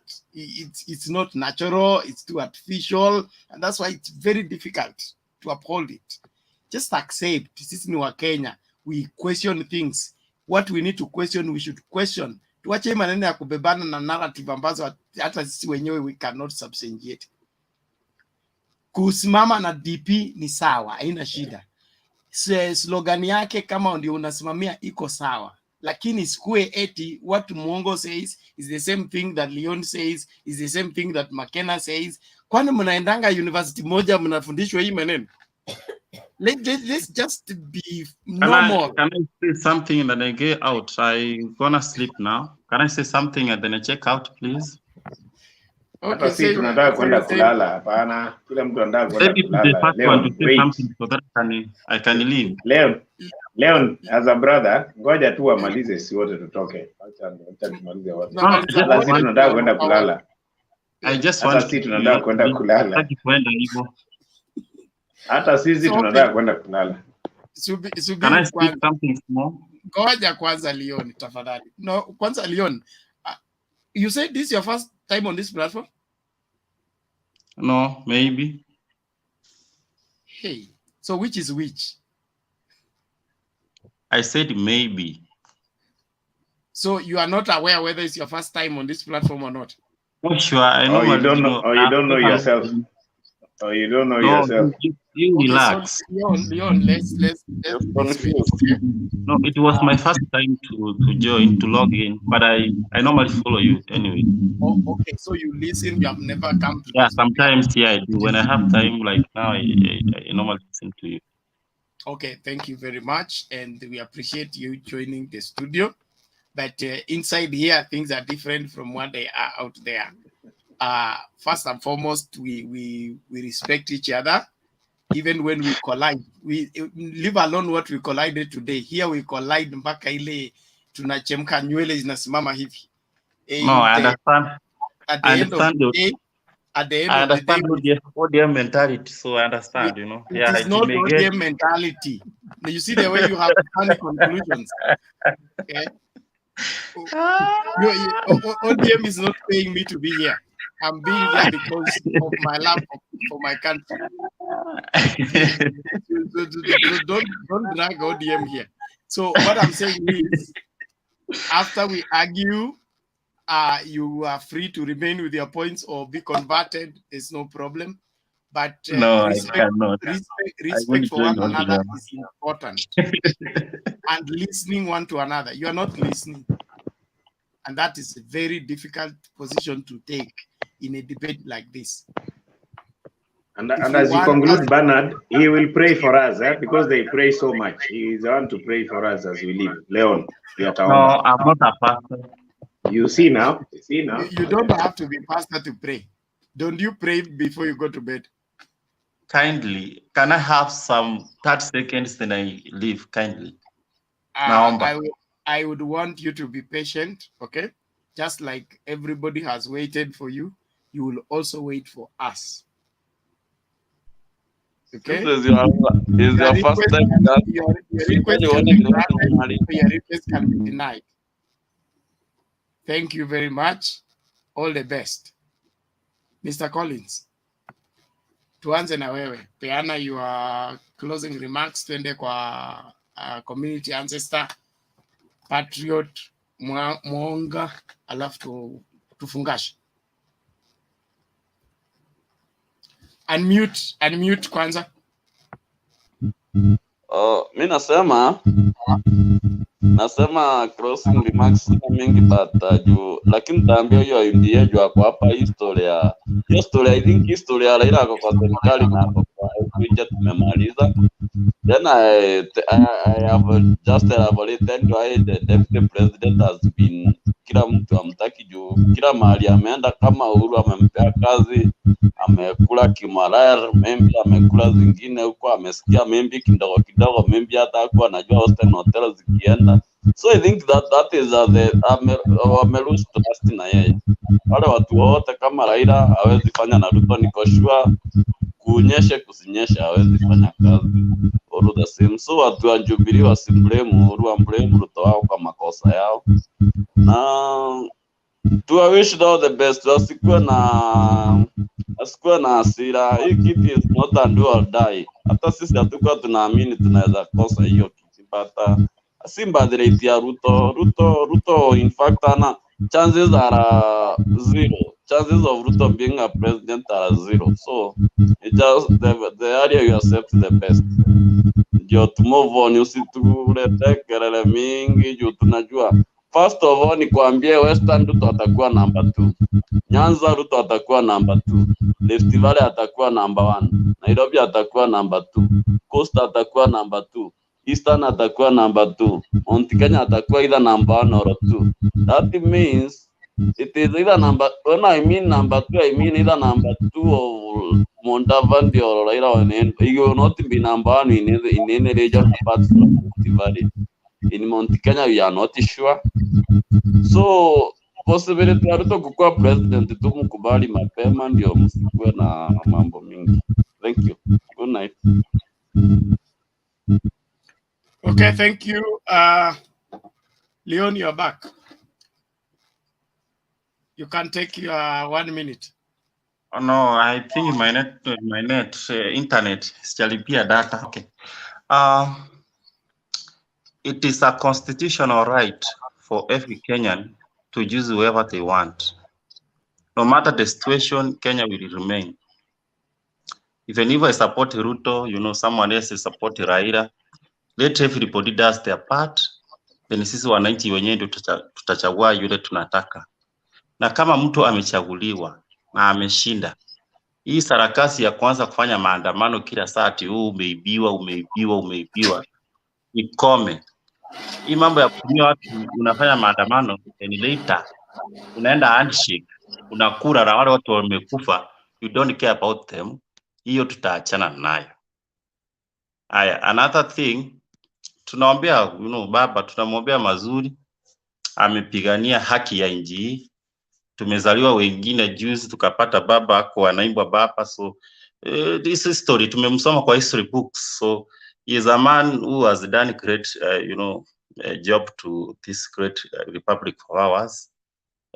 Tuwezi tukamuingililia sana. He has done something that everybody should be thankful to him. Lakini wakati wake umefika sasa wa kuelekeza wengine. Hata si lazima akuwe hapo milele amina, akufe akiwa hapo. Inafaa ashike mtu mmoja sahi mkono, amuonyeshe njia, kwa sababu ila amefanya is even more than enough to be becoming a president. Baba is more than a president. These small things hapa inafaa ashike sahi mtu mkono, amwambie njia ndio hii kijanangu. He should be somewhere seated somewhere and being taken care of. So hii mambo ingine tukikutana hapo nje, you are still Kenyans, na tutaendelea kuombea Ruto wetu. Tunaamini atakuwa president whichever time maybe. We pray for him as we pray for everybody. Thank you so much and have a good night.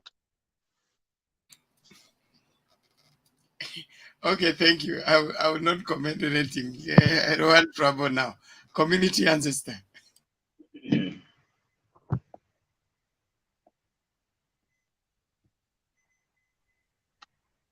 Yeah.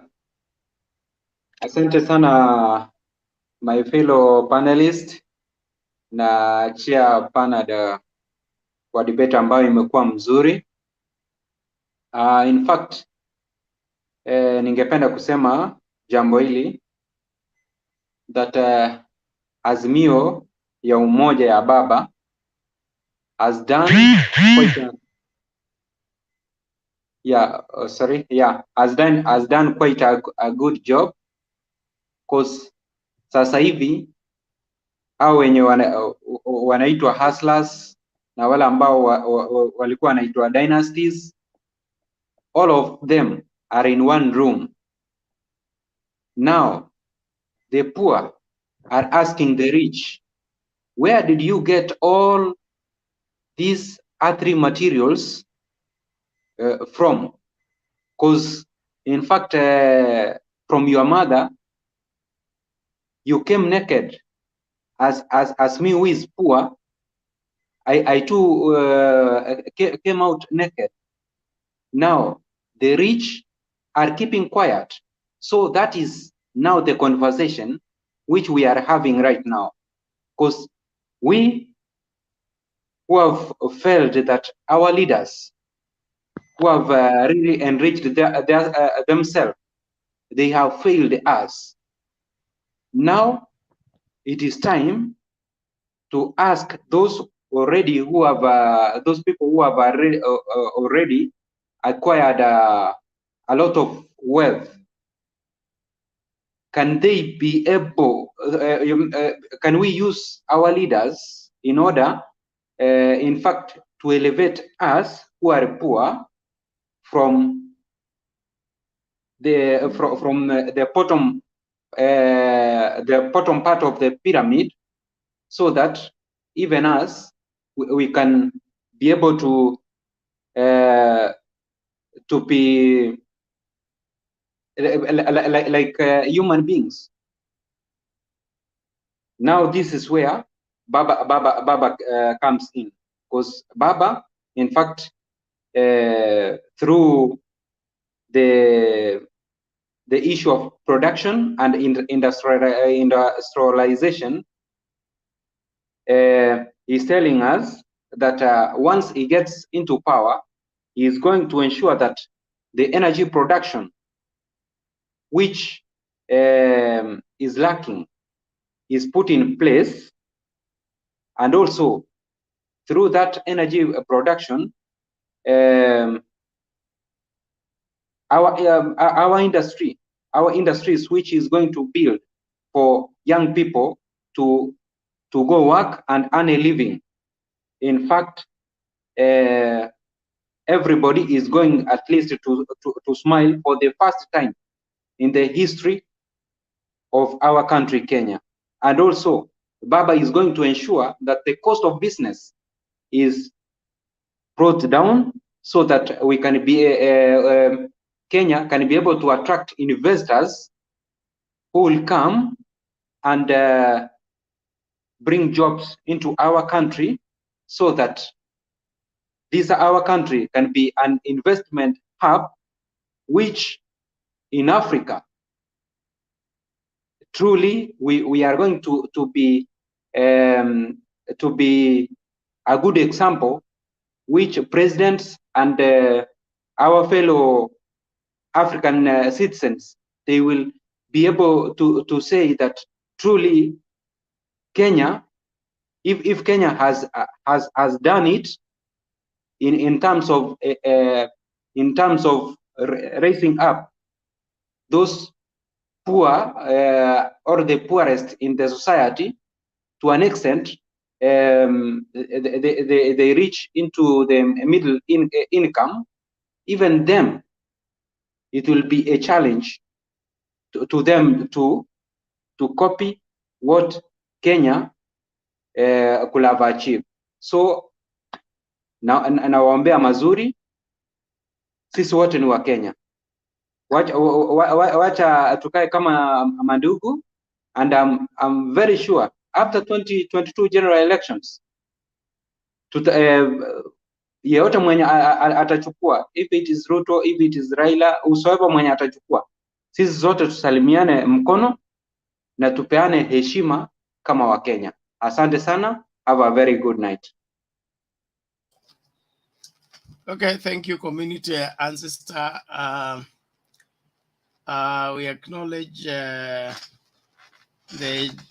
coming in of Themba, Samilong, and Raphael.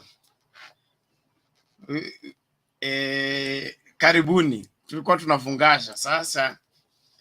Vile mmekuja, sijui mtaweka programu yenu mkaendelee.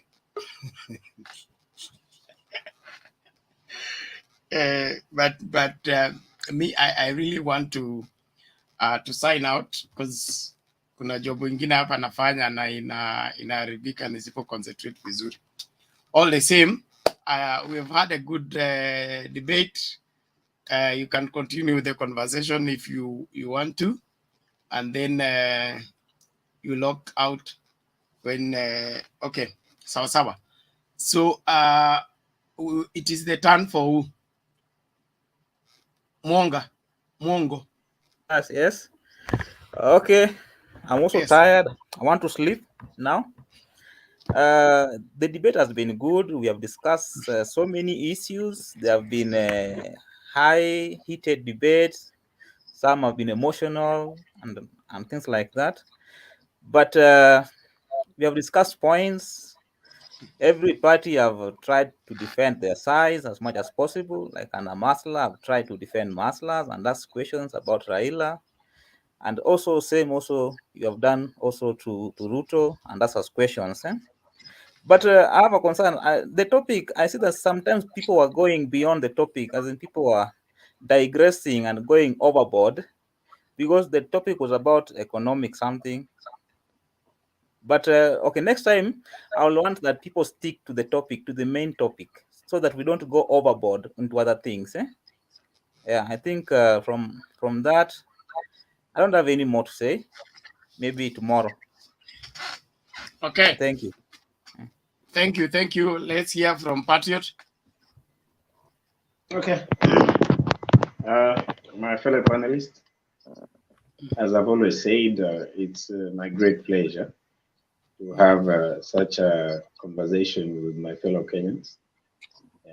And I am sure, had this platform been able to have more Kenyans, we will all be here. You know, the ODM, the fraternity of the handshake, the UDA. I can imagine how it would be if the platform was to have maybe 5 million people. it will be a very interesting scenario. But this is the sample of how Kenyans, will debate on an issue, especially now that we are enjoying the democracy at this very stage of our, of our country. I think it is good to mention that the freedom we're enjoying today, which defines how we relate, how we talk, how we discuss, our political discourse today is so much anchored on the freedom that was so much fought by the person. Some of us really ask God to help us make him the next president. So this is Raila Amolo Odinga. For those who read history, because I know not all of us love history, for those who do love history, you will know that there is a lot that Honorable Raila Amolo Odinga contributed to the effect of to the effect that today we are able to argue, talk, and at the end of the day we smile back. Those dark days, you will imagine not many will come out in the open and to discuss and give out their views. Those dark years. I want to give a lot of respect to this old man who has lived within his lifetime in difficult years while he was in jail, the 9 years and year out. I believe God has kept him alive for a reason.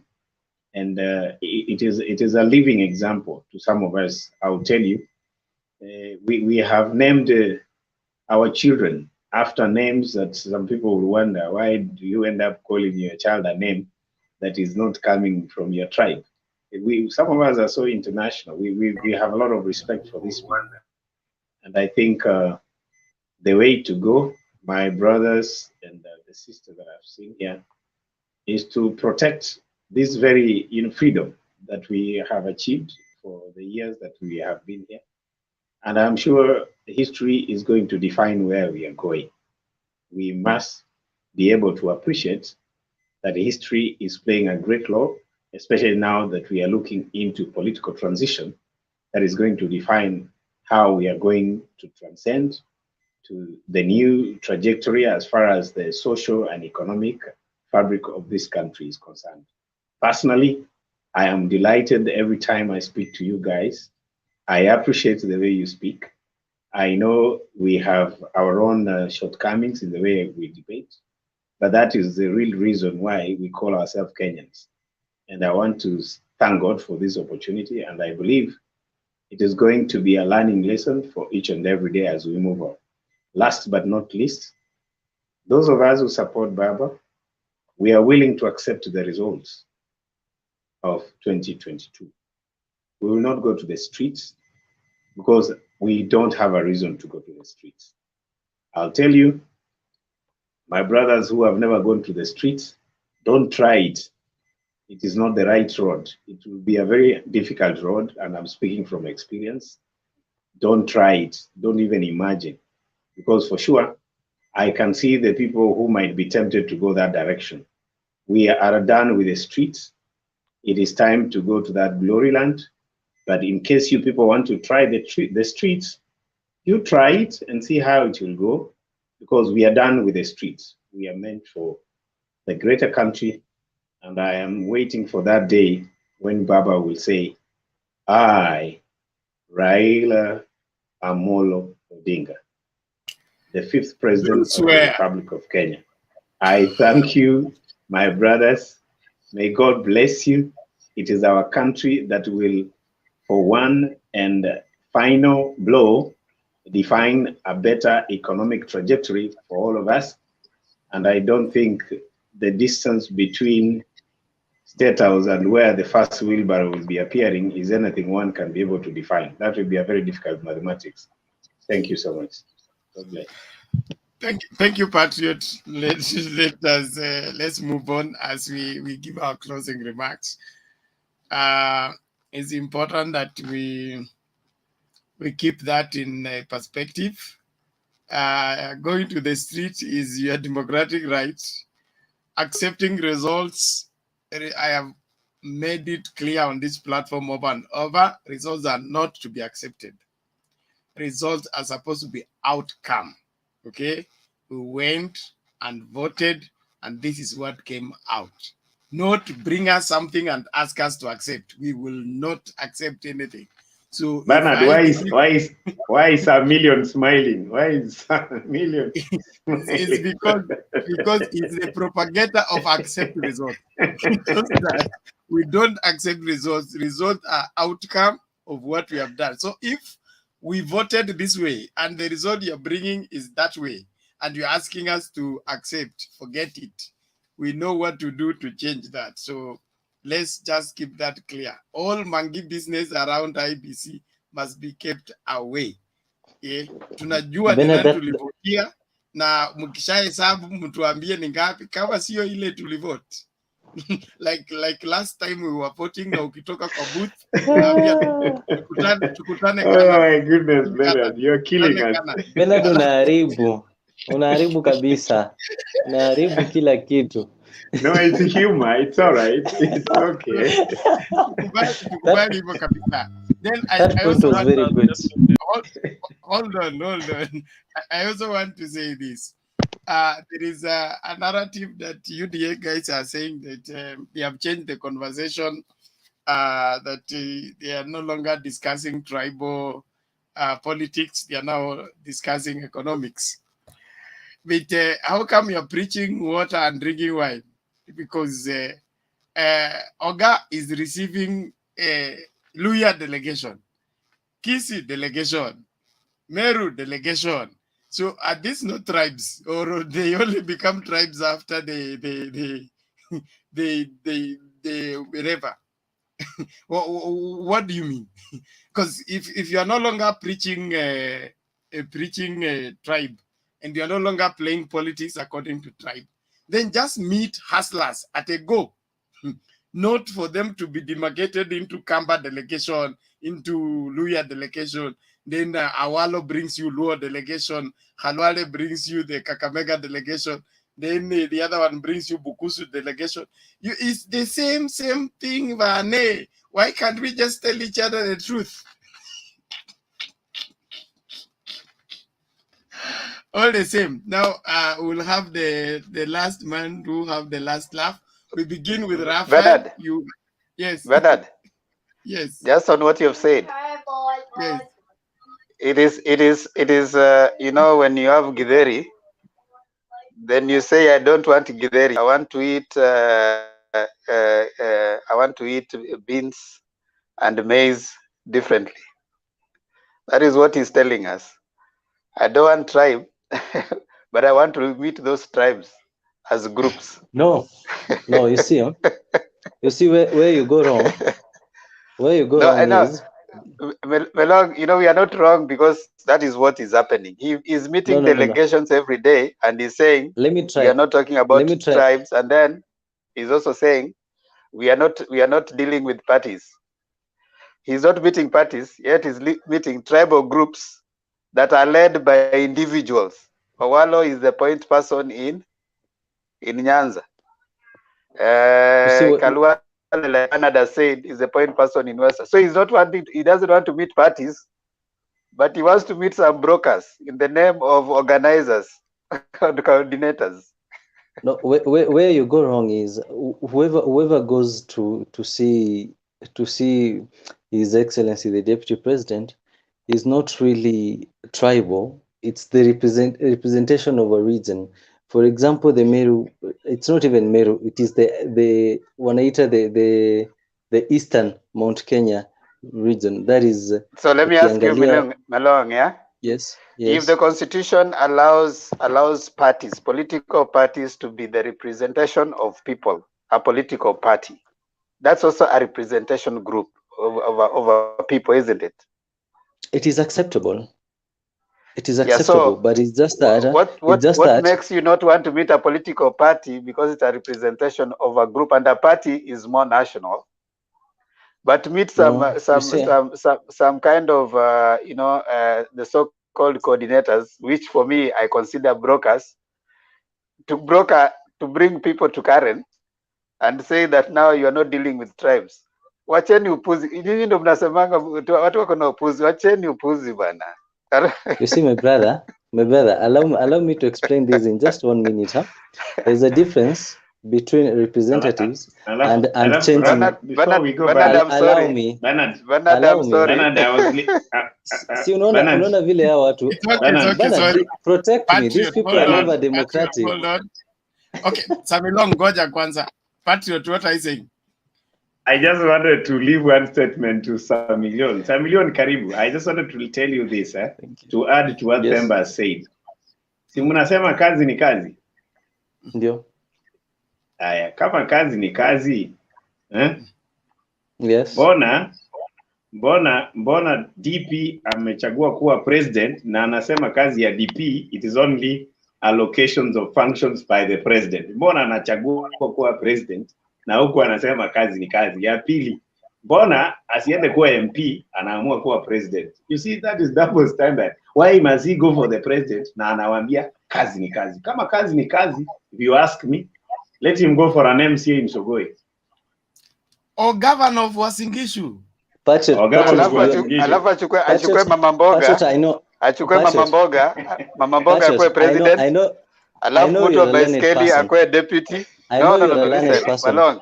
Do not allow myopic reasoning.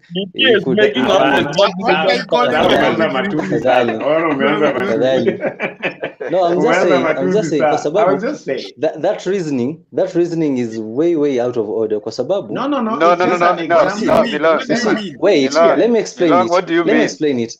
Allow me. No, you can't say that. Far below. Okay, Allow me to explain. It cannot be below than a wheelbarrow. It cannot be below than a wheelbarrow. I cannot explain when you're talking. I cannot explain when you're talking, my brother. Allow me to explain it to you. Fine. The reason why I'm saying it's out of order is any elective position, everybody can vie for them, except the president, where there is an age limit. Sindio? So Ruto is entitled as any other Kenyan to vie for whichever seat he wants. Whichever seat, you're right. For whichever seat that he wants.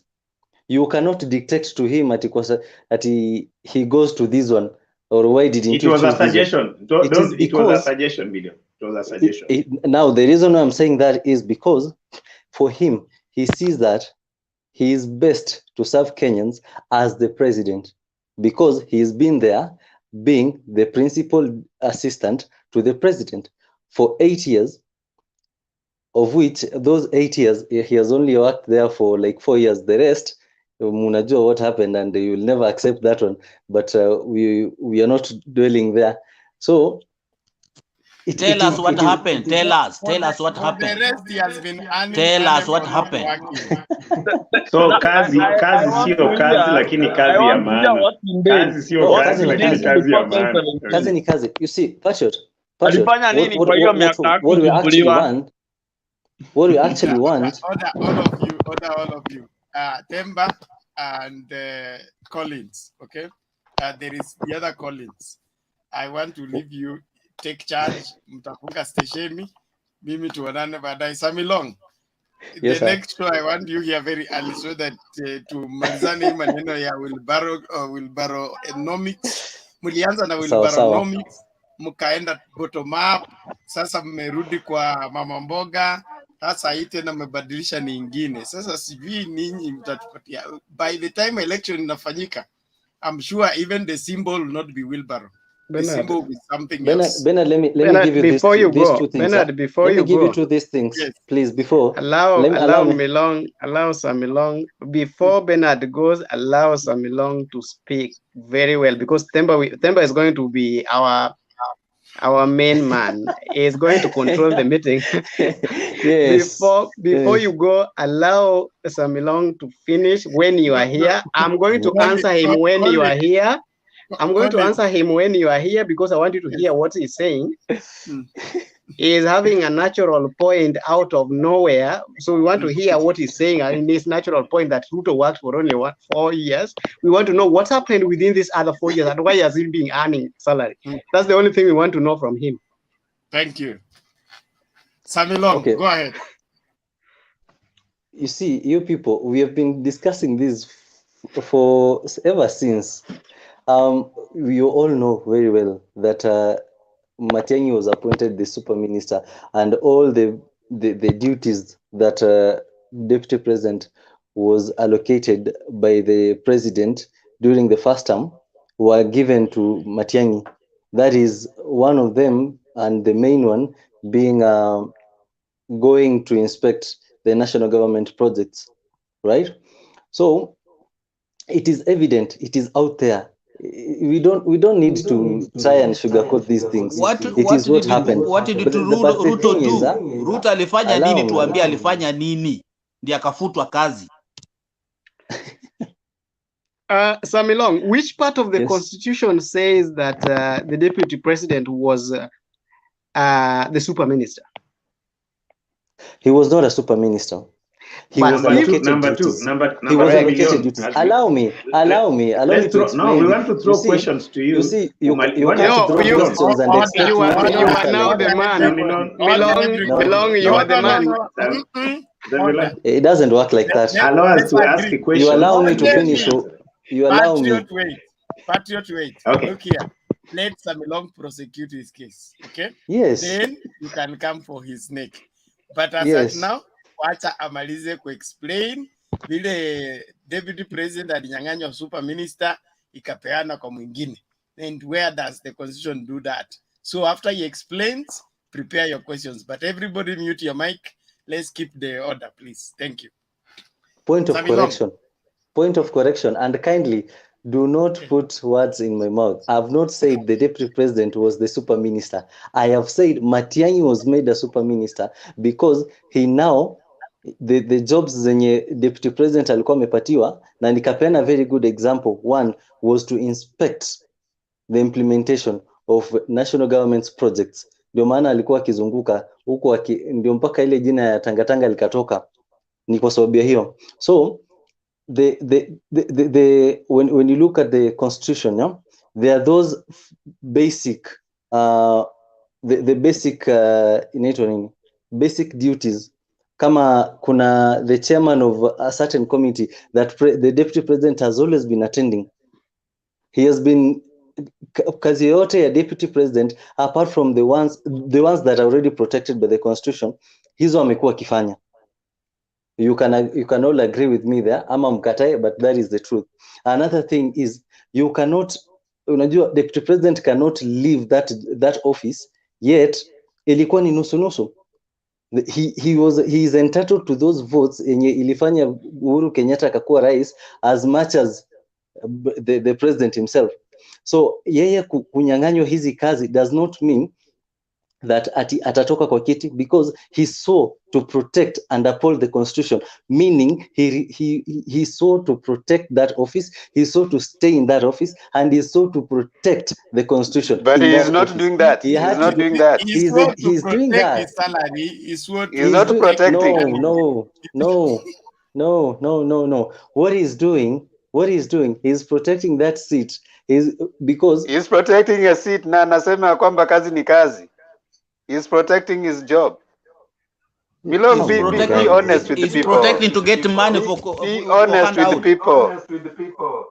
No, he's protecting to get money to hand out.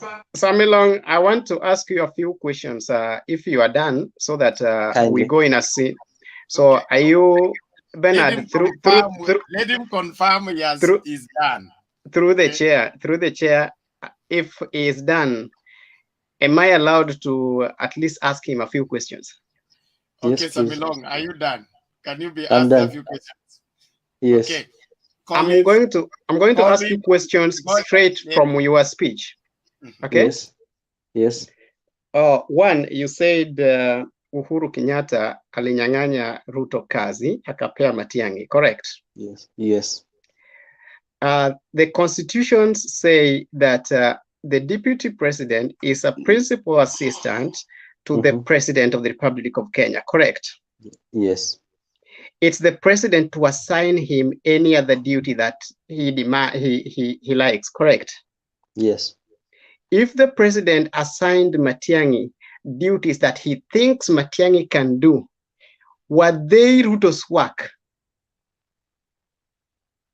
I repeat my question. If the president assigns the duties to the deputy president and any other minister, and he decided to give Matiang'i some duties, were those duties meant for Ruto? Yes or no? No. So is it true that Ruto hakunyang'anywa kazi? No, that is Namate. no, wait, Collins, you understand what I said. Okay, I'm Understand just what I asking said. you. I'm just asking you your questions, No, and you I'm just see, using. you see, Hold on. you see. Raphael, you are saying something when you are mute, so we can't hear you. Collins, that's See, smart of you. That's very smart of you, man. it is not Hold on. smart. It is not smart. Hold on. You're trying The two to of you. twist what I said. No, I'm just using your question to ask you the same question. No. Okay, You wait for the Samilong question. and Collins, hold on. Raphael. Raphael is speaking when he's mute. Raphael, VP. Unmute and speak. Unmute first before you speak. We can't get what you're saying. Rafael amekunywa nini? Anaonekana hiyo macho amekuwa mahali. Okay, that was one question that I asked. Can I go to the next? No, Please, Collins, let me yeah, add another yeah. one, please. As I go to, let me add one on yours, alafu uendelee Collins tafadhali. Patriot, ngoja amalize na Collins, then wanakuja kwako. Okay, sawa. Collins, go ahead. Okay, the first question is, you've confirmed that Uhuru Kenyatta can give the job to any other person because the work of the principal assistant is to take instructions from the president, correct? Yes. Next, you said that Ruto worked for 4 years, and the other year we know what happened that you said, correct? Yes. So, and you said that the government was a 50-50 because he has to account for the votes that he contributed to the presidency of Uhuru Kenyatta, correct? Yes. Is it possible that the Jubilee government messed in a 50-50 basis? How so? So is it possible that Jubilee government did well to the country in the 50-50 basis? As far as I'm concerned, the first term was good. Whether it's a first term or a second term, the government was a 50-50. Okay, the first term was good, correct? Yes. The things that we are suffering today is because of the 40 billion Kenya shillings that was lost, which was in the, how do you call it, Eurobond, okay? And it was done in 2014 and 2016. All the theft that were done between 2014 and 2016. Was that a first term? Point of correction, not all the thefts. Most of it was no.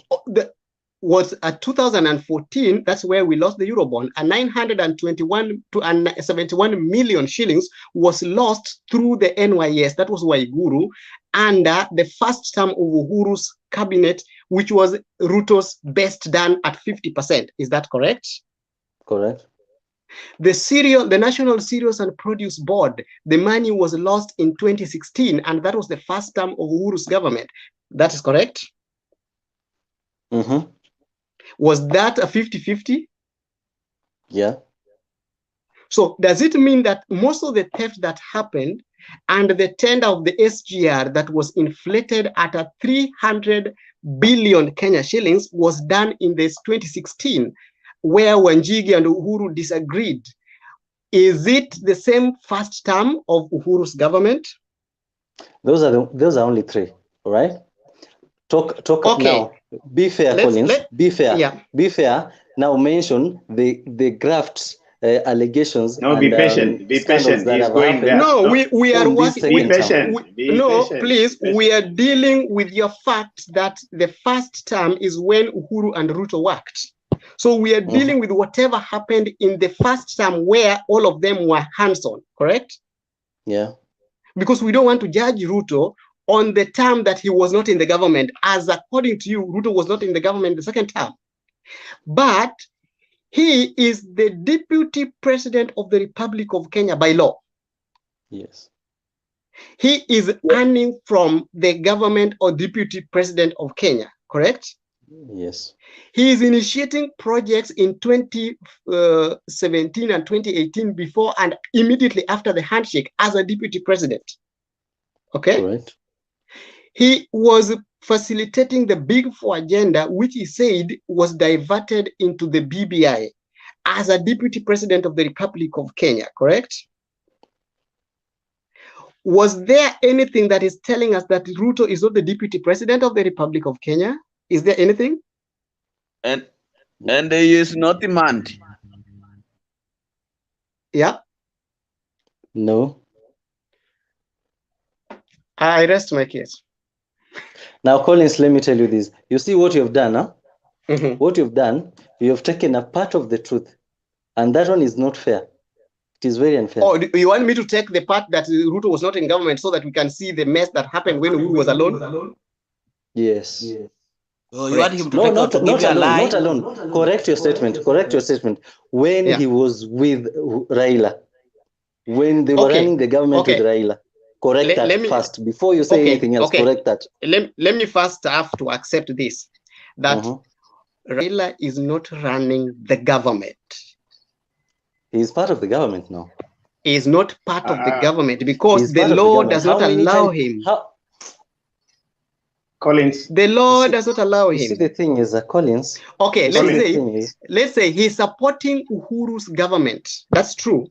He's supporting Uhuru's government. Since Raila got into the so-called government, has there been a reshuffling of the ministry of which new ministers have been put?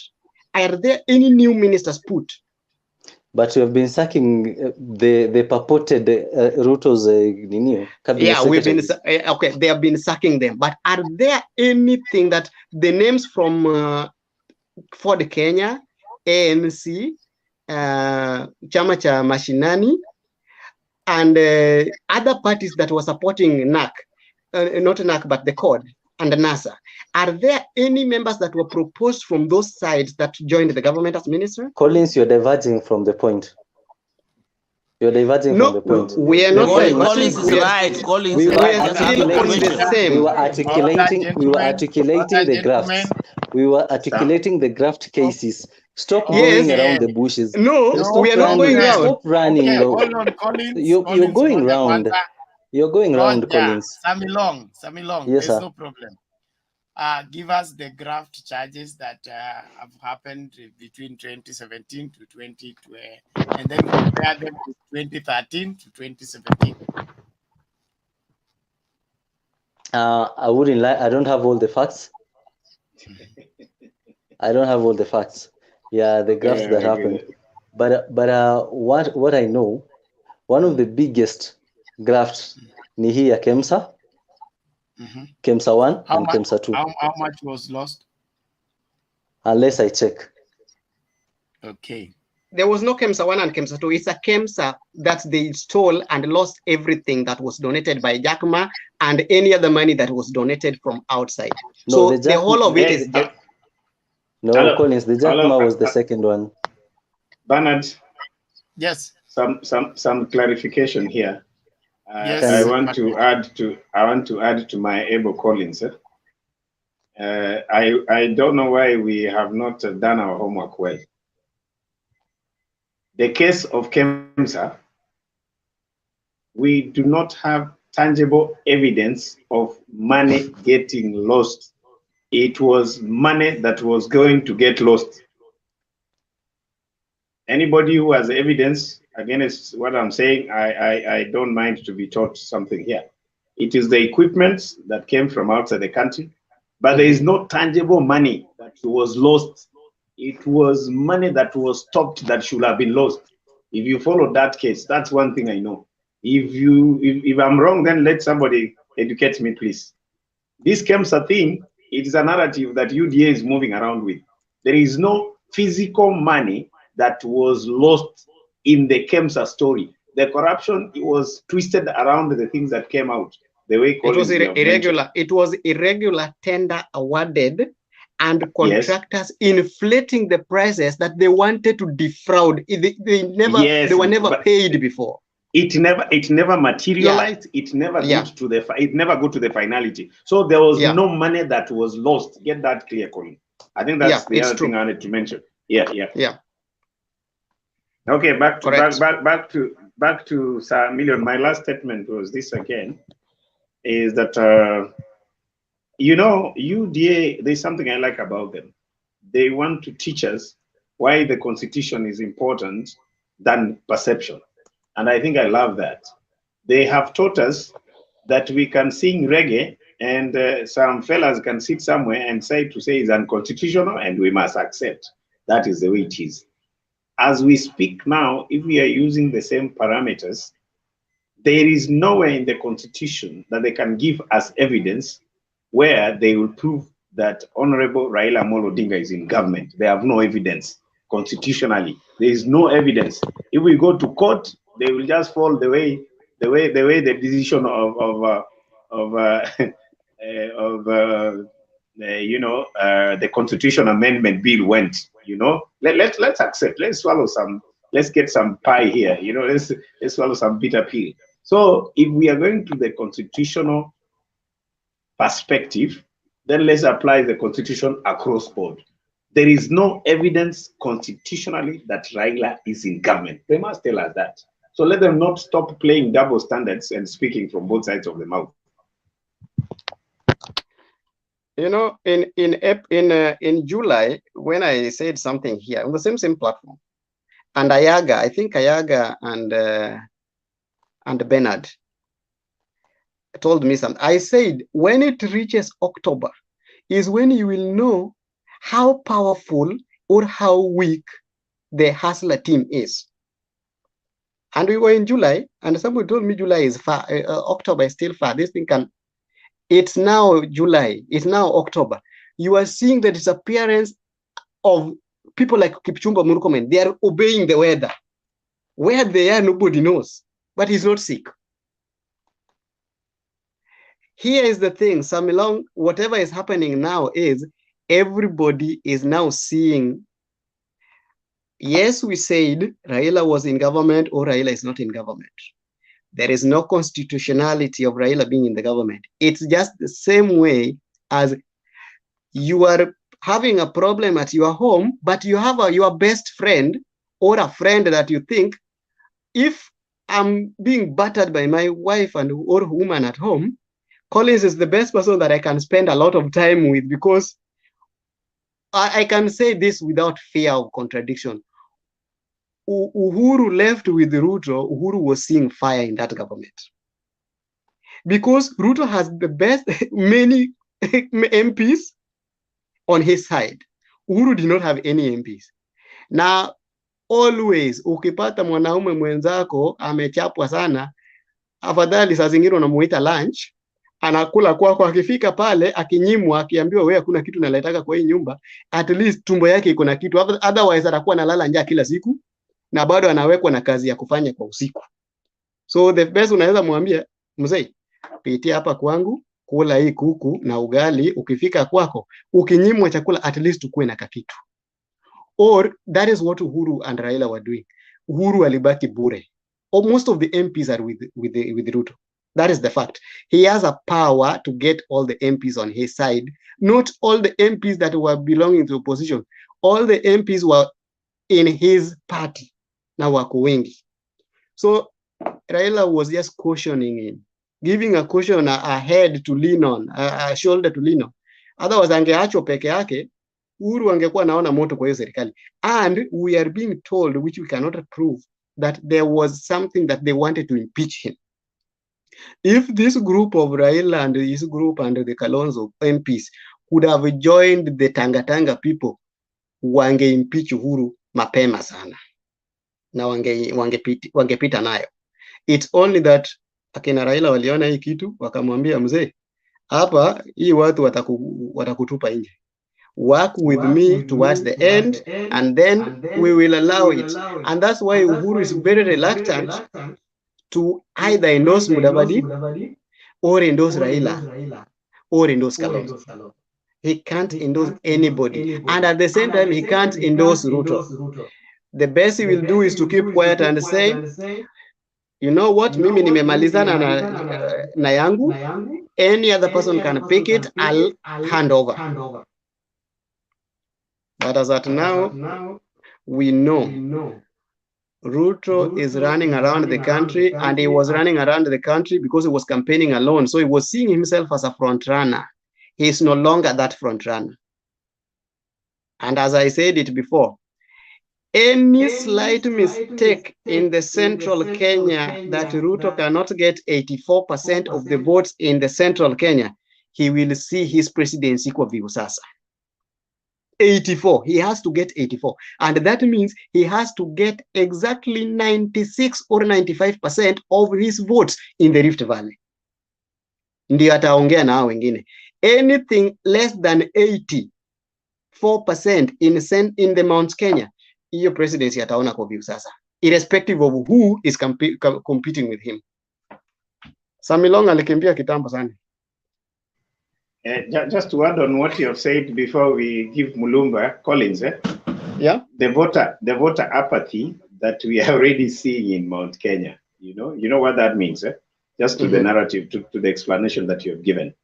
You see, the Mount Kenya brothers and sisters, this is the first time they are going through a very, very unique terrain, politically speaking, because all along they've always, they've always presented a candidate for the presidency. You know that. This is a very, very unique, position which the Mount Kenya people are finding themselves in. And one of the repercussions of this, when you look at it from a very political perspective and how the demographics and what tends to give them the motivation to vote, I think you will agree with me, if you are a very keen observer, that this is coming to forward. It's coming to present itself clear that now that we are seeing voter apathy, in Mount Kenya, chances are higher that the motivation for the Mount Kenya to go for this, exercise of election, that motivation seems to be dying. And if I was to reason as a political analyst, the fewer they registered, the better for Raila. Yeah, I'm just weighing into what you are saying, because that will reduce the number that the DP depends on to get because Raila can get votes from anywhere in the country, not necessarily Mount Kenya. So if we are going to have a voter apathy, for instance, where they're supposed to register 100,000, you're only seeing 3,000 people to register. That is to the disadvantage of the sitting deputy president, because those are the numbers he wants to rely on for him to win. But if they are not coming out, for Raila, he has alternative votes, but for the DP, those are the very, very votes that he needs to actually win. So I agree with you, Collins, that he has to score highly in Mount Kenya, and first and foremost, those numbers must come out, and then he adds Rift Valley, something that is close to an impossibility from the way things are moving. So thank you. Back to you, Collins. I know somebody also wants to speak. I have always held my opinion, and it's still the same. And I would always say that William Ruto is the only presidential candidate in Kenya that had his presidency delivered to him on a silver plate. So it's like he never wanted to get the presidency on a silver plate. So he had to tweak it a bit so that it be seen as if he's struggling to get it. He's the only presidential candidate that was seeing his presidency on the plate, on the table. But because of ujeuri, which I still call the same, he wanted to make it be seen as if he's struggling to get it. For example, he was struggling to lose the presidency that he was already having. Ruto would have been the president in the easiest way possible, but he was struggling to lose it. Have you ever worked against yourself? Because Ruto is one person who listens to William. He is the same Ruto, and he can only listen to William. He is not advised. And that's why you see, as at now, the advisors are running away, but they don't want to be seen. because Murkomen was really trying to advise him, but he never takes it. For example, this is somebody who has campaigned for the last 7 or 8 years. Straight campaign. But what always happened? He was running a marathon race with an energy of a sprinter. It's reaching the end of the times, all the muscles of the body are tired. He can't increase the speed anymore. And because he increased the speed, the best he can do is to slow down or maintain. What is the next person going to do? Somebody who just started yesterday. Ruto has campaigned for the last 7 years, and whatever he did, Raila has only campaigned for 2 weeks, and it's like he's undoing everything that Ruto did in the last 7 years. Raila has taken the last 2 weeks and he has walked throughout the 8 counties. Only 2 weeks, and he has walked through the 8 counties. What does that one tell you? This person was much more prepared and was waiting for him. Look at the Ruto's campaign. It changed from hustler, it went to Mama Mboga, bottoms up, it is on the wheelbarrow. As at now, imerudi tena kwa Mama Mboga. Today, in the coast, what Ruto said can work against him. He is now like, nilisaidia majamaa. Saa hii sasa ni saa ya kusaidia Mama Mboga. In 2000 not in 2000, in 1997, we had Mama Mbogas, we had hustlers, people who were not working. We didn't have the border borders. When people were changing the systems and Kibaki was on spot on, if Ruto cared so much about this border Mama Mboga, and okay, the border borders were not there because they are not already in the market, but there were people who were riding the bicycle. Why didn't he stand with them? Okay, tulikuwa tunakula mboga. Kwa nini hakusimama na wale wa mboga during those times? Did he know that they were there? And he supported Moi 100%. In 2002, instead of supporting the common mwananchi, somebody who has never been a president anywhere, he supported Uhuru, a son of a president, a former president. He knew it. In 2007, he knew there were people from Mboga Mboga and the border because now we had Pikipiki were already there. He supported Raila Odinga, a son of a former vice president. Did you know there was a Mboga Mboga and a border somewhere? In 2012, in 2010, when people were changing the constitution from what it was, na unyanyasaji na nini, instead of supporting that, he said no to the new constitution. He was the first person to benefit because he became the vice president, the deputy president. Did he know there was a border? He was supposed to say, like, you know, I oppose the constitution of a vice presidency and deputy presidency. I want to maintain the old constitution. Why couldn't he say that we want the old constitution? So there was no border. In 2017, he supported Uhuru Kenyatta, a former president and a son to a former president. The Mboga Mboga and the border, the hustlers were just there. What was he waiting for? Now he's telling them he has just realized that there are people from border and Mboga Mboga. Where have they come? Were they born yesterday? Did people start trading yesterday? Borders were there in 2003 when Tuju was the minister and they facilitated the low tax for importation of pikipiki, the forcing and the focus and Hajin. Was Ruto not there? I think Collins, yeah. Now that we are few on the panel, I don't know whether the rest are there. So yeah. I think the thing that is happening, Collins, is that, you know, I think the gods are punishing the DP. If you read the book, I did in my high school, I did the book, my literature book was The Things Fall Apart. Things Fall Apart depicts a character by the name Noye. I'm picking Noye. Noye, and of course there's Oponko. Oponko was the father of Noye. Then there was the That was the mzee, you know. The mzee will sit and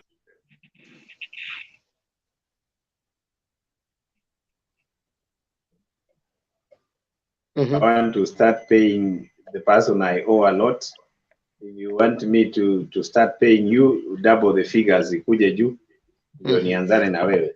So I'm quoting the gods from my literature books that I've read, that I think in this case, if I was to reason as a literature student, the gods are going against the wishes of the DP for very obvious reasons.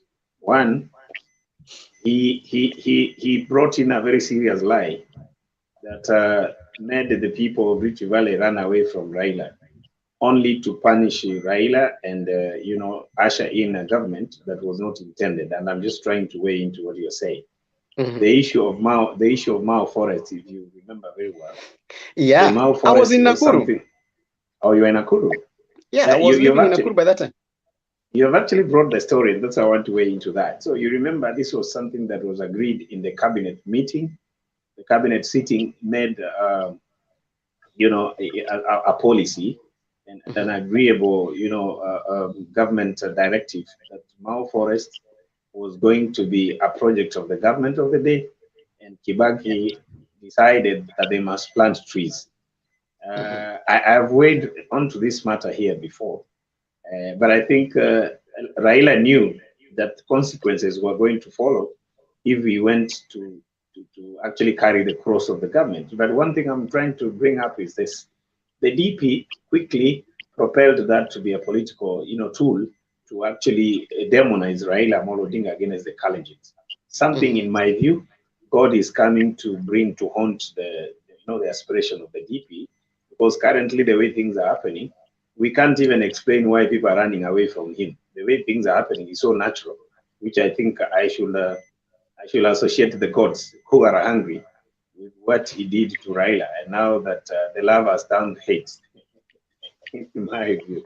So that could be one of the things that he committed, which I think would be very difficult to ask for forgiveness until Baba gets the presidency, which he will have gotten.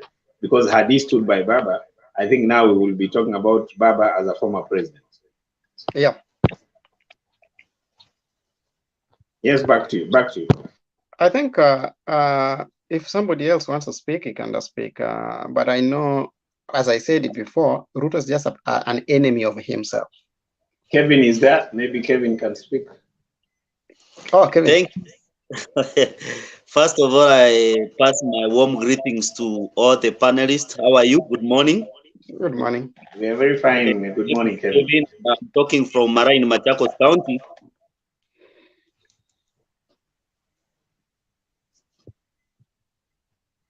Yeah, can you hear me? Yes. Yeah, we are on here. Okay, first of all, I'm aspiring an everybody Church 2022. And when I found you are talking about politics, I felt like it is good for me to come and give my view concerning the DP and the political temperature in our country.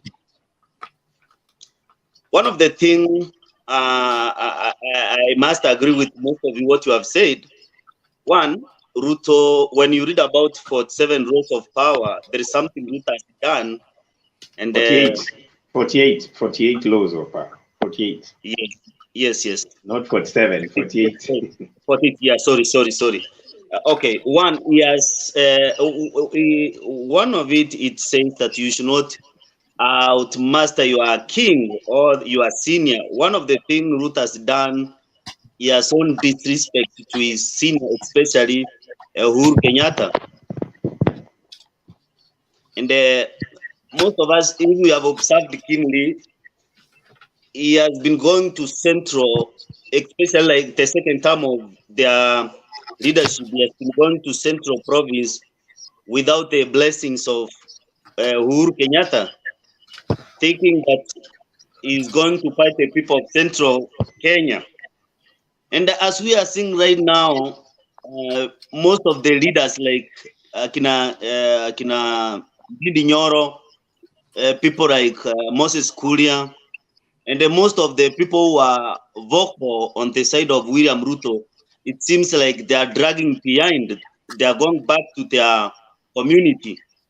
And Ruto is losing the influence in central Kenya. I saw yesterday, I think it was yesterday or some few days ago, I saw this political analyst, Ngunyi, somebody Ngunyi. He was asking where are the leaders from central who used to support William Ruto. In fact, the central Kenya, William Ruto is in central Kenya. And one of the things most of the people, especially the politicians in central Kenya, they know they will not win comes 2022 without the blessings of the current president. There is no way we can say that Uhuru Kenyatta has got no power in central Kenya until the day he hands over the power. So another thing William Ruto is doing is fighting what we call dynasty. He has been saying all manners of evil concerning Kenyatta family, concerning Odinga family, concerning Moi family, which I think does not go well with what we call deep state. There is no way you can fight Kenyatta family. There is no way you can fight Odinga family. There is no way you can fight Moi family, and you just assume that you are going to win the presidency. So for me, I think William Ruto is losing influence in Kenya. Comes 2022, William Ruto will be tired. He will not be able to have the strength. He started already again campaigning very early, almost 4 years ago. I think William Ruto, his political ambition, atuisema kwamba iko na nguvu, is likely to lose. Yeah. You know, Kevin, I always tell people this. When you have a son and there's only one kid, or there are two children, but there is a son that is a bit older, 4 years older than the other ones, he always wants to take the role of being a father in all the plays that they are playing. And in all that time, when the mother calls him daddy or baba, because the name was given to him is bearing the name of the mother's father or your father, sometimes he tries to think that he's the father of that house. Very true. So at some point, when that kid is not checked, at some point he thinks that he's even more senior and he has more privileges than any other child born after him. You will find him trying also to control the mother. Mami, hii ni yangu na hii pia ni yangu. You've given him, and he just wants to decide on what to be given to the child that is following him. To an extent that ukitoka kazi, he always wants to be like, he's the boss. Na wewe ni baba na wewe ndio umetoka kazi. This is what was happening in Jubilee. And this is what has been happening because Ruto alikuja na watu wengi wa bunge. Again, the people who come from the central, most of them are the people he rigged in, the weak people that he can control, the people who don't have the cash. Yes. Because he could control them. So he thought that he can control everybody, including the opposition. And that's why we say, mtoto akicheza na viatu, wacha acheze nayo. Wakati unataka kuenda kazi, you just go take your shower, kunywa breakfast, na alafu mwambie, daddy, sasa leta ile kiatu, mimi nataka kuenda kazi. This is what is happening now. He has been playing around in Central all through, na baba amenyamaza, amekuwa akichezea Central hapo na watu wamenyamaza. So saa hii wenye viatu wameanza kuoga, anaona kumbe kiatu, it's either baba anaenda kutumia hii kiatu kuenda kazi, ama kama anamuachia kama mama amechukua, ameenda kuosha. So Ruto must be ready to release the shoes, either to baba aende nayo kazi, ama to any other person aende aoshe, lakini sio yeye akuwe na hiyo kiatu. That's what is going to happen now. Any other person can take that kiatu and it's not a must that achukuliwe kiatu. So unaona ukitoka unamdanganya mtoto, sasa dadia anaenda kazi, leta hiyo kiatu tukupanguzie. So kuna mtu atampanguzia hiyo kiatu kama baba aendi nayo kazi. So he must be ready to release the shoe to the mom so that mama afanye nayo apanguze. Si ati napanguziwa aende nayo mahali. Huyo mtu anaweza panguza kiatu aende aweke kwa jikoni, anaweza panguza kiatu aende aweke kwa bedroom, anaweza panguza kiatu aende aweke. He may lose the central, not all of it, but he may lose the possession to somebody else. Even losing a half is enough, like losing. Mtoto akipoteza kiatu kwa mama, si ati amepoteza, bado anaambiwa ni yako, lakini nimekuosha inakauka nje. Na baba ameenda kazi. Na si ati ameenda nayo, ameenda tu, lakini hajaenda nayo. Raila has a vote that if Ruto is denied the central votes, Raila will not have them. So baba hajaenda nazo kazi, lakini he himself, he is not having them. That's the short form. And maybe we can agree from previous election that we have had, Baba has been winning. That's in public domain, that Baba has been winning all the elections, only that he never had what we call the system. And then now, if all is well, and if the system is with the Baba, definitely Baba is going to win comes 2022. I think most of the, like Uhuru family and like the big state is not comfortable with Ruto, because they think if he happens to take the leadership, I think in Kenyan politics, yes, Raila and Ruto, as per now, most of the people, like the people have strong feelings towards them. There are those who are thinking if Ruto happens to take the leadership of this country, they will not be safe. There are also those who think that if Raila takes the leadership of the country, they will not be safe. But as per now, it seems that the system, it is much safe and it is much comfortable with Raila than they are with Ruto. Why? Because Ruto, in quote, I'm not saying that that's it. They perceive him to be like corrupt. They perceive him to be a man who is like is full of himself. So I think Papa, if all goes well, and if it is true, like Uhuru Kenyatta supports him, because we don't know. There are those who say that maybe Uhuru is praying with the Baba. There are those who are saying maybe Uhuru felt like if he supports Ruto, most of the people may not vote for Ruto. Maybe supporting Ruto silently. But if you keenly follow what's happening, personally, I was the neighbor to Ruto.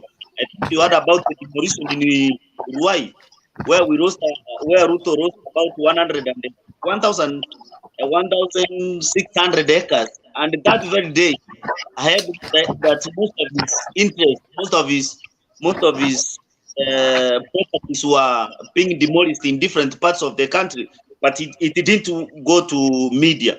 So if you follow keenly what's happening and befalling Ruto, it shows, it is a clear indication that the system is against Ruto and they are supporting Baba. Let's come about the security. If you see the security of Baba comparing to the other times, maybe some few years back, it has been beefed up. And the Ruto, if you see like the budget he used to receive, sahi imeenda chini sana.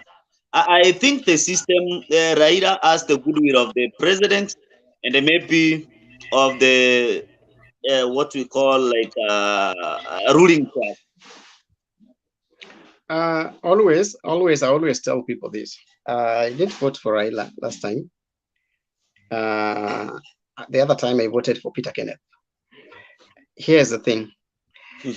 Raila does not need the system to win election.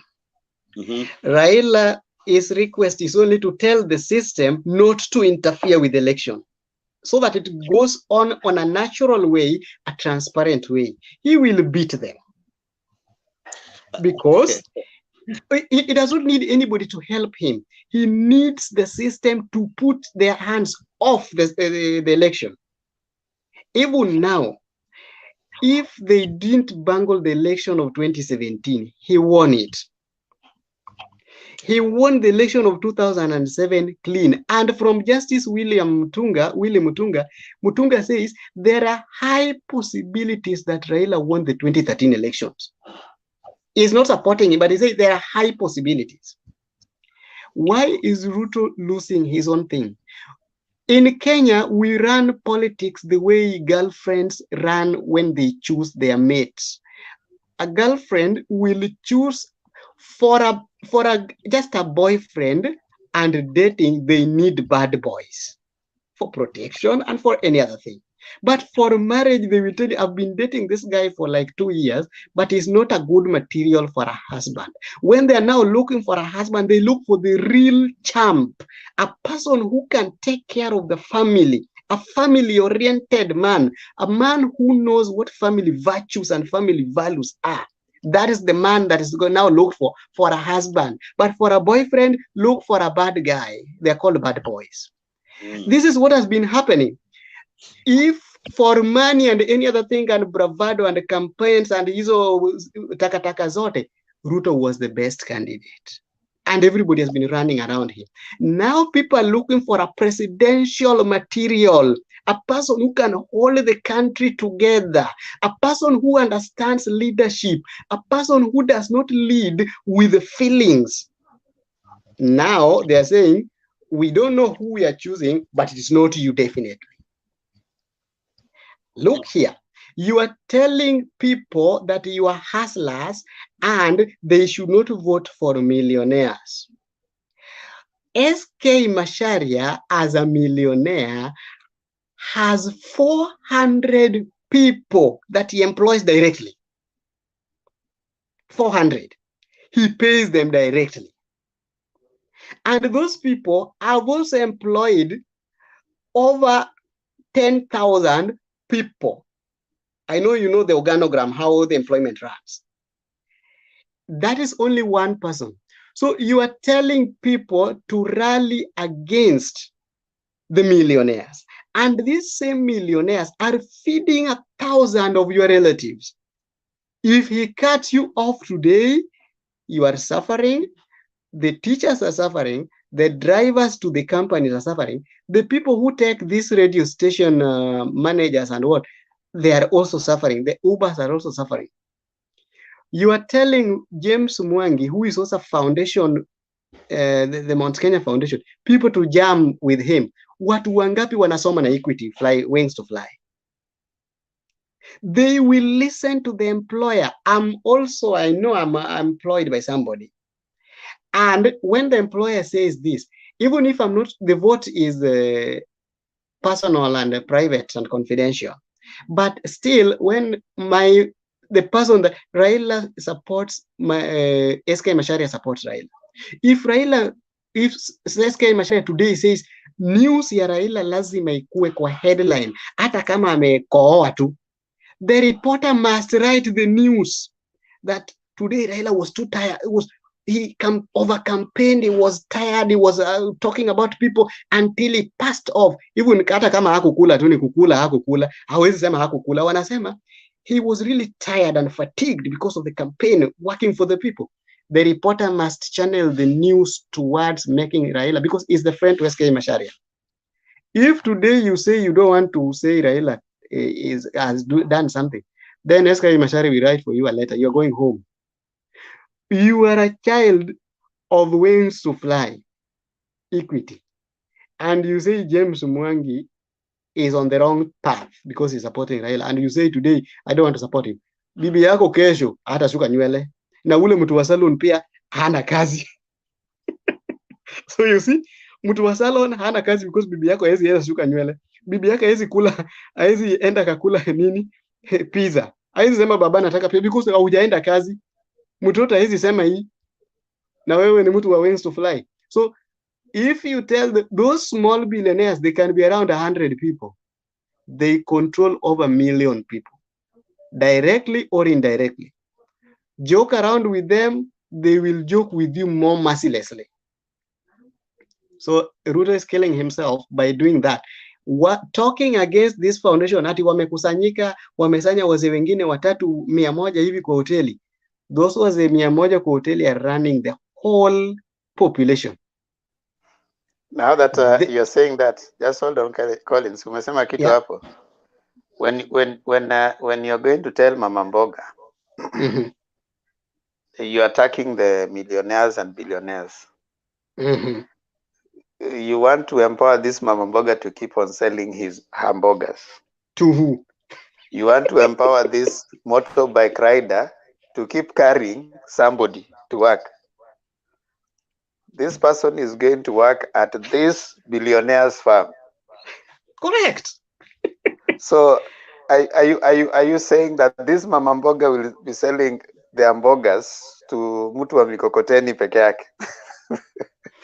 You see that the way they are explaining this thing. That's why I think someday, Bernard, there are two things that we need to come here and debate very, very soberly with the people supporting UDA.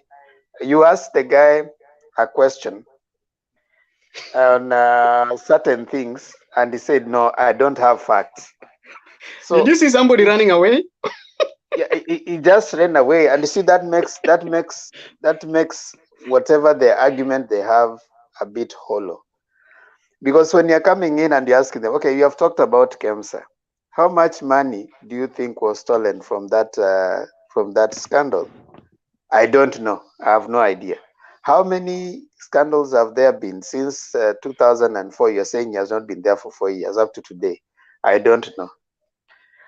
You're asking him, okay, fine. According to the constitution, Baba is not in government right now. No, he's in government. How many cabinet ministers have been changed because they belong to Baba and they have come in? Zero. I haven't seen any. So you see, it is a very hollow argument that I think as time is going by, the truth is beginning to sieve the falsehoods. And if you attack, this Mama Mboga should be told, the Mama Mboga, that this is how it works. You work for Equity Bank. The owner of Equity Bank is James Mwangi, right? That's the billionaires of Equity Bank. You work for Equity Bank, you stay at a place where there's a Mama Mboga selling burgers there. So you are the customer for Mama Mboga. And a boda bado. The boda guy is the one that carries you. So they depend on you to sustain their market. Correct. Now the salon guy. And the salon guy whom you are giving designer or viatu. So all these people eventually depend on this billionaire who is going to pay you. I wish somebody would one day call for me the UDA guys one side. Na sisi tukue watu watatu tu. I just need to be 3. And then we see how we want to see. We first accept that there was corruption. That's the first thing. Then we see, because we don't want to handle anything that happened after 2017 because Ruto was not in government. We just want to use their facts and handle them with the 2017 to 2014. Hapo tu, watatoroka wote. Because you want to ask this person a question, Collins. If you are given a boda you bought, why are you buying the motorbike? To carry someone. To where? Na mtu amefukuzwa kazi. Huyu mtu anafanya na kwa huyo billionaire anafanya Equity, anafanya kwa nini inaitwaje Equity, kuna Equity Bank, kuna Citizen Radio, kuna so many companies our billionaires wanna control. So these people work there and therefore they are consumers of your service. In every upmarket estate in Kenya there's a slum. Because those mamas, there's a slum and some burger places. They sell to these people, so they are the ones. The economy is cyclic. It is not static. You can't say that you are going to build your own economy. So I think there's some sense that you're bringing out that at the end of the day, even whatever it is, you are given 100 motorbikes and you have everybody has a motorbike. So who is carrying you? Let me tell you this, Themba. I always give example with me. I work at a place, at my side job, okay? We are the only shop that is telling people that they must have mask to get into our shop when they want to do their shopping, okay? The shop opposite us is not asking for mask. They say mask is optional. Once you show your vaccination card, you get in. In our shop, whether you have a vaccination card or not, you must have a mask. Okay? Na hiyo ni kutoka kwa mkubwa wetu. Ndiye ameandika you must have a mask. And sisi lazima tuwaambie watu mask. Na mimi mwenyewe saa zingine nasemaga I'm a scientist and I know you don't need a mask in an open place once you are vaccinated with the 2 vaccines. I can't go and say that thing, that nonsense of mine that I know, yenye nimesoma kwa class, yenye saa zingine nafunza watu, I can't say it. Because hii ndio hustle yangu yenye nanipea pesa ya kulipa rent. Nikileta machungu yangu na zenye najua, haitafanyika. You are a hustler. You are working at Royal Media. Na mmeambiwa venye wa KBC walikuwa naambiwa, every story, every news must start with Rais mtukufu Rais Daniel Toroitich Arap Moi leo alihudhuru maombi katika shule ya msingi, shule ya upili ya Moi Girls Eldoret, Moi Girls in Kuria. And that is the script. You must read it.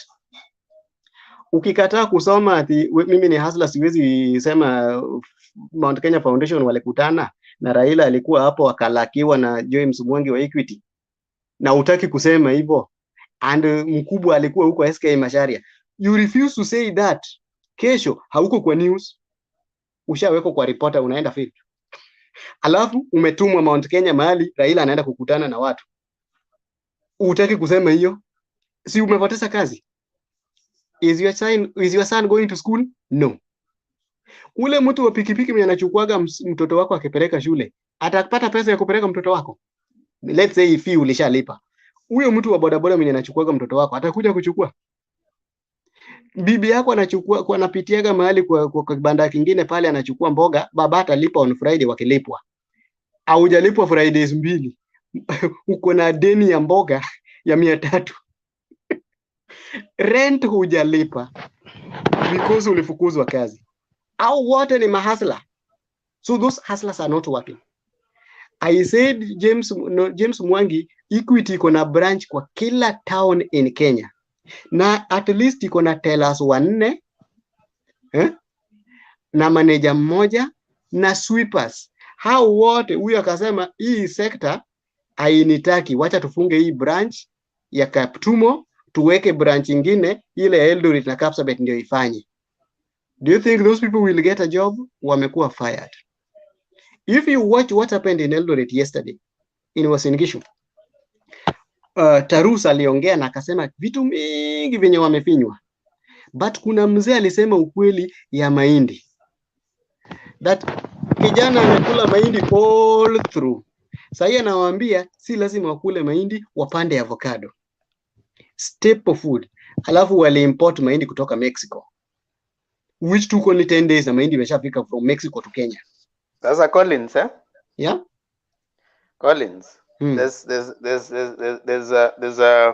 that point has been made. There's something else that probably we need to appreciate. The more we don't scrutinize the message tunapewa, the easier it is to wipe emotions. And Kenyans are likely to make those decisions that are not long-term, they are short-term.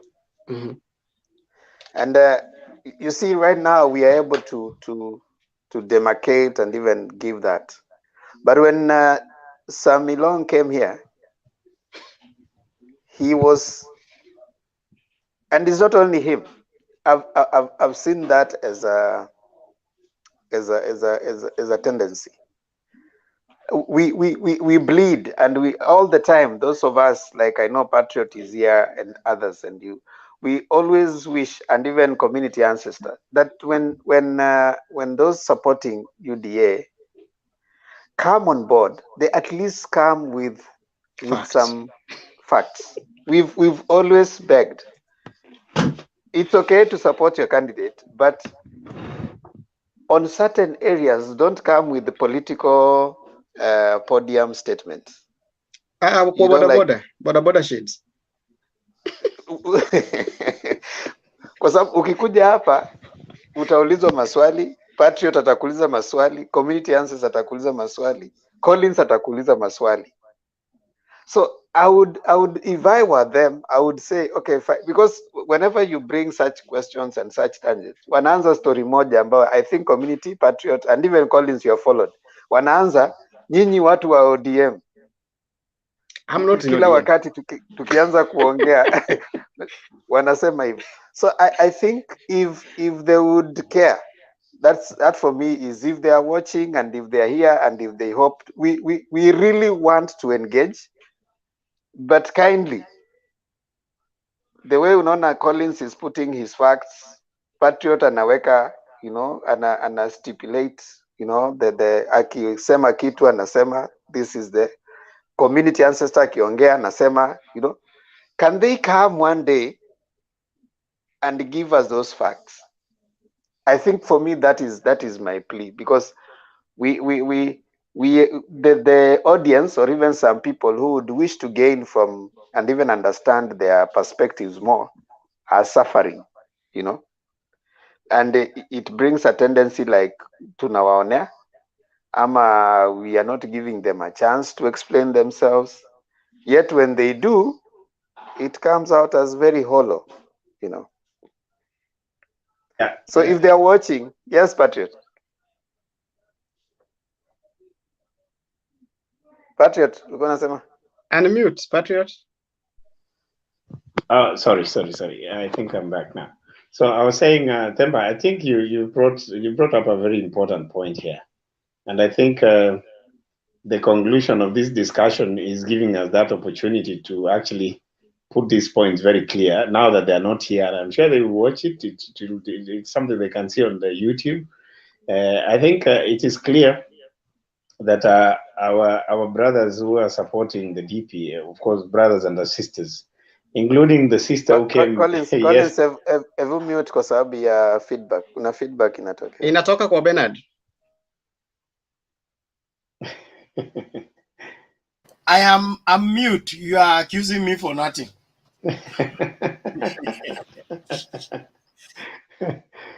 All right. So, like the sister who comes from the land where he forgot, and then she forgot rather, and she said, "No, we don't. Nobody comes from Jerusalem." And I actually told her she comes from Jerusalem because. Remember, you remember the lady who came in yesterday? I don't remember her name well. McKenna. Your girlfriend. Your girlfriend. My wife for the show. I don't know where she disappeared to. No, she was here today. Oh, she was here today. Okay. She was here today. And, you know, going by the discussion of yesterday, I expected her to be very comfortable because I treated her very kindly yesterday and I was not rough on her because that is the way we wanted to welcome her. But today she came so rough and she was using the most vulgative terms of the UDA on us, you know. She's like, you know, accusing us left, right. And yet we really tried to moderate right. So when we tried to rebuttal, she disappeared. So talk to your girlfriend. She should be, what we are saying is, Themba, the way you're putting it, they should be able to be ready to listen to us. Unfortunately for them, the Baba people, we are very principled. We hammer these things with a lot of, you know, with a lot of emphasis. Sometimes they feel we are really agitating them for no good reason, but we are people who like things to be done in a very factual way. Present your facts. Because facts are very stubborn, you know. Facts are actually very stubborn. If you associate yourself with facts, you are actually a stubborn person. So that is where I think they are not finding it very, very comfortable. But I want to agree with you, Themba, that if they are watching, the best thing they need to do, let them use their smartphones well. Let them just buy some bundles, do a bit of research. Unaandika tu hapo Baba's history in development. They will look at that. The history ya Ruto. Simple one, very simple research keys. So that when they come here, they know what they are speaking about. Like the young man who was speaking, he's called Million or what? I've never got his name. What? The young man there. To me, he presents himself as a very brilliant young man. But I was so surprised that Collins, you dismantled this young man before he even sat down well, you know. And I thought that was very unfortunate of him. He's a young man who has a future, in my views. No, I'm sorry. Next time I'll make them ready so that they know what we are going to ask. Okay, thank you. Lastly, before I let go back to my able panelists, why I actually logged back is this. You know, I'd actually logged out. Why I've come back is this. There's something here, Collins, that you've said, and I thought I will emphasize that. Hold on, before you finish that point. Kindly do not log out, because I know we are winding down. Okay, so just say what you have to say. Let's give closing remark, I think. So you will go, then you stay on, then community ancestor, then Kevin, then I think there's another gentleman there, and then of course Collins, and then we just wind down so that we just go, all of us. So go ahead, Patrick. Yeah, that's good manners. I was going to stay on. Thank you, Themba. Thank you, Themba. So I thought I should emphasize what Collins was actually trying to put across by coming up with an example. You know, because examples and proverbs, they bring points home at times. You see, look at a situation where you are telling your child that education is key for their success. You want to take them to school, tell them work hard, read well, listen to your teachers, make sure you do your homework, because my son, in my old days, that education will take care of you when my energies are down. And then on the other hand, on your way to the market, when the boy is around over the weekend, you meet somebody who is speaking English, you know, and then now you start saying, this person don't associate na huyu mtu anaongea Kiingereza mingi sana, you see. So you see, you are confusing your child, because in school lazima ajifunze Kiingereza, right? Then here you are saying huyu mtu anaongea Kiingereza mingi ni mtu mbaya. That's what in my view the meaning of I mean the message that is coming out of the way UDA protagonist, the UDA group, the way they have treated the billionaires vis-a-vis the hustler thing, you know, because they say that the bottom line of the hustler narrative is to help those who are down there. If we take them, if those are facts, you know, if that is true, that's what they mean, is to help somebody who is living below the poverty line, help them, motivate them, give them the tools of trade to become people tomorrow. You know, they can also buy choppers in their years of life. They can be anything. They can be DPs. What now? When you tell them that the billionaires are not important, and yet you are telling them you are helping them to be rich tomorrow, you see, is it not a contradiction? In my view, it's a serious contradiction, because you should say, okay, I think they are not accepting to work with us, but we are praying one day you'll also be billionaires like them. But today you're telling us billionaires are not important, and then you're saying hustlers will help you to be people tomorrow. Are you not confusing this lot? That's the kind of theatrics, you know, the UDA protagonists are treating us with. Remember. Thank you. Community ancestor. Yeah, Kolo na kucheki. Long time, man. Yeah, nice to see you back.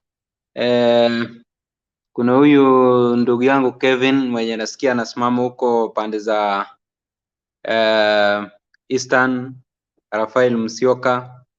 Yeah, in fact nimefurahi sana. By the way, Patriot, I think you saw nikiinsist hata kuna wakati nilikukata nikisema kuwa nataka Bernard anichezee clip ya deputy president. By the way, si kwa ubaya leo, hata sijui mahali, cause mimi mara mingi by the way siangaliangi nini ya sifuatiliangi statement zenye UDA wanatoanga. Reason being ile matusi yenye wanaletanga, but leo Mungu aliniguza nikasema wache hebu nifuatilie. Nimeona kuna kitu Mtembei amepost hapa, wache nifuatilie mpaka nikasikiza yote, then kutoka hapo nikashanga William Samoei Ruto huyu mwenye anasema kuwa hayuko kwa gava, how come anasema kuwa yeye na Uhuru wametengeneza barabara ilikuwa kutoka Jomvu Jitoni kwenda Rabai, alafu Mombasa Chomvu Mariakani imetengenezwa dual highway, alafu akasema kuwa tumeleta stima, mashule, barabara. So nikasema huyu ni ule DP mwenye mnasema, kumbe anafanya kazi. Then kutoka hapo sikujua kuwa Bernard na the likes of Mtembei wataleta hiyo issue kuwa ebu jaribu kuangalia mambo ya economies. Then kuna ndugu alikuwa anaitwa Kibe akasema kuwa Raila Amolo Odinga ndiye alikuja akachukua kazi za William Samoei Ruto kama deputy president. Wakati hiyo klipu ilipigwa na ikaisha yote, huyo Kibe in fact aliinua mikono akasema saa hii nimekubali William Samoei Ruto ako kwa government. Unaona hapo tuliwin. Ndio wanga tunajaribu ku advise these brothers pande ya UDA, wakati unakuja kwa hii platform hakikisha kuwa you have got facts kwa zile points zenye utakuja kutetea yule kiongozi mwenye unafuata nini zake, agenda zake. Now kuna swali ningependa kuuliza hapa. When Ruto is intending to empower our mama mboga na hawa watu wa kiosk ya kina boda riders, niliuliza hiyo by the way, niliuliza hilo swali kwa WG, then kutoka hapo WG akainua mikono akasema hapana, hiyo uliza watu wa UDA. Then Leoni nikaona ananiingilia. Sasa kama anataka kuempower mama mboga, my question, huyu mtu wa kiosk, huyu mtu wa boda, watu still wana earn a living. Watu wana earn a living. Sasa wakati unapo wa add pesa on top, hao wengine wenye in fact hawafanyi kazi yoyote, mambo yao sisikii wakiyazungumzia, cause kama wangekuwa wanayazungumzia ndio hapo basi tungewauliza ile swali, je, kwa sababu nyinyi mmekataa mambo ya trickle down, pesa kutoka kwa national government kwenda kwa the lower part of the pyramid, now kutoka kwa hii bottom mtatoa do wapi na mambo ya corruption? Amweke bayana, then kutoka hapo unaona wana sita, which means William Samoei Ruto by the way ni kama kwa maoni yangu ni kana kwamba anataka kuunda ka kingdom kengine ka mabilionea mama mbogas na watu wa kioski na boda, whereas sasa swali langu, hao wengine wenye sisi hatuko kwa hiyo category, tutatoa pesa wapi ya kwenda kununua hizi mboga? Cause watakuwa na mboga mingi, watakuwa na kioski mingi, watakuwa na boda mingi 2, 3 hivi 4, 5. Tutatoa pesa wapi za kupanda kwa hizi boda kama William Samoei Ruto hawezi akatuambia pesa hata ya kuwapatia wa mama mboga atatoa wapi? So these are the things ambazo wakati tunakuja hapa tukiwagonga na fakti kama hizo, unaona wingi wanakimbia wanaingia mitini, because in fact Collins, you can bear with me. Wakati hii platform ilipoanzishwa kulikuwa na watu wengi sana.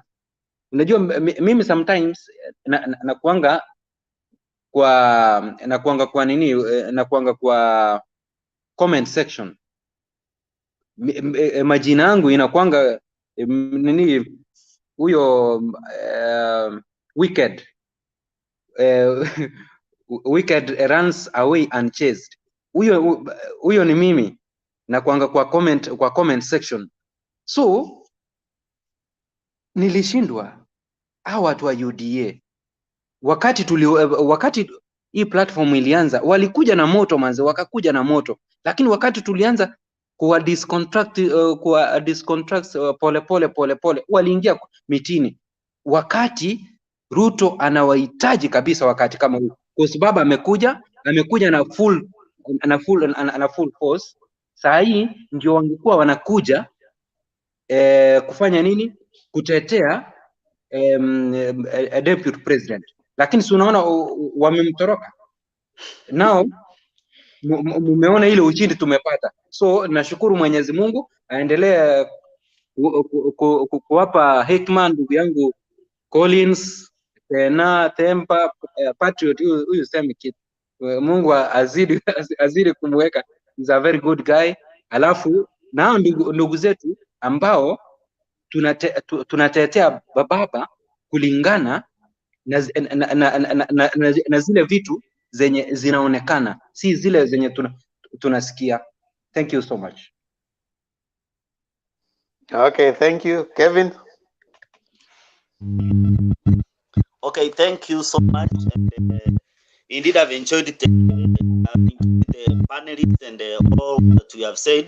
Maybe next time, if we get a chance, maybe you can talk about international influence, because even for one to become a president in most of the countries in Africa, there is influence, especially from European countries and America, which I personally can say, like William Ruto has not built this international relationship. We maybe next time or next week when you have this this program, we may be able to talk about international influence in our local politics. Lastly, I would like to say you cannot overlook these billionaires from Central. They are so powerful. We have heard from previous governments, some of the governments who are created in their houses. So there is no way you can overlook the rich guys from Central. Those people, if today they decide to remove their money from Kenya, the government will collapse. Thank you so much, and I can't wait to attend another meeting. Thank you so much. Raphael?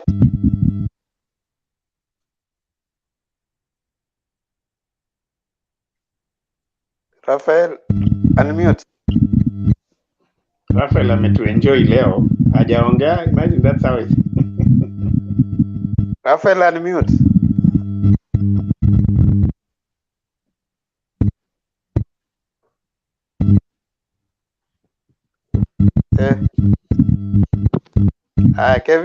Kevin mute hiyo yako. Yangu? Ni mute? Yeah, mute. Yeah. Thank you. Raphael, unmute. Hai, Raphael wewe, wacha nikuache tu hapo. Collins. Temba. Yes, sir. Temba. Before you get to Collins. Ngoja naona ame-unmute. Ngoja kidogo. Naona ame-unmute. Hai, sema, Raphael. Yeah, Demba. I could only ask Ruto 4 questions. Okay? As a deputy president. First, how can you tell us to take our kids to school, they become graduates, and give them wheelbarrows? 2, have you ever seen any country, developed country, full of kiosks and mabogas? 3, how can you tell us, me I'm Mkamba, when you become, you say you are not tribalist. Okay, Ruto say you're not tribalist. Him and Uhuru, they are never given any cabinet minister a Kamba post cabinet minister, and they want us to vote for them. Fourth, okay, you have an ambassador. the future of this country is about what? It's about I've been outside this country, Kenya, Kenya, for more than 15 years. Okay, so mtu akikuja kuniambia tujenge kioski hapa, kila mahali tuweke kioski. Ushaona Amerika kuwa na kioski zimejaa. Ambia Ruto afikirie, amwambie aende University of Nairobi, aambie atawajengea kioski na akuwe boda engineers wote wamequalify, watakuwa boda. Nimemaliza. Thank you so much, Raphael. You can mute now. Ulikuwa unasemaje Patriot ati kabla niende kwa Collins? Nilikuwa nasema kabla hujaenda kwa Collins, there's a statement I wanted just to throw to Collins as a food for thinking. I am happy to hear that Collins is a scientist. And as much as we are very careful on how we bring our professionalism to this platform, there is something that he alluded to, which I think is morally correct at some point, to see how we can bring it as a discussion. The issue of COVID and how it started. I think it's also good to demonstrate to the world that we have brains from our country. So as a scientist, I was suggesting Collins, one of these fine days, you chair a panel here that will discuss matters COVID in depth from a scientific point of view. That was just a suggestion. Hi, Collins, give your closing remarks.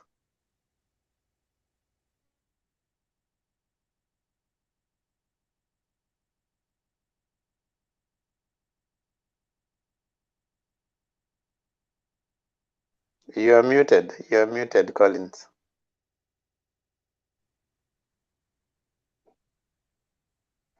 We can't hear you.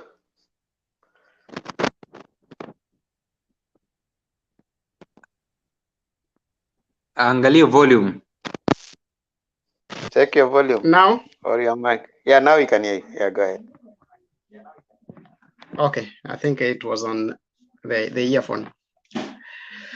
I talked about that thing. COVID, I am the first person to go to the radio station, I think in May last year, and I talked about COVID when Kenya was at 414 cases. I was the first person to be called. I talked on a radio station about COVID transmissions and the differences between the curfew, the lockdowns, and the cessation of movements. I talked about that, and I compared the country where I was living to Kenya, how we are supposed to handle it, and the preparedness of the community on how we can do it. I did that. Recently, I talked about the vaccines, the different types of vaccines, why we need other vaccines. I talked about all that in one of the radio stations.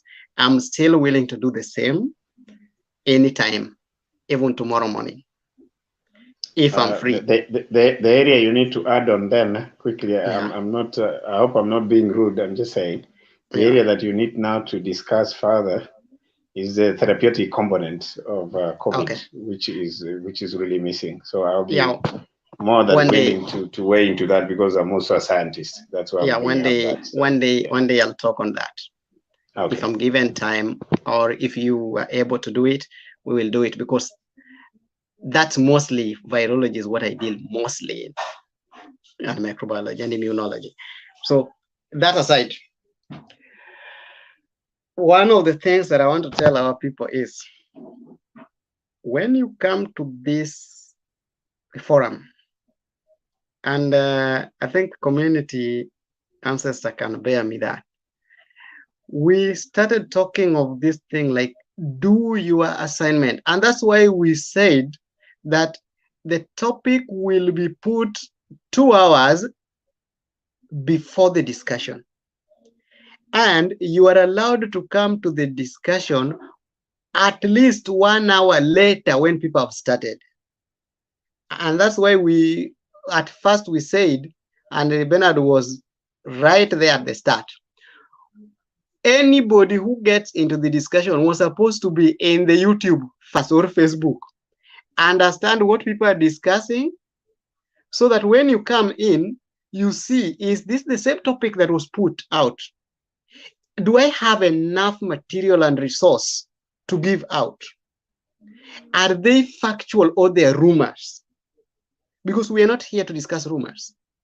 And open your brain. I come to this platform to learn. I don't come to this platform to teach. So if you come to this platform to teach, you will not find yourself teaching yourself. So always do your homework. The thing that I did today at work was to watch, I've watched all the Ruto's videos today for the whole week. Anything that he has said, I've watched them. Anything that Raila has said, I've watched them. All the organization and the functions that were happening, even in Kisii, the burial of Evans Monari, the lawyer, I've watched all the speeches.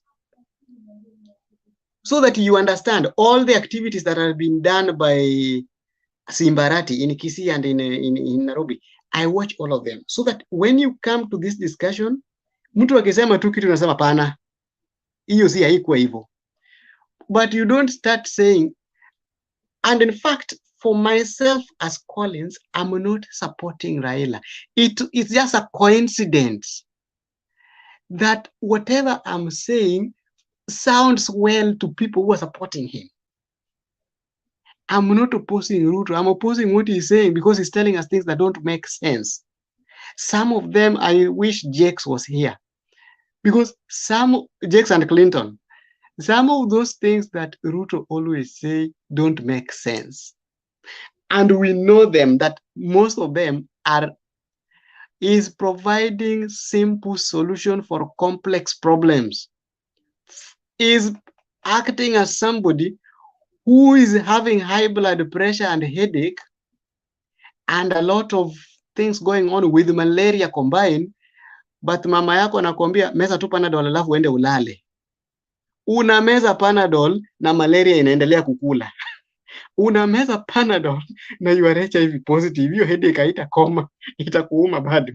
Una meza Panadol na pressure haijarudishwa chini. So that's the same thing.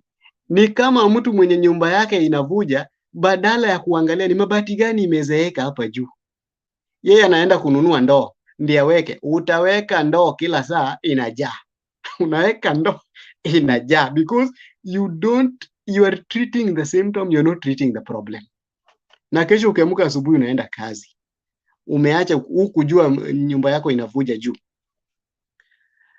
When the Hustler Nation talks, they had the best points. And in fact, if I was in a Hustler movement advisor, tungeshinda hii kura mapema sana. Hii kura tungeshinda Raila mapema sana. But the problem is the person who is running it. David ndiye alileta hii kitu ya bottom up, ndiye alienda akawaambia. But when we started rubbishing and calling it handout, they ran away from it na wakakuwa confused. Saa hii wamesikia Raila anataka kupeana 6,000, they now call it handout. You see, ni kuwekea mtego alafu wanaingiza kichwa. And that's what I was doing to Samilong. He stated a lot of things and then I used his statement na alikuwa anaingiza kichwa. Mimi nilikuwa namsukuma tu, anaingia tu pole pole, na muuliza anasema yes, anasema no, yes. At the end of the day unamuuliza, si now you understand. At the time his understanding was already in the rope. Akienda mahali amekaa saa hii anasema kumbe na support huyu jamaa na hana kitu. He's already convinced him with his own words. So if you are not grounded in what you have, we will just convince you. And I wish that we are going to have a very good discussion next time. Namuita watu. Anybody who is supporting Raila and his movement, I don't want you people to get new information. No, don't get new information. Wait for the UDA guys to talk, walete information, use the same information to frame them, na wataingiza kichwa. Hivyo. And that is what has killed the UDA. Saa hii, they are patriotic party. Wako kila mahali. And what are they doing? you are only supposed to join kama uko UDA. Moses Kuria ako wapi? Out. Aliruka through the window. Somebody taught them that because Waiguru ako na Raila wachukue Ngirishi. Ngirishi alienda kashika nani? Kibisho. Na nani analiliaga Kibisho? Ni Ruto. Na Ruto ni nani? Head of Ngirishi. Imeumana. So give them their ball, they start playing the ball. Alafu jifanye wewe ujui mpira za juu. Saa zile wanaanza kucheza mpira za juu ndio mnawaambia we always score during the head. Sisi hatuscore na mguu, tuna score ingi kwa head. So every time wakirusha mpira juu mna score na head. Wakirusha mpira juu mna score. Alafu watarudisha mpira chini. Na hapo ndio mko. So saa hii wako patriotic. Moses Kuria ako wapi? Saa hii wako patriotic. Kiunjuri yako wapi? And then they pretended ati wanataka kuweka Martha Karua running mate, waka prop up Karua. What did the Kikuyu community do to give Martha Karua spokesman? Alafu Karua hayuko na hao, so wakimchagua wakichagua deputy hayuko na hao kwake, anataka party yake iendelee. Utamwambia chome party yake na aunge hiyo UDA? None on earth. Now we know where Central Kenya is going to form their own parties. They are coming with their own parties. So that means they are not coming as followers. They are coming as partners. What is the interest of the Central Kenya? I quote SK Macharia. Watu wa Mount Kenya hatuhitaji serikali. Tunahitaji serikali tutengenezee environment ya kufanya biashara. Is it able to be done with Ruto? No. And if the answer is no, is it their candidate? God knows. Thank you. Okay. Let me before I allow Wekesa to pray, because I know he's I don't know if he's done with what he was trying to do. Someone is not muted. I think it's Collins. I still want to urge that for the debate to be balanced, we would wish for the other side, either UDA or OCA or whichever other persuasion that you belong to as much as possible come with as many facts as you can, you know. So that we can educate others, so that other people can also benefit from what you know about your persuasion. If it is UDA, as it is, a lot has been said that has questions, raises a lot of question marks. We have a lot of gray areas, and gray areas in a political situation is not good. If you have to find yourself having to explain, someone told me that when they have told you to send your CV and then they have to call you to explain it, then there's a problem with your CV because your CV should be as clear that anybody reading it understands. But now if you have to explain it, then there's a problem. And that is where now we are saying Ruto and his team have given us a CV, but it is as inconsistent as it gets. The person himself is not consistent. The CV itself, it is not consistent. I therefore wish for this platform that on one day we want to discuss several things that have been repeated many. It's almost obvious when you hear certain people speak, you are going to see the similar thing repeated along across board by everyone. Number one, that Ruto, his duties were given to someone else. I wish that we come on this platform, those people come here and tell us how, when, and where, which constitution has said that. Two, they have said Baba is in government, is working with Uhuru. kindly come and categorically point to us out when, how, where, and which constitution denies Kenyans not to work with the president they chose.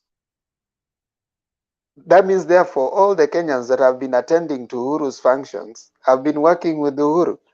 So all of them are are bad. So are you suggesting it is wrong for a Kenyan to work with the president of the day? Where does the Constitution say that? According to the Constitution, universal suffrage is just a way of putting leaders into position. If we had another way, we would follow that. But universal suffrage, that is voting, it's just a way. And for us to vote, then we have political parties. But once a president has gotten there, he can work. One role of the president is to unite the nation. So is it wrong for a Kenyan to do that? I don't think it's wrong. So that in itself can be poked whole. Number three, that I want us to come here and really, if they can come and convince us, which is something they have not so far. I know Atuya tried, he came here, he disappeared. Sami Long came today, I think Collins scared him, he disappeared. Every time they come, they don't come with tangible. Kindly let them come. How will you empower this Mama Mboga if you're also killing the people who buy from them? The rich people, the owners of equity, who are actually educating the son of this Mama Mboga. You are saying he's a bad person. The Wings to Fly that is educating the son of this Mama Mboga is giving this Mama Mboga son scholarship. That I find contradictory. I have never had, I think if they are able to come, Ruto has gone in every place giving $1 million the other day in Taita. I've never had a scholarship called by Ruto's name, and they have said that this many people Ruto has paid for school fees yearly with Ruto Foundation. If there's one, let them come here and tell us. We want to believe them, but as long as things are contradictory, this is not standing no water. I think, I don't want to repeat more, but those three areas, I would wish for a day that whenever they come here, we have that in-depth discussion. Because this forum is not just one-sided. We're supposed to educate everyone who comes in here. And thank you so much, Bernard. I would leave it there for now because I know you've been trying so much to go, but we've kept on coming in and keeping you here. Ladies and gentlemen, really appreciate. Kindly continue subscribing. Bernard, do you want me to call out people or you'll call them out? I think I want you to take all the honors of calling out everybody and closing completely. Okay, sir. Let me do that very fast so that I. Hold on. Okay, go ahead. The program on the aspirant. How did it go today? Were you the one on set? Wekesa was on set, but do you want us to look at it right now, or you want us to look at it behind the curtain? Whichever the case, I just wanted to know the next person anahojiwa leo ama anahojiwa lini, because if we don't give proper timing, we already have a person coming in on Wednesday, but we don't have someone for tomorrow. Okay. No, we had given a repeat to the Butula guy because his show had a lot of hiccups. Oh, he's coming back to today, right? Yes. Okay, so all right, that's okay. Okay, then. So you give the shout out and then just close. Sure, I'll do that. Thank you so much. Thank you so much, Francis Kinywa. I can see you hapo unasema Ruto tosha. Yeah, that's okay. I mean, you have a democratic right to choose the leader you choose. For us here, we attempt to, even as you say Ruto tosha, have an informed decision. That is what we are trying to do. We are not really, and I keep saying that this forum is not necessarily for someone who is decided. This forum is for those people who are tilting in the middle, so that they can use that information to be swayed towards a certain direction, not necessarily to. There are people who love Baba for nothing, you know, and there are people who love Ruto for nothing, you know. We are interested in that person who is saying, okay, fine, I want to weigh this policy. So try as much as possible to convince that person. I can see Rafael Musyoka, we really appreciate. Rafael Musyoka said Ruto cannot explain what bottom up is. Yeah, I mean, we've struggled here to understand. I wish we get someone who can. And they keep telling us that you guys cannot understand. Then why do you bring something that is, it is Aristotle actually who said that if you cannot explain it to a 6-year-old, then you don't know it. So if whatever it is that you know, you cannot explain to a 6-year-old, then forget about it. You don't know it.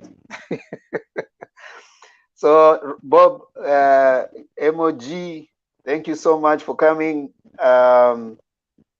Victor Obote, Dennis Ondieki, we really appreciate Nahash Zaura, Variety Guitars, Luo Baba, we really appreciate you. Faisal Haji, we really appreciate you. Excuse Yes, me, sir. we have Naliaka in the show. Somebody call Naliaka? Yeah, we'll bring Naliaka on. I know who Naliaka is, and you know Naliaka Collins. Naliaka is Angel, Angie. Oh. Okay. Anakujanga hapa kila siku na majina tofauti kututisha. Tumekataa kabisa kutishika. Hatutishi kabisa Angel. I'm not a older person kukutisha.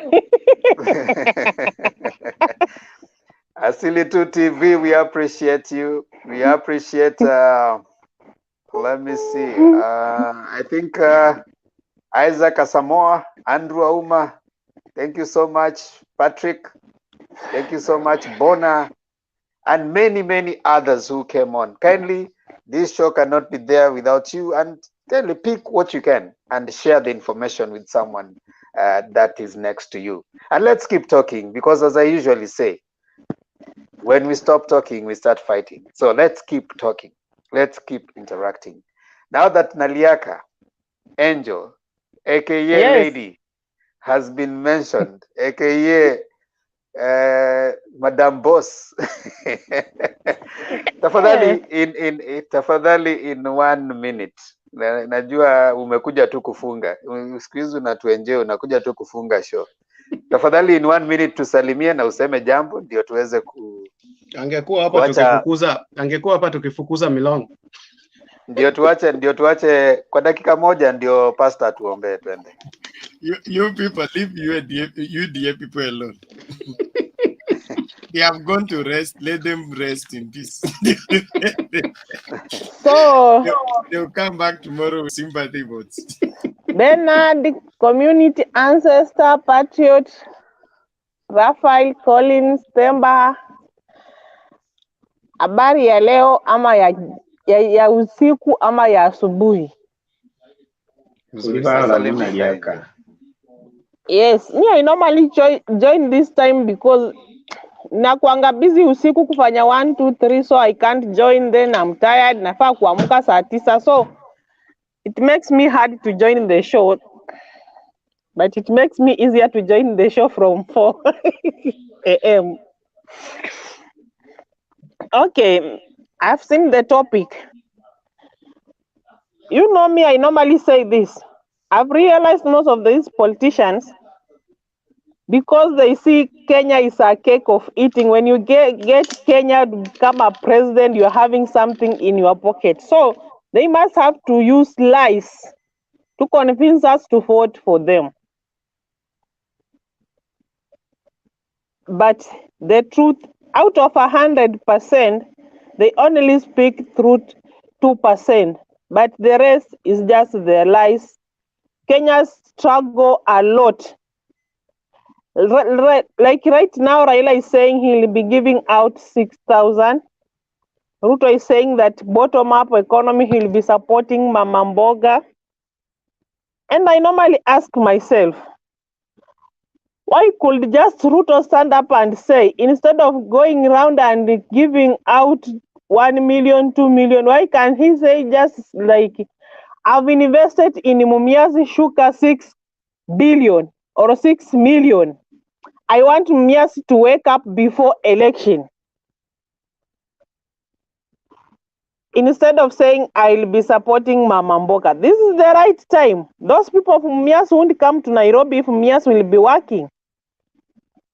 If Nzoia Sugar Company will be having the right management, farmers will not be there suffering. Unakatiwa mio unamaliza miezi 8 ndo unalipwa pesa.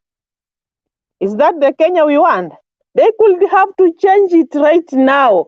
And that's why I normally say I'm not yet convinced with anyone else that I'll be voting for someone to be a president. Sijaona mtu mwenye amesema kitu inani convince. I want to see it. Because I normally see this. Ukisema umependa msichana, unampeleka unambaia lunch, at least unamfanyia 1 2 3, huyu msichana anaona, hey, by the way, this guy is serious, we can make life. Lakini wazi promise msichana tu, nitakufanyia, na hata akikwambia credit ya 50 bob you can't afford. And you don't want to make this company of ours to wake them up, because they know as much as Kenya watapata kazi, hizi kampuni zitafanya kazi. Wakenya watachanuka, Wakenya watakuwa werevu, Wakenya watapata pesa. So hizi kura zao hakuna kitu watawadanganyishia, ndo wafanye nini? Ndo wasimame urais. To say that we'll be giving Kenyan 6,000 in Kenya, it can happen, but it's very hard sometimes. Ni ngumu. Badala ya 6,000, just tell us that kuna kitu utafanya, utaamsha kampuni fulani na amusha hiyo kampuni. Vijana wapate permanent employment. Hizo 6,000 zitaenda for some short time. Haitaenda for long. So, tukirudi kwa politicians ato, kuna ngirisita, kuna bottom up economy. My friend, maisha itagwama na itakulemea na utakuwa mwizi mtaani. Thank you. Asante sana Naliaka, aka Angel, aka Lady, aka Madam Boss, aka mtu wa kufunga show, aka zile aka mtu ambaye ako kwa watermelon hapa nangojea. But we really appreciate hope as you keep staying here, you will find it in your heart and you'll be convinced. Actually, wewe unaona watermelon hata kwake hana kura, alafu mtu wake anashindwa kura, alafu anakuwa na balance, tunaniweka kwa watermelon. Haya basi, at least we have checked out one person, Ayuko. Okay, so that one is good. Now, ladies and gentlemen, thanks so much for those who stayed on up to this time. I mean, I know in Kenya, it's right now in the morning. It's already tomorrow in where we are. Some of us, it's not yet tomorrow. And we really appreciate you staying on every time. This show cannot be there without you. Kindly remember to like, comment, share, and subscribe to the show. And much more. Each week and every day, we bring topical issues that affect our society, and issues that affect you and I. It is our civic responsibility and civic duty to be informed and participate in decision making in the country. And the best way that you can do that in the coming year is by registering as a voter and going out there and choosing the leader that you want. Because they say those who think that politics is not for them, they allow themselves to be led by leaders who they do not want, or who are weaker than them. So the best way to do is go have your voice heard in the voting. And the best way is right now. Register as a voter if you haven't. See you again later today. From 8, we have an aspirant coming in. And if you know any other person who is vying and you want them interviewed on this channel, kindly get in touch. If you are vying, if you are an MP aspirant, an MCA, a governor, or even a presidential candidate, come speak to your people through this channel so that they can listen to your policies and plans that you have for them. I want at this time to welcome our pastor, Bernard. Yesterday it was Wekesa. Today is Bernard to give us a word of prayer as we close the show. Bernard. Okay, thank you, everyone. Kindly shout out to somebody in the section is called Freddy Fred. He says, kindly shout out KDF, please, Wazalendo. So recognize KDF. Yes, Freddy This is their week. I believe, this is a week for KDF. Those are people wanalinda inchi. I mean, the service to the country. They make sure that our borders are protected. So thank you so much, Freddy Fred, for the reminder. We appreciate you, KDF. And I have two of my family members who are KDF. Shout out to all of them. We really appreciate you. We salute them.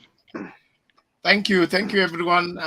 Let's pray. Heavenly Father, we bless your name. We appreciate you so much for the privilege to be useful in your hand, to contribute to the future of this country by ensuring that we are part and parcel of what you intend to cause to happen in the land. We commit this nation to you. We ask you to keep it from all evil, that you alone, being the Lord of all, you reign completely over this nation.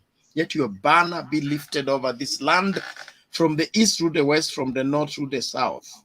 Only by your wisdom, let this nation be governed. Only by your wisdom, let this nation be led. We pray for the president, the deputy president, and all leaders at all levels, that by your spirit and by your wisdom, you will cause them to do the right thing. The Bible says the heart of the king is in the hand of God, and wherever he wills, he will turn.